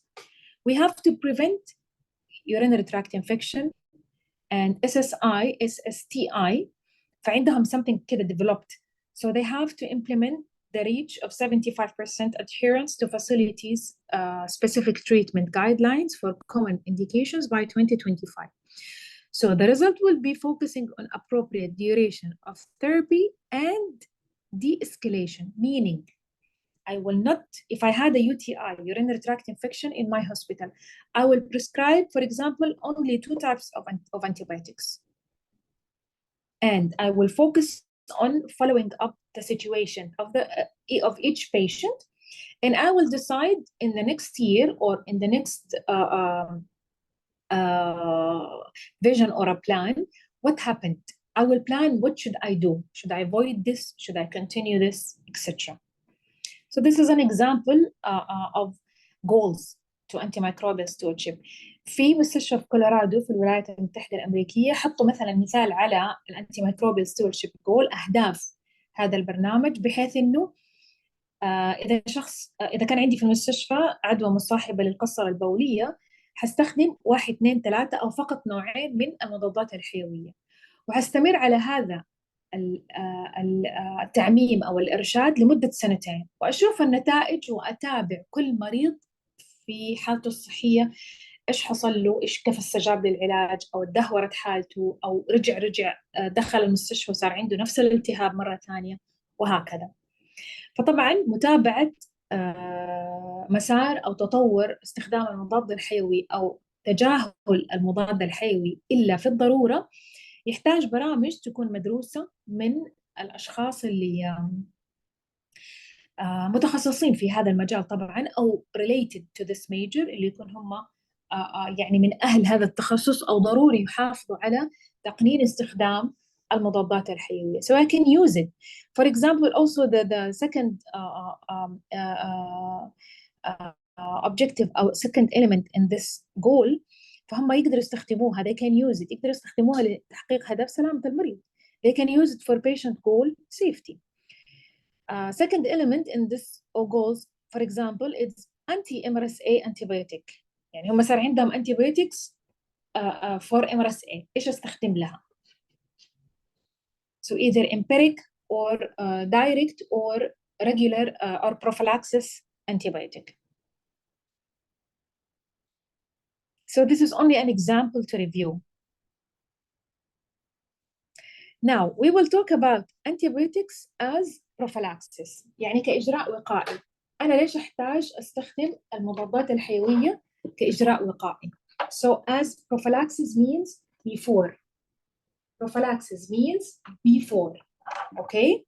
So antibiotics may be used only not for treating, يعني not after diagnosis, after receiving an infection, or after car accident, or after as a treatment. I can use it before the disease.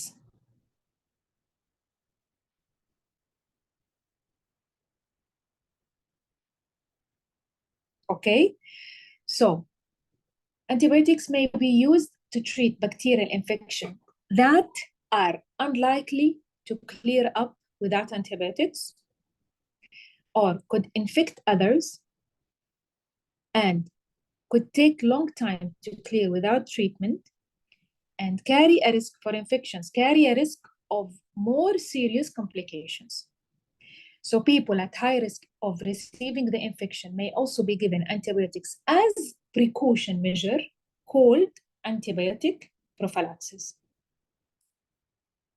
And sometimes يعني we call it empiric. Empiric يعني before the infection has occurred.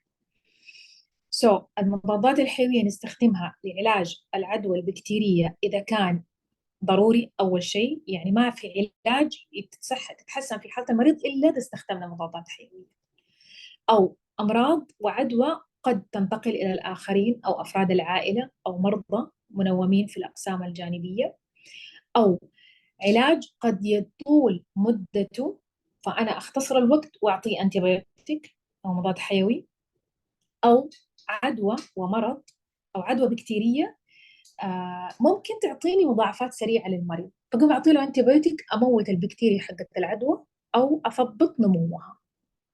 لكن في فئة الأشخاص أو المرضى اللي معرضين للإصابة بخطر عدوى أكبر، أو إذا جاتهم أو إذا لقطوا أي نوع من أنواع العدوى تكون حياتهم في خطر، فأعطيهم الأنتيبيوتيك أو المضاد الحيوي as precaution، يعني كإجراء وقائي. فهنا نسميها antibiotic prophylaxis. And we will see an examples of it. So antibiotic prophylaxis in surgery يعني خلينا نقول كمثال أساسي in surgery is an important measure، يعني مثلا قبل العملية to contribute to the prevention of surgical site infections, and international and national guidelines provide clear recommendations for the proper implementation of antibiotic prophylaxis. However, many studies indicate poor compliance in many healthcare centers of following the antibiotic or the antibiotic prophylaxis checklists or guidelines. In one of the studies in Serbia, the antibiotic prophylaxis in abdominal surgery aimed to determine, compared or in a compliance with international guidelines, aimed to determine the level of compliance in the application of antibiotic prophylaxis in abdominal surgery with the guidelines. في واحدة من الدراسات قاعدين يشوفوا الإجراءات الخاصة بالabdominal surgery checklist، عملوا دراسة على إنه مدى التزام الممارس الصحي لإعطاء المضاد الحيوي كإجراء وقائي قبل العملية. فكانت retrospective study يعني بعد ما تم إجراء العملية ورجعوا للأحداث السابقة. retrospective يعني ريترو في الماضي. So كانت الدراسة retrospective mean in the past, so the operation already has happened, so that's why they are collecting the data and finding out what happens as an outcome. So the study was in Serbia and the duration period was from January until March 2019, so it's about 3 months. The study has collected 27 patients information، 270 مريض، والمدة كانت 3 أشهر في عام 2019. The medical records provided information، هذه هي اللي هو نوع الدراسة، جمع البيانات من type of surgery, what type of surgery in abdominal surgery and the choice of antibiotic نوع المضاد الحيوي the time of application إيش استخدموا المضاد الحيوي ومتى استخدموا قبل العملية بساعة أو ساعتين أو نص ساعة أو ربع ساعة the route of administration إيش أعطوله oral or injection the need of the redosing إذا احتجنا نعطي المضاد الحيوي مرة ثانية the duration of antibiotic prophylaxis administration اللي هو المدة وأيضا as well as the presence of drug allergies اللي هو إذا كان في عندي drug allergy مضاد أو عفوا حساسية لأي نوع من أنواع المضاد الحيوي أو العلاجات الأخرى. The result was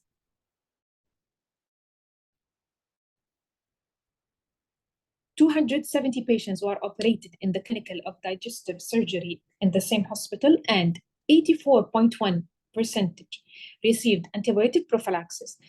84% من هدول ال 270 مريض أخذوا antibiotic prophylaxis أخذوا مضادات حيوية قبل العملية. من أمثلة عليها السيفازولين an antibiotic recommended for most abdominal surgeries كان يعني موصى على صرف هذا المضاد الحيوي بالذات. وتم صرفه ل 17 مريض فقط يعني بالنسبة تطلع 6.3. It was administered only for 17 patients. The majority of the patient, 64.4%, received antibiotic prophylaxis within 30 minutes before the surgery. 30 minutes of the beginning of the surgery. أيوة before the surgery. فكان عندي 30 دقيقة قبل التخدير والعملية أعطينا 17 من هذول المرضى هذا المضاد الحيوي اللي هو سيفالوزولين. And the duration of antibiotic prophylaxis is of up to 24 hours after the operation was applied on 13.1% of the patient. يعني أقل عفوا يعني أكثر يعني في ناس منهم أو مرضى أخذوا المضاد الحيوي كإجراء وقائي قبل العملية بنص ساعة وفي ناس أعطيناهم المضاد الحيوي قبلها بيوم كامل. الconclusion طلعت the patients was divided on some of them received the antibiotic as a prophylaxis measure 30 minutes before the surgery and the rest was having the antibiotic prophylaxis before the surgery in 24 hours. So it's a one day before the surgery. And the conclusion was the compliance to guidelines were low.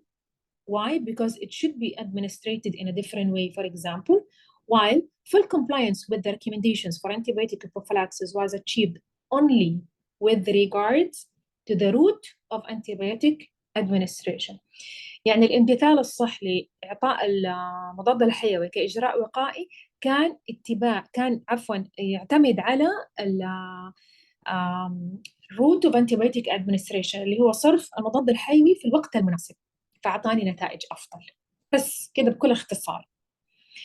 فدائما طبعا الدراسات تجي تدعم النص أو الكلام اللي احنا نشرحه في المحاضرات أو مثلا للتطبيق العملي في الواقع أو في الحياة الواقعية. فلما يقول لك اتبع التعليمات لصرف المضاد الحيوي، اتبع تعليمات لصرف المضاد كإجراء وقائي قبل العملية، بليز اتبع التعليمات لأنه في لها دراسات مبنية عليها والنتائج حققت مخرجات أفضل. So when they will ask you to follow the guidelines of something like infection control practices like surgical prophylaxis duration before the surgery or prescribing the correct antibiotics, please try to follow these guidelines because they will lead to better outcomes. They are not added in our lives just for fun or just to fill the documents.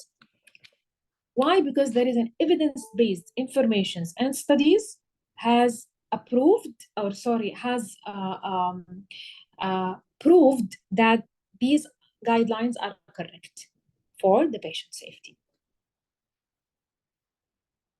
Example of the same study, this schedule was taken from this study. Abdominal surgery means any surgery, any type of surgery in the abdomen. So for example, hernia repair surgery, we give the patient cephaloxolin in a special amount or special measure عفوا. And if there was no use of cephalosporin, we used clindamycin or vancomycin through IV, that means directly in the bloodstream. And in prologue surgery, after 4 hours of cephalosporin, after 6 hours for clindamycin, we gave them as a redose, يعني another dose, and one dose or to be completed within 24 hours. The duration was 1 hour before the surgery or 1 day. Sorry, one dose or to be given or to be completed within 24 hours. Before the surgery in 1 day, I have to give the antibiotic prophylaxis. And the redose was after 4 hours of cephalosporin was received or was administered, or after 6 hours for clindamycin. So when they will approve this study by practice, they will know what type or how degree of the compliance was achieved. اللي هو في مثلا أخذوا عليها مثال في خلينا نقول إصلاح أو عملية الفتق، لما نستخدم المضاد الحيوي المعين، وإذا ما كان فيه يعطوا مضاد حيوي بديل بجرعة مناسبة وكمية مناسبة عبر الوريد، مثلا قبل يوم من العملية أو قبل نص ساعة من العملية، أعطتهم طبعا نتائج مختلفة بين أنواع المرضى، ولكن هو كان نفس العملية، بس المضاد الحيوي كإجراء وقائي تم إعطائه بطريقة مختلفة، إما الوقت مختلف، يا إما قبل العملية بنص ساعة أو قبل العملية بيوم، فكانت المخرجات مختلفة.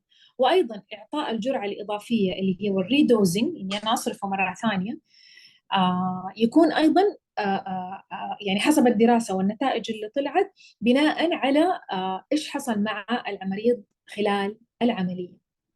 فهذا طبعا يعني كذا مثال بس عشان نوضح الانتيبيوتيك prophylaxis what happens.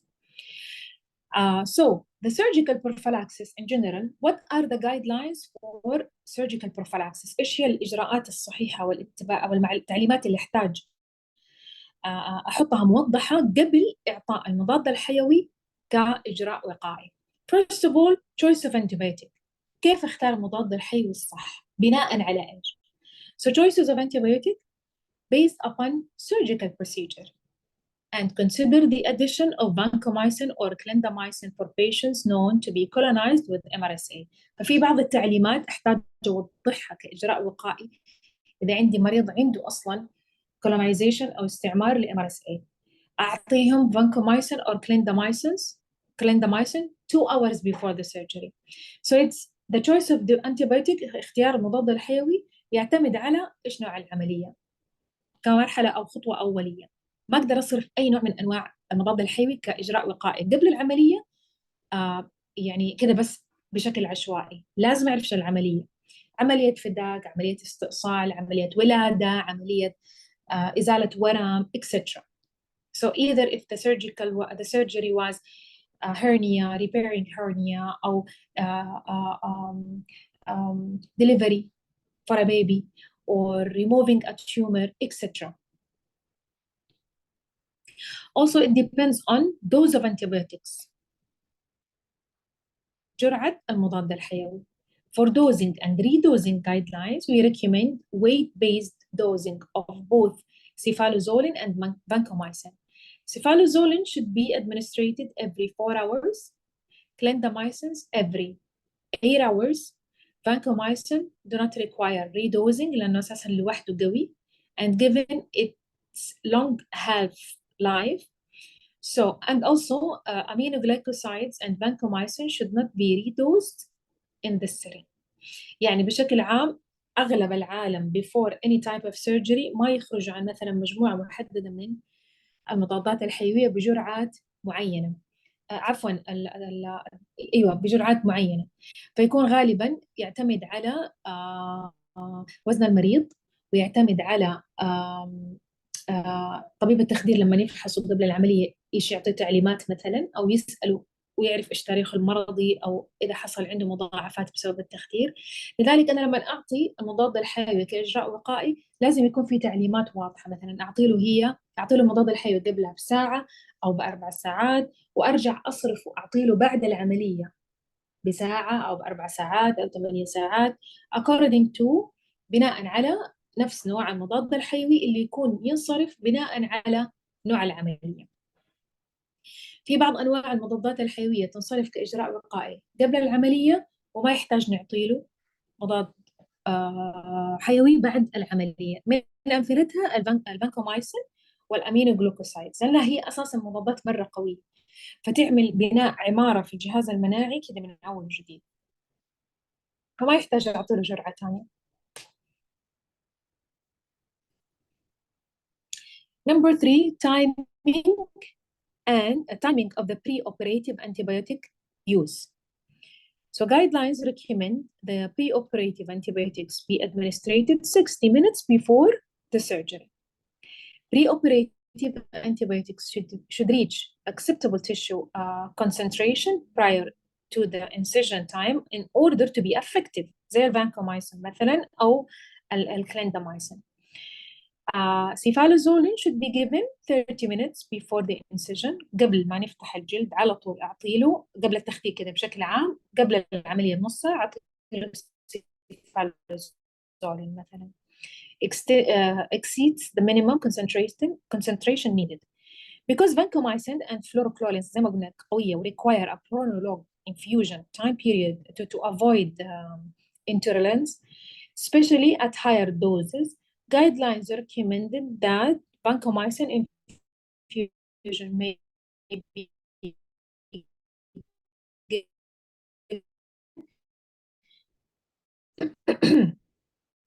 60 الفانكومايسين، بس أتوقع أغلب التوصيات تقول قبلها بساعتين لأنه هو قوي.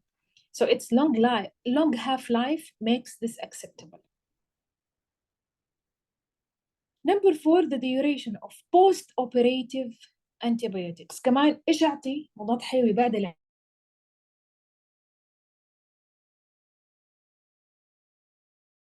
give less than more than 24 hours of post-operative antibiotics, and in many procedures no need after incision closure any necessary. Refer to solid organ transplant protocols if acceptable. يعني باستثناء عمليات زراعة الأعضاء فلها وضع خاص في استخدام المضادات الحيوية كإجراء وقائي. فمعظم الأحيان إحنا نعطي له المضاد الحيوي قبل عشان يلتئم الجرح to close the incision and to build a power in his immune system, so after surgery he will recover fast عشان نبني في الجهاز المناعي أجسام مضادة جيدة، وبعد العملية يتعافى بسرعة ويتقفل الجرح ويستجيب إذا كان حيستخدم علاجات تانية يستجيب لها أسرع. So he will respond to more other treatments after the surgery better than usual.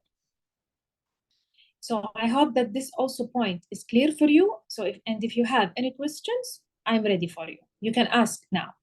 إذا عندكم أسئلة إن شاء الله يكون الشرح لهذا البند كويس برضو، فإذا عندكم أسئلة اكتبوها في الشات. No need to write your name or ID if you were attending here. No need.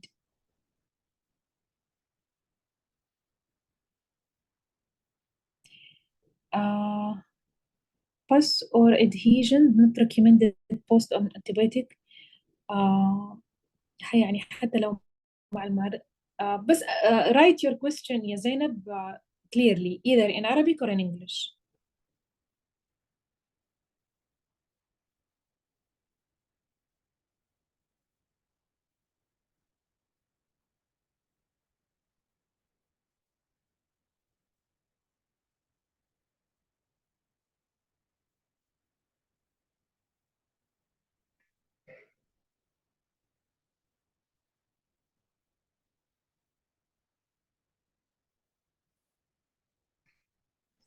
Is there any evident role for previous operative prophylaxis?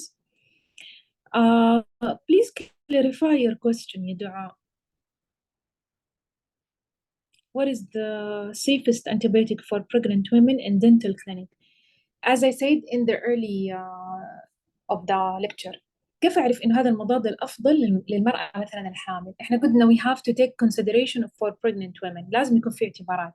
أنا ما أعرف هي كيف جهازها المناعي، إيش يطلع لي عندها في التحاليل، إيش عندها عدوى، إيش عندها ميديكال هيستوري. لازم تفحص الطبيب. أنا أصلا ماني طبيب، أنا ما أقدر أصرف يعني مضادات حيوية كده عشوائي على كيفي. there is no specific best antibiotic for pregnant women either in surgery or in delivery or dental clinic. Each pregnant woman has to be seen by the doctor or screened by a doctor, and then he will decide what type of antibiotic should be the best. There is not only one type. If patients have adhesion or pus, do we advise antibiotics post-surgery? Also the same answer. It's according to the type of the surgery and the choice of antibiotic. Does he need it? If he need it, we have to know also what is the lab results. عفوا. أي شيء يطلع كنتائج من المختبر بناء عليه نقرر يحتاج مضاد حيوي، عنده خراج بس يحتاج ولا ممكن نعطي له شيء بديل. فما في نوع واحد أو يحتاج نعرف هيحتاجه ولا ما يحتاج بناء على يعني قرار بدون فحص. لازم فحص، لازم تحليل عشان نقرر، لأنه مو كل الحالات ترى زي بعض. I prescribe amoxicillin for all pregnant in my dental clinic. Does make sense. You have to follow or review the policy of your hospital. Yes, this is the best way. Review your hospital policy or antimicrobial stewardship program. So I am not a physician to decide what type of antibiotics is the best for pregnant women. Follow the policy or read the policy and see what type of guidelines are you following. لازم تشوفي ايش هي سياسة المستشفى في صرف المضادات الحيوية مثلا للسيدات الحوامل في الإجراءات الخاصة بالأسنان. انت هل بتتبعي الإجراء الصح أو تصرف المضاد الصح، ولا كل واحدة تحتاج فحص لوحدها؟ it's not only one type.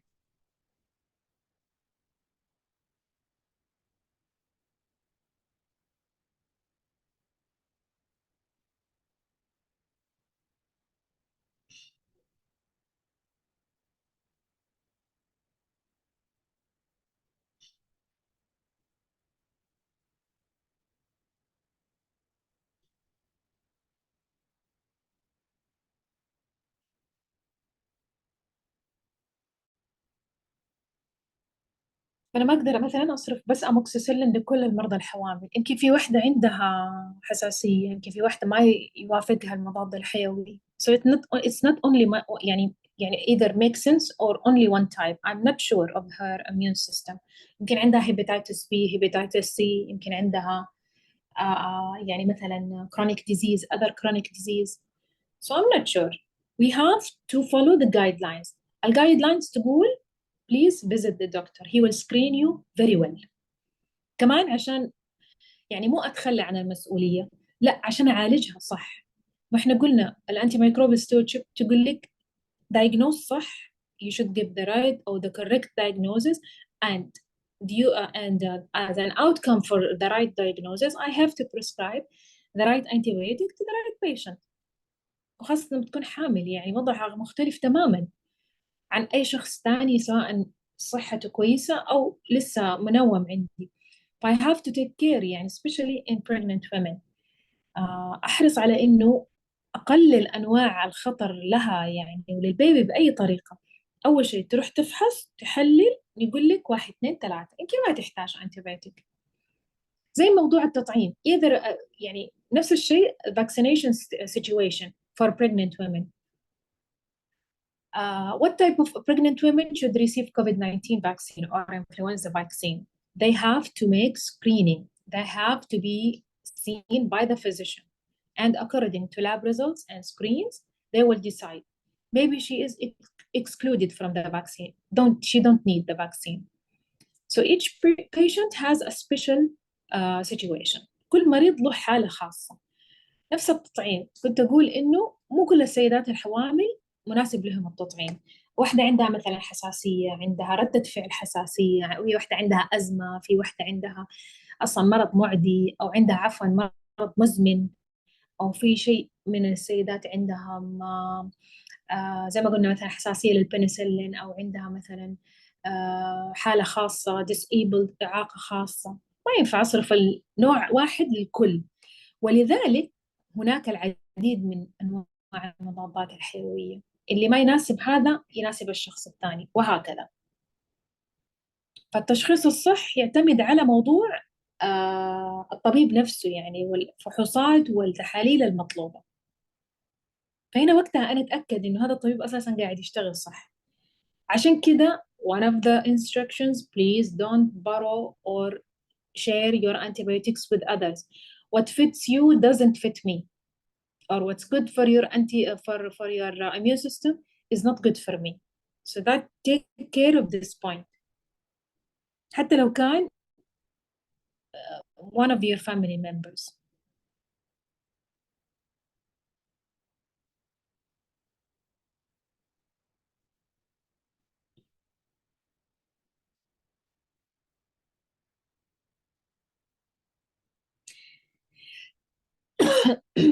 عفوا.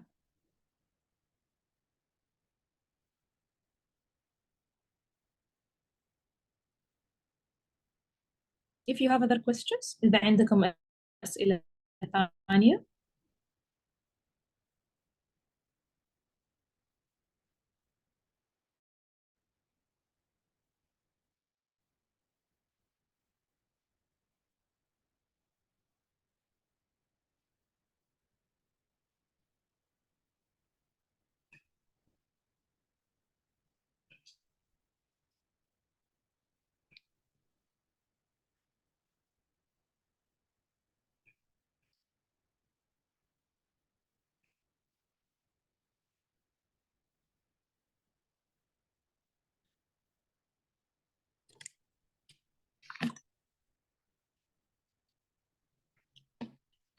Okay, at least I have to just to clarify that يعني everything in the lecture was clear for you.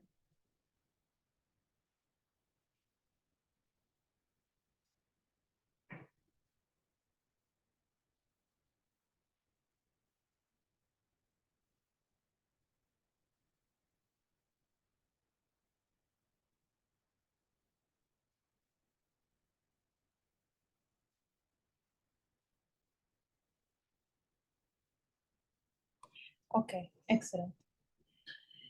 Okay, let's continue. The third objective, which is antimicrobial prescribing as a prevention measure, which is the most important in infection control practices. المحور الثالث اللي مهم فيما يخص ممارسات مكافحة العدوى ضمن استخدام المضادات الحيوية، اللي هو استخدام أو وصف المضاد الحيوي كإجراء وقائي، مو إجراء قبل العملية. أنا الآن أحتاج أتكلم عنه كإجراء وقائي as a prevention measure، سواء قبل العملية أو بعد العملية.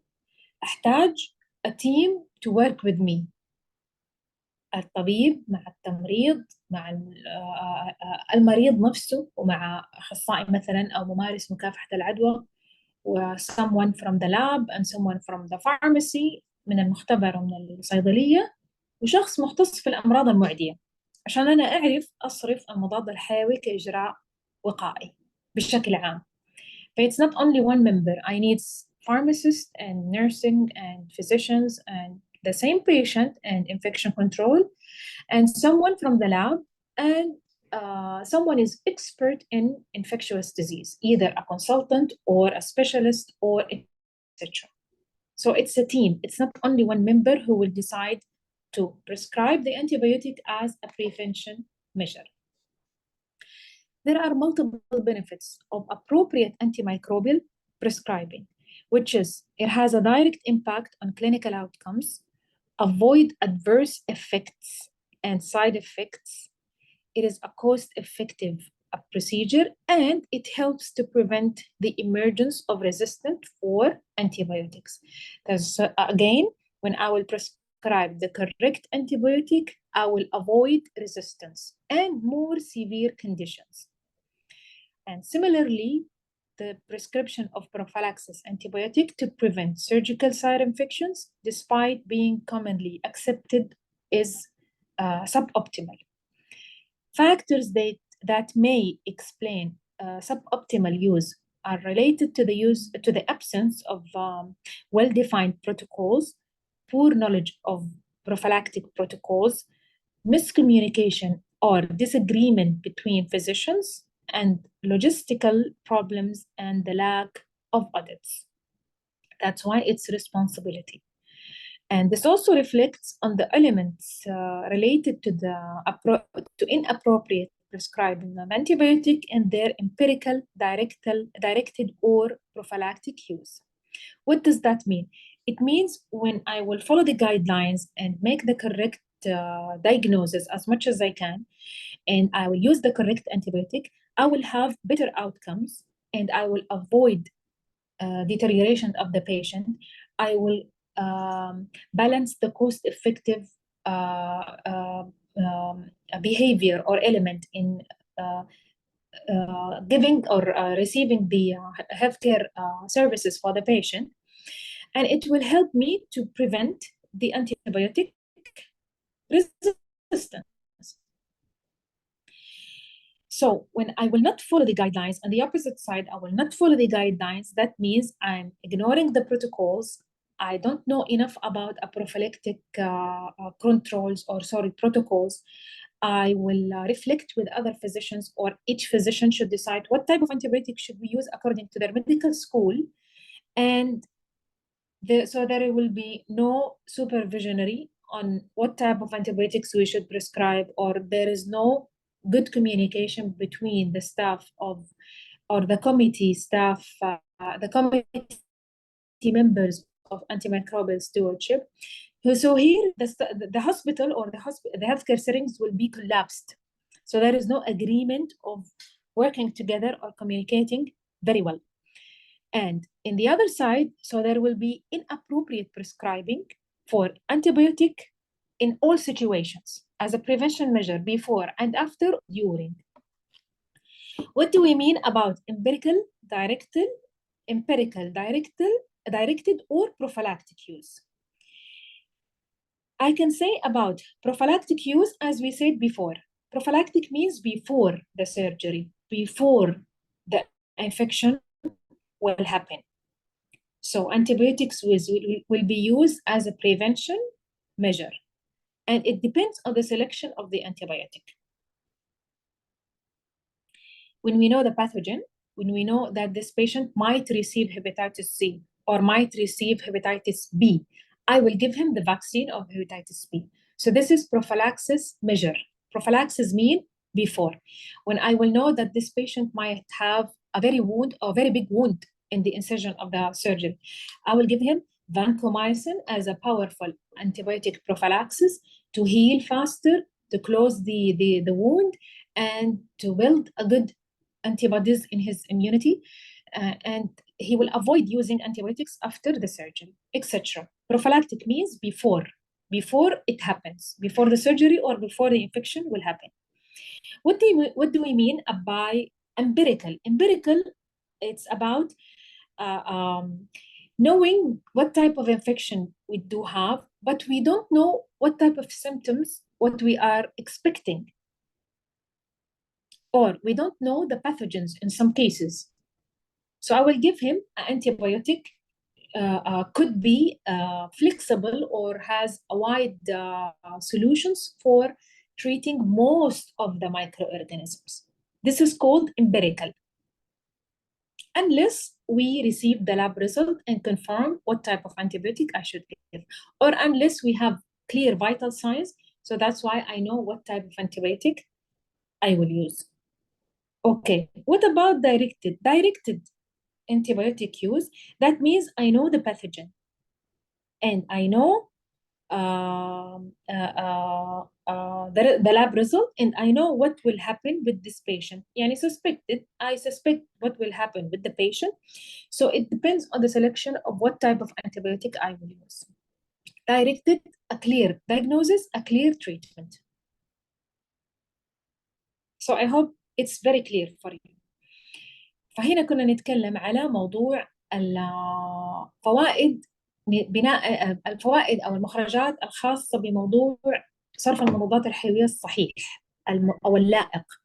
حيعطيني نتائج أفضل على المريض وتحسن في صحته أو خروجه من المستشفى، ويخليني أتجنب الأعراض الجانبية أو أي أعراض أخرى مثلا ومشاكل مستقبلية adverse effects اللي هو المحتمل تواجدها أو حدوثها، وحيكون في تكلفة العلاج أقل من المعتاد أو من المتوقع، وللوقاية من المزيد من مقاومة المضادات الحيوية اللي تكلمنا عليها قبل شوية. فاستخدام المضادات الحيوية بالطريقة الصحيحة هو طبعا أمر يعني موصى به، ولكن يعتمد على مين قاعد يطبقه. فاللي ما حيطبقه أو ما راح يتبع الإرشادات حيكون متجاهل التعليمات الأساسية والتعاميم، وبالتالي حيؤدي إلى هذا الموضوع إلى سوء في استخدام المضادات الحيوية، أو مثلا اختلاف الأطباء على استخدام، هذا يستخدم نوع وهذا يستخدم نوع، وتدهورت حالة المريض وما كان في اتفاق على التقنين من استخدام مضاد واحد أو مضادين في المستشفى كلها، فتدهورت حالة المريض وأعطاني مخرجات سيئة جدا. وكمان يصير كأنه ما في مراقبة في المستشفى، ما في إدارة في المستشفى تكون مسؤولة عن هذه المضادات الحيوية وصرفها وطريقة استخدامها بناء على التشخيص. أيضا يعكس ذلك استخدام المضاد الحيوي الخاطئ أو عدم استخدام المضادات الحيوية وصرفها بالطريقة الصحيحة على على عملية اللي هو كيف أستخدم المضاد الحيوي سواء قبل أو بعد أو لما أعرف التشخيص. فعندنا 3 بنود اللي نتكلم عليها as a prophylactic use، اللي هو قبل، اللي تكلمنا عليه قبل في المحور السابق، اللي هو قبل العملية أو قبل حدوث العدوى. أنا عارف إيش ممكن مثلا يصير مضاعفات للعملية أو نوع العدوى المحتمل إنها تصيب هذا المريض، فأعطي له إجراء وقائي. أعرف إنه مثلا حصل له needle stick injury، إصابة بأداة حادة، فأعطي له إجراء وقائي اللي هو تطعيم الكبد الوبائي با، بس هذا إجراء وقائي عام. مثال عليها كأنتي بايوتيك، أعرف إنه عنده حيكون مثلا فتحة كبيرة في الجسم جراء للعملية المختارة له، فأعطي له فانكومايسين بروفلاكتيك أنتي بايوتيك. فانكومايسين مضاد قوي ويعطى قبل العملية مثلا بالساعة أو ساعتين، ويمتص الدم بسرعة ويلئم الجرح بعد العملية، وبعد العملية في معظم الأحيان ما يحتاج المريض يستخدم مضاد حيوي، ففيه فوائد مثلا أكثر. البند الثاني الامبيريكال يوز فور انتيبيوتيك، يعني إني أنا أستخدم المضاد الحيوي في بعض الحالات لما ما أعرف إيش نوع الكائن المعدي، أو محتمل بين مثلا 2 بس، يا هذا يا هذا، أو عندي معلومة عن نتيجة المختبر للكائن المعدي ولكن ماني عارف الأعراض بين هذا وبين هذا المرض، فقوم أعطيه مضاد يغطي علاج معظم الأمراض مثلا أو الأعراض بشكل عام. فهذا نسميه امبيريكال، يعني أنا ماني عارف، لاني عارف الأعراض أو ماني عارف مثلا المايكرو أورجانيزم. هنا شوية ترى تحتاج لطبيب عنده خبرة. أو directed antibiotic prescription. directed يعني أنا عارف الأعراض أو عارف نتيجة المختبر وكانت واضحة أمامي، فالتشخيص الواضح حيعطيني اختيار مضاد واضح. يعني كذا يعني باختصار، عشان ما يصير في عندي مقاومة للمضادات الحيوية عند صرفه بالطريقة الخطأ. طيب تكلمنا عن إيش هي المضادات الحيوية، كيف استخدمها كإجراء وقائي، why should we use it as يعني needed أو only when needed. طيب when are prophylactic antibiotics should be used or prescribed كإجراء وقائي أو as a prevention measure؟ كيف؟ من الزاوية الخاصة بممارسات مكافحة العدوى، قبل ما يصير أي إجراء يحتمل إصابة فيها المريض بمضاعفات لمرض مزمن أو مرض معدي أو التقاط عدوى. When should I use prophylactic antibiotic or prescribe prophylactic antibiotic? First of all, dental procedure. Why? Because bacteria from their mouth can enter your bloodstream during some dental procedure and can lead to sepsis in some cases, or HIV, or hepatitis B or C. And this is not normally a problem for people with healthy immune system.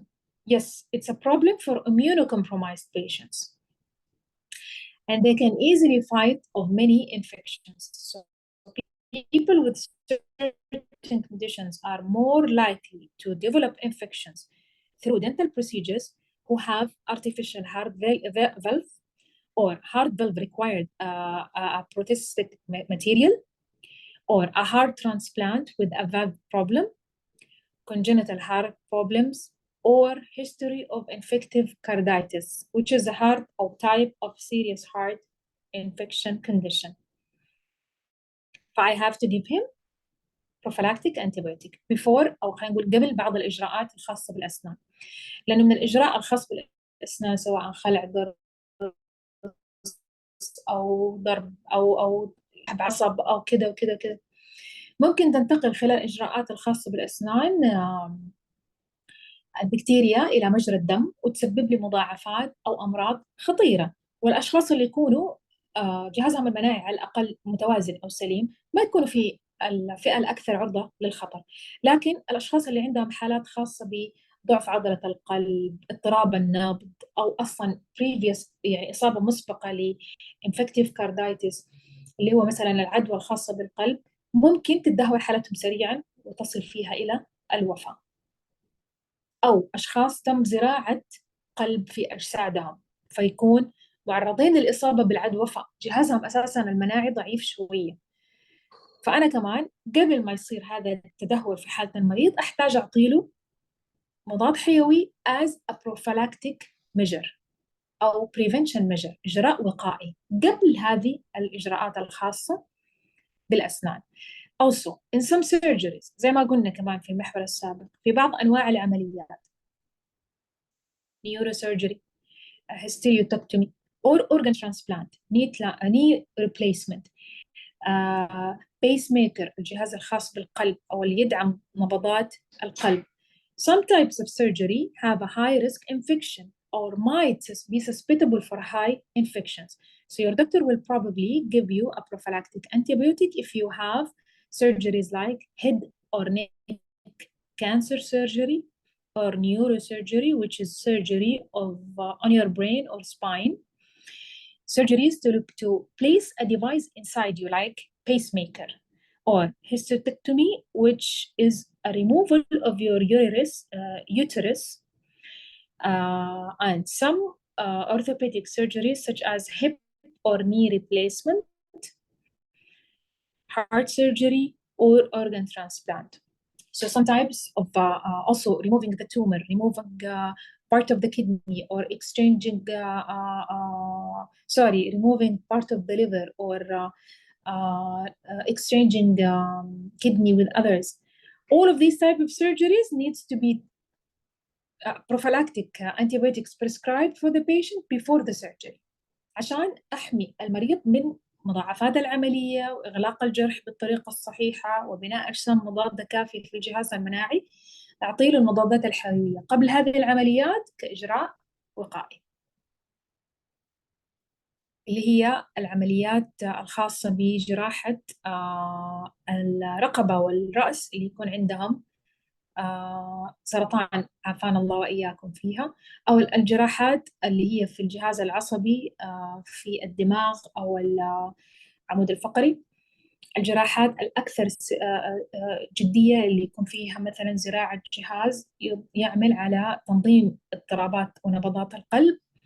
أيضا جراحة إزالة الرحم أو استئصال جزء منه، مثلا الجراحة الخاصة بتبديل مفاصل الركبة أو المفصل أو الحوض. أيضا جراحات القلب وزراعة الأعضاء وإزالة الأورام، وحتى some plastic surgery it needs antibiotic as a prophylactic measure as a prevention measure كإجراء وقائي. أيضا in labor and delivery بعض حالات الولادة، يعني هي طبعا معظمها in some circumstances like C-section اللي هي القيصرية، الولادة القيصرية، and if your membranes rupture prematurely اللي هو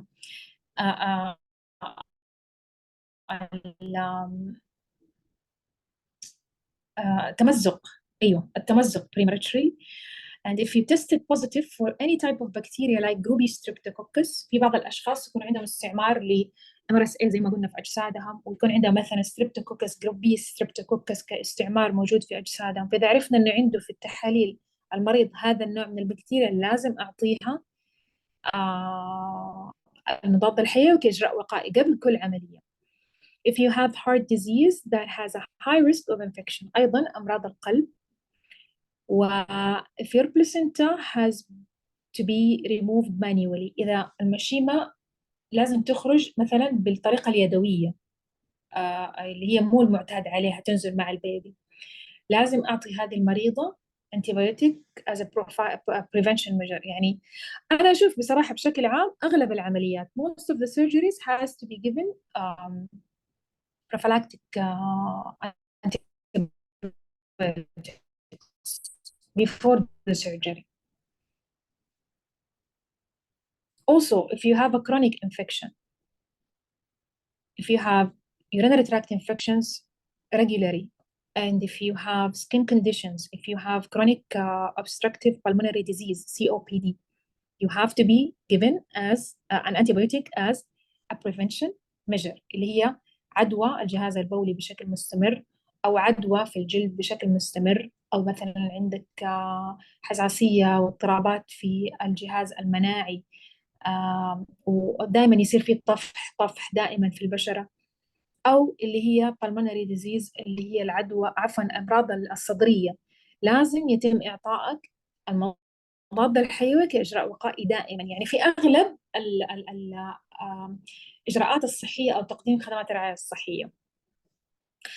Also, if your immune system is weak، إذا كان جهازك المناعي ضعيف، سواء خلقة يعني weak immune system from birth, or if you received an infection like if you had an HIV virus, human immune deficiency virus، اللي هو إذا عندك لا قدر الله عدوى نقص المناعة، فيروس نقص المناعة.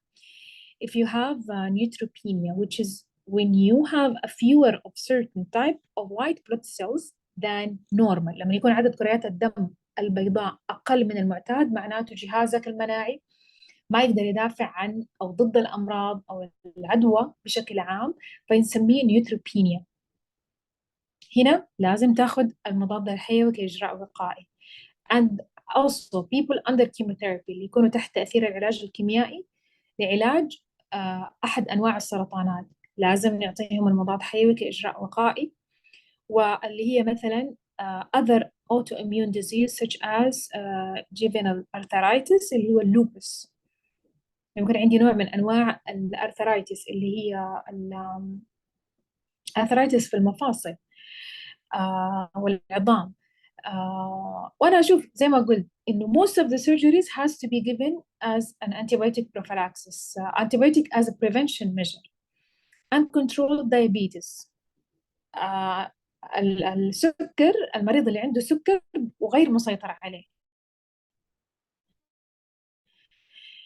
chronic use of high dose steroids، اللي بيستخدم steroids بنسب عالية أو جرعات عالية. sickle cell anemia اللي عندهم فقر دم. splenectomy which is when you've had your spleen removed، في بعض الأشخاص عندهم الطحال شلناه بسبب أثر لحادث أو جراء لعدوى أو حالة صحية معينة، لازم أعطيهم المضاد الحيوي كإجراء وقائي. severe combined immune deficiency which is a rare genetic disease، يعني هو اللي عندهم نقص المناعة بشكل حاد جدا، وهو طبعا مثلا حالات نادرة لكنها موجودة، فلازم هذول أركز على إعطائهم المضاد الحيوي كإجراء وقائي. also head and neck radiation، لما يكون عندي لا قدر الله سرطان في الرأس أو الدماغ أو الرقبة، ويصير في عندهم نوع من أنواع العلاج اللي هو عفوا اللي هو يكون عندهم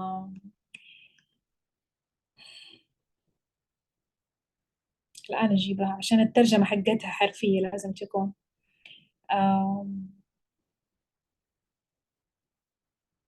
إشعاعي، العلاج الإشعاعي، أيوة مو الكيميائي بس، اللي هو سرطانات الرقبة والرأس، ونعطيهم علاج إشعاعي مكمل لخطة العلاج من سرطان الرقبة مثلا أو الرأس، يكون جهازهم المناعي ضعيف، وبالتالي أعطيهم المضاد الحيوي so their immune system will be weak, so I have to give them the antibiotics as a prevention measure. What are the benefits of prophylactic antibiotics؟ طب إيش الفائدة منها؟ إيش الفائدة من الأنتيبيوتيك كإجراء وقائي؟ هو طبعا زي ما قلنا للحماية.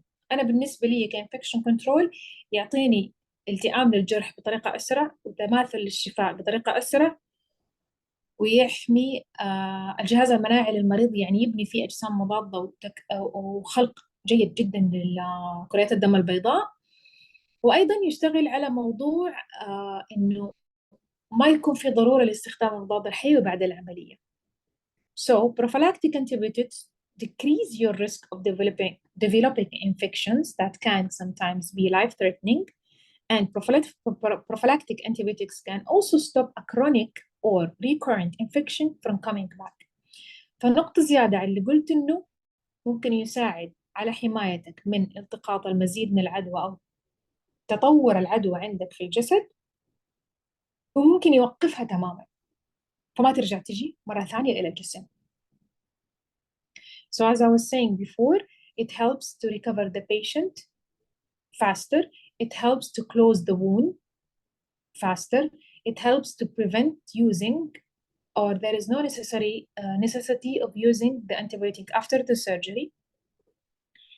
And it will help the immune system to build antibodies or strong antibodies and white blood cells to fight against any chronic or future diseases. Also, in addition, to stop a chronic or recurrent infection from coming back into my body.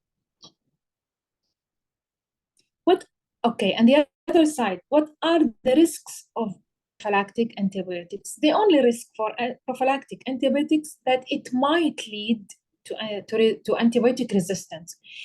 It's only in very rare situations, and this is a problem that can affect everyone, يعني not just by taking the prophylactic as the prophylactic antibiotic. فالخطر الوحيد من استخدام أو المشكلة الوحيدة في استخدام المضاد الحيوي كإجراء وقائي ممكن في بعض الحالات يسبب مقاومة للمضادات، ولكنها حالات نادرة، والدراسات فيها يعني واضحة جدا، إنه تقول لك نادرة جدا يعني أو قليلة جدا، لأنه طبعا نفعها أكثر من ضررها. لذلك التعاميم واضحة جدا، البوليسيز في المستشفيات إنه أعطي المضاد الحيوي كإجراء وقائي جزء جدا مهم من المقاييس أو الممارسات الوقائية، خاصة في الحرب ضد العدوى. That's why policies in hospitals in general educate the staff very well about using the antibiotic as a prophylactic measure to prevent infections, to stop the chain of infection, and sometimes also to avoid antibiotic resistance after surgery or after any type of procedure. And as we can see in the pictures, the antibiotic prophylaxis will fight against infections.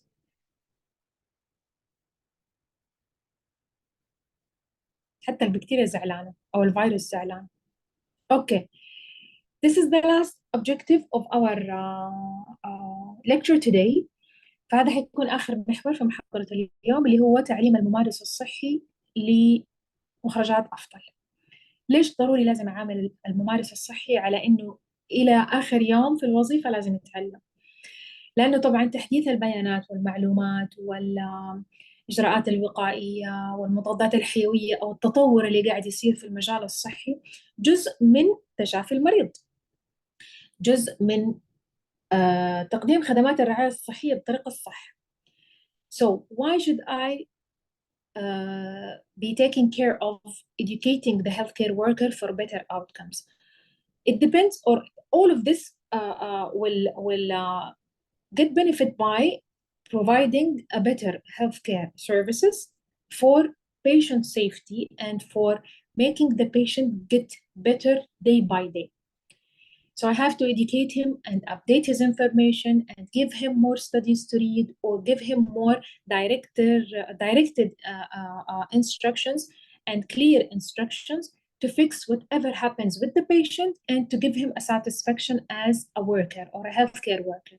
حتى أحدث يعني شفاء وتماثل لصحة المريض وإرضاء للموظف إنه هو قاعد يشتغل كممارس صحي، إنه قاعد يشتغل بالطريقة الصح، إنه هو ما ضيع وقته، إنه هو قاعد يتعلم صح ويشتغل صح.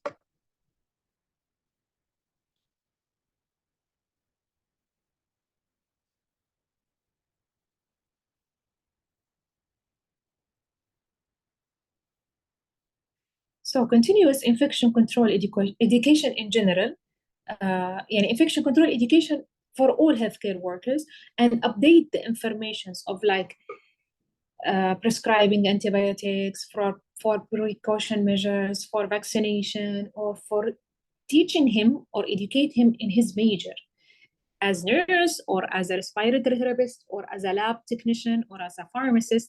This is a very important element. One of the elements or one of the important elements to prevent infections inside and outside hospitals, and also family education after patient discharge is one of the points that needs to be mentioned and focused on in all infection control practices. فعملية التعليم المستمر للممارس الصحي في تخصصه أو في مكافحة العدوى أو في الجودة أو في مثلا مراقبة المهام الخاصة فيه في كل في تخصصه، وخاصة طبعا تعليمه فيما يخص منع العدوى أو قطع سلسلة العدوى ومكافحة العدوى واستخدام المضادات الحيوية وإلى آخره، من أهم البنود لمنع العدوى. يعني عملية التعليم المستمر هي مهمة بشكل عام، لكن الممارس الصحي أعلمه على منع وقطع سلسلة العدوى مهمة جدا داخل وخارج المستشفى، وأيضا بعد ما يخرج المريض من المستشفى عملية تعليم أهله وعائلته في منع العدوى أو الحفاظ على صحة المريض مرة يعني نقطة جدا مهمة نحتاج نتذكرها ونركز عليها، كأننا قاعدين نعمل امتثال أو خلينا نقول تقييم لتطبيق المعايير الخاصة بمكافحة العدوى. So studies showed nurses and midwives who experiences of learning infection control in clinical practice with a specific focus on compliance with infection control precautions and reduction in infection rates are helping in reducing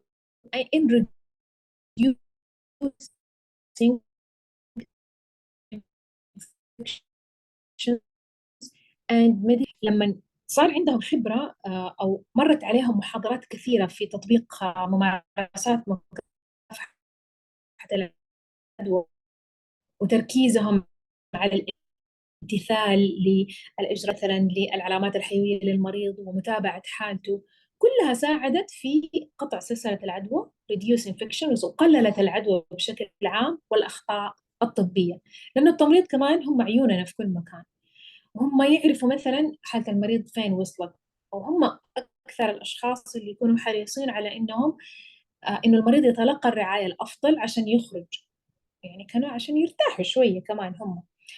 فحرصهم على إنه لما يتعلموا الممارسات الصحيحة اللي تقطع سلسلة العدوى وما تخلي المريض حالته تتدهور، كان جزء منها عملية التعليم المستمر أو إيش أنواع إجراءات الوقائية اللي يحتاجوا يفهموها أو يطبقوها.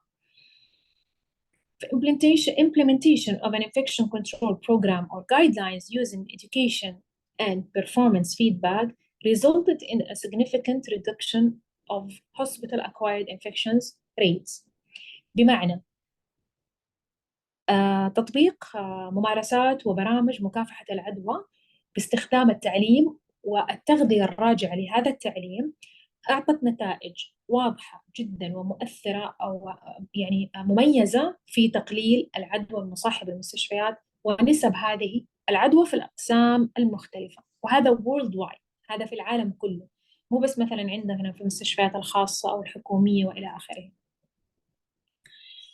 Last slide of our lecture today عشان لا تناموا، هذه آخر شريحة حنتكلم فيها باختصار على إيش أظهرت الدراسات كطريقة مميزة أو أفضل طريقة لتعليم الممارس الصحي.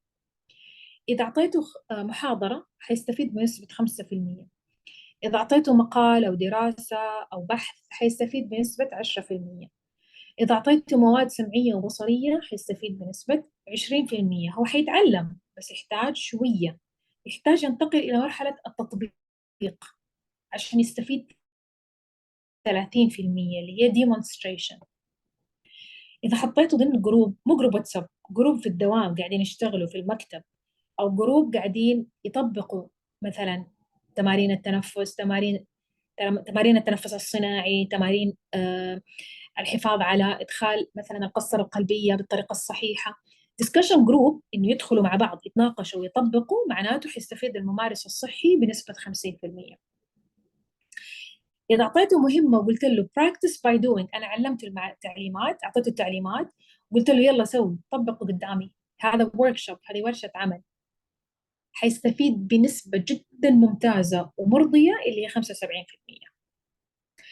النسبة الأعلى اللي تحقق فيها القيمة الأسمى لعملية التعليم المستمر اللي هي 90%، حيوصل لها الممارس الصحي لما يتعلم صح ويطبق صح، والمسؤول عنه يجي يقول له يلا انفلت روح علم الممارسين الصحيين التانيين. teaching others by apply what did he learn، اللي هو تعليم الآخرين بالأشياء اللي هو تعلمها، حيشرحها يعني بكل حب وكل تفاني وكل تحفيز وكل يعني تشجيع، نفس محاضرة اليوم اللي أنا قاعدة أعطيكم هي دحين. 90% الممارس الصحي قاعد يستفيد، وخاصة إن أنا أعلم بطريقة لطيفة، إن أنا أعلم بطريقة بسيطة، أبدأ معاه بالتدريج من المعلومة الأسهل إلى الأصعب، أعطي له فرصة يطبق مرة ومرتين وثلاثة، وأصحح له أخطاء، أو أدي له فرصة إنه هو يصحح أخطاء زملائه وينتبه ويشرب قهوة عشان يركز وياخد بريك عشان كمان يرجع فريش. So teaching others، أقول له يلا أنت تم الاعتماد عليك، يلا روح علم زملائك. مرة حيكون عنده نقطة التحفيز جدا مختلفة عن الآخرين، وجربوها، التجربة خير برهان. So the last slide in our lecture today will be talking about studies that showed the implementation of active learning. The implementing of active learning will be effective if I give the healthcare worker a lecture, he will get benefit by 5%. Or if I give him an article or a study to read, by 10%. If I give him materials, audio and visual materials, he will learn the information, he will learn the practice, but he will get benefit by 20%.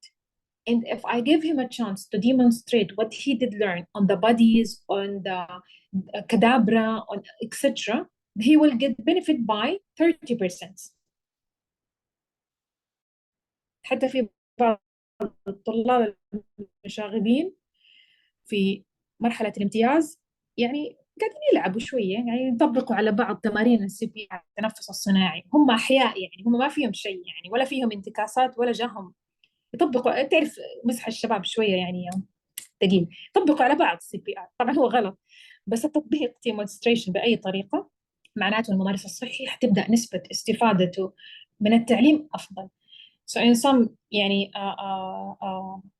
funny situations in intern students, they try to apply or demonstrate CPR breathing compresses on each other, especially on males, which is kind of funny, but they will give them a chance to play a little and have fun, and then will learn يعني most effectively. So demonstration for healthcare worker of what information he did learn on his practical life will give him a benefit by 30%. What about if I added him in a discussion group, not a WhatsApp group or Twitter group? I gave him a group to discuss now in the office or in the OR, or to search for a solution for like one study case or case study. He will get benefit discussing the situation of the patient by 50%.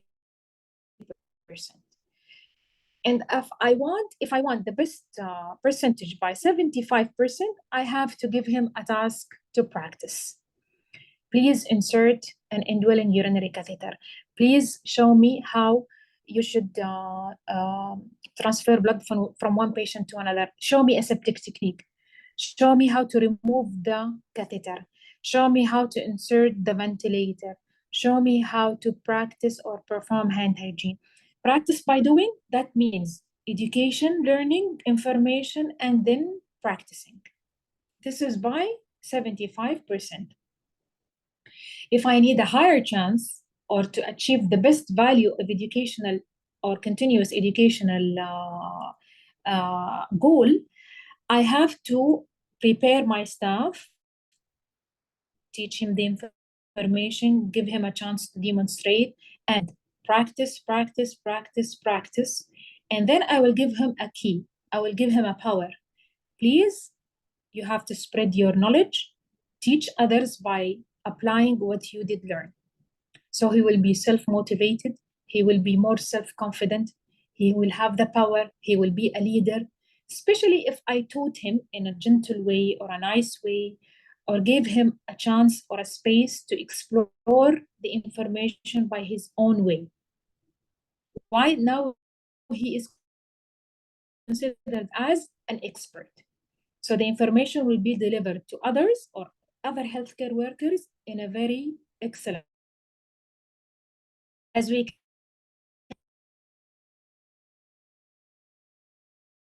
are doing now in the lecture, that your measures will give the healthcare worker to be an excellent leader. تعليم الممارسين الصحيين أنا إيش أتعلم وإيش عندي خبرة فيه كقاعدة. Okay, now if you have any questions خلصنا المحاضرة تاعي، بس إذا عندكم أسئلة we have time to answer your questions. قبل ما نطلع أو نخلص محاضرات أو اجتماع اليوم.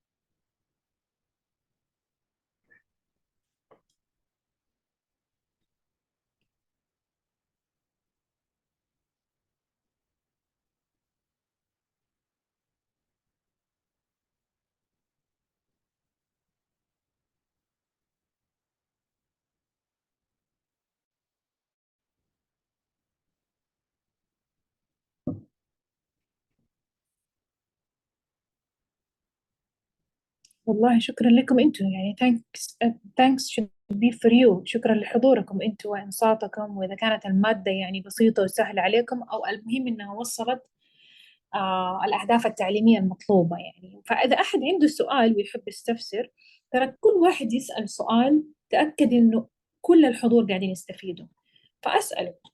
تسألوا ولا نسأل؟ ايش رايكم؟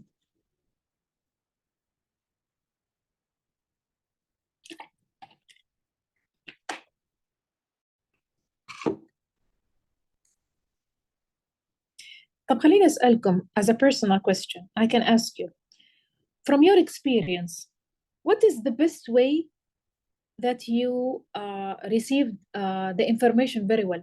إيش الطريقة الأفضل اللي تعلمت فيها؟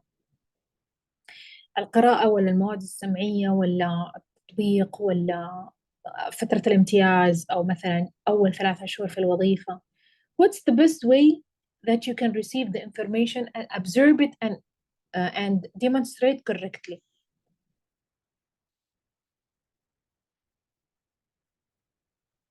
Excellent. Practice by doing أو demonstration. Practice by doing, yes. صح، هي اللي تثبت المعلومة في العقل اللاواعي كمان، فخلاص يصير على طول يوميا يسويها. إيش كمان في طرق غيرها؟ What else? What about other audience? فين الباقين؟ شاركوا أو أعطونا مثلا إيش من خبرتكم، إيش نتائج أو أفضل طريقة تعلمتوا فيها. What's the best way that was providing you the correct information and you did enjoy learning and did enjoy or get the most benefit way?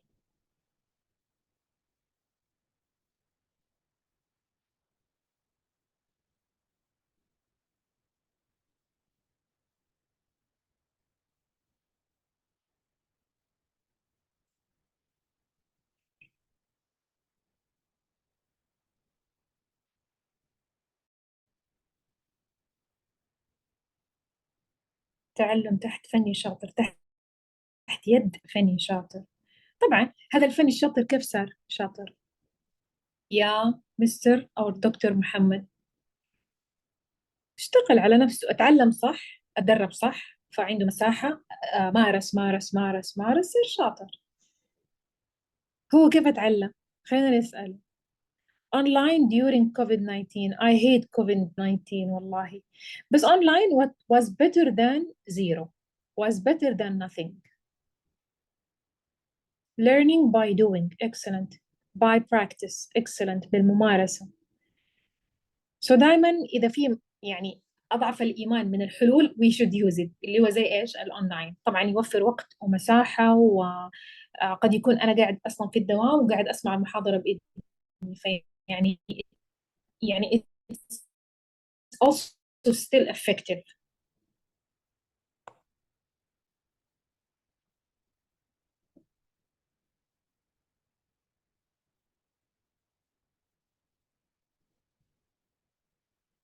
يس. فني شاطر يعني يوصل لك المعلومة بشكل مبسط، وعنده خبرة توصل المعلومة. طيب صح، excellent. يعني an excellent مثلا practitioner or excellent technician or someone who is expert in the educational process. يعني لازم يكون شخص متعلم صح في عملية التعليم، يفهم كيف يوصل الطريقة أو يوصل المعلومة بألطف طريقة وأبسط عشان يفهم الآخرين.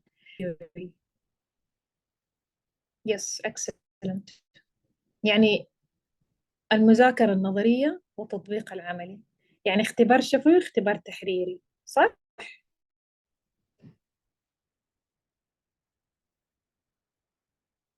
Okay, if you don't have any questions, I will just share my contact information with you. إذا ما عندكم أسئلة حشارك معاكم وسيلة التواصل معي لأي أسئلة فيما يخص infection control. تقدروا تلقطوا الشاشة، حتلاقوا المحاضرة مسجلة في قناة اليوتيوب الخاصة بمركز رؤية المستقبل، ومحاضراتي أو البرزنتيشن حقي حيكون في قناة التليجرام المجانية الخاصة فيها، وحرسل الرابط تبعها الآن أرسله في الشات. وفي نهاية أو ختام محاضرات اليوم، شكرا لحضوركم، شكرا لاستماعكم وإنصاتكم، و thank you for attending and thank you for your questions. Thank you for being part of the educational process. If you did attend a lecture, that means you are at least learned one sentence or from one slide. Also, thank you for your kind words. You can share the also channel in the Telegram for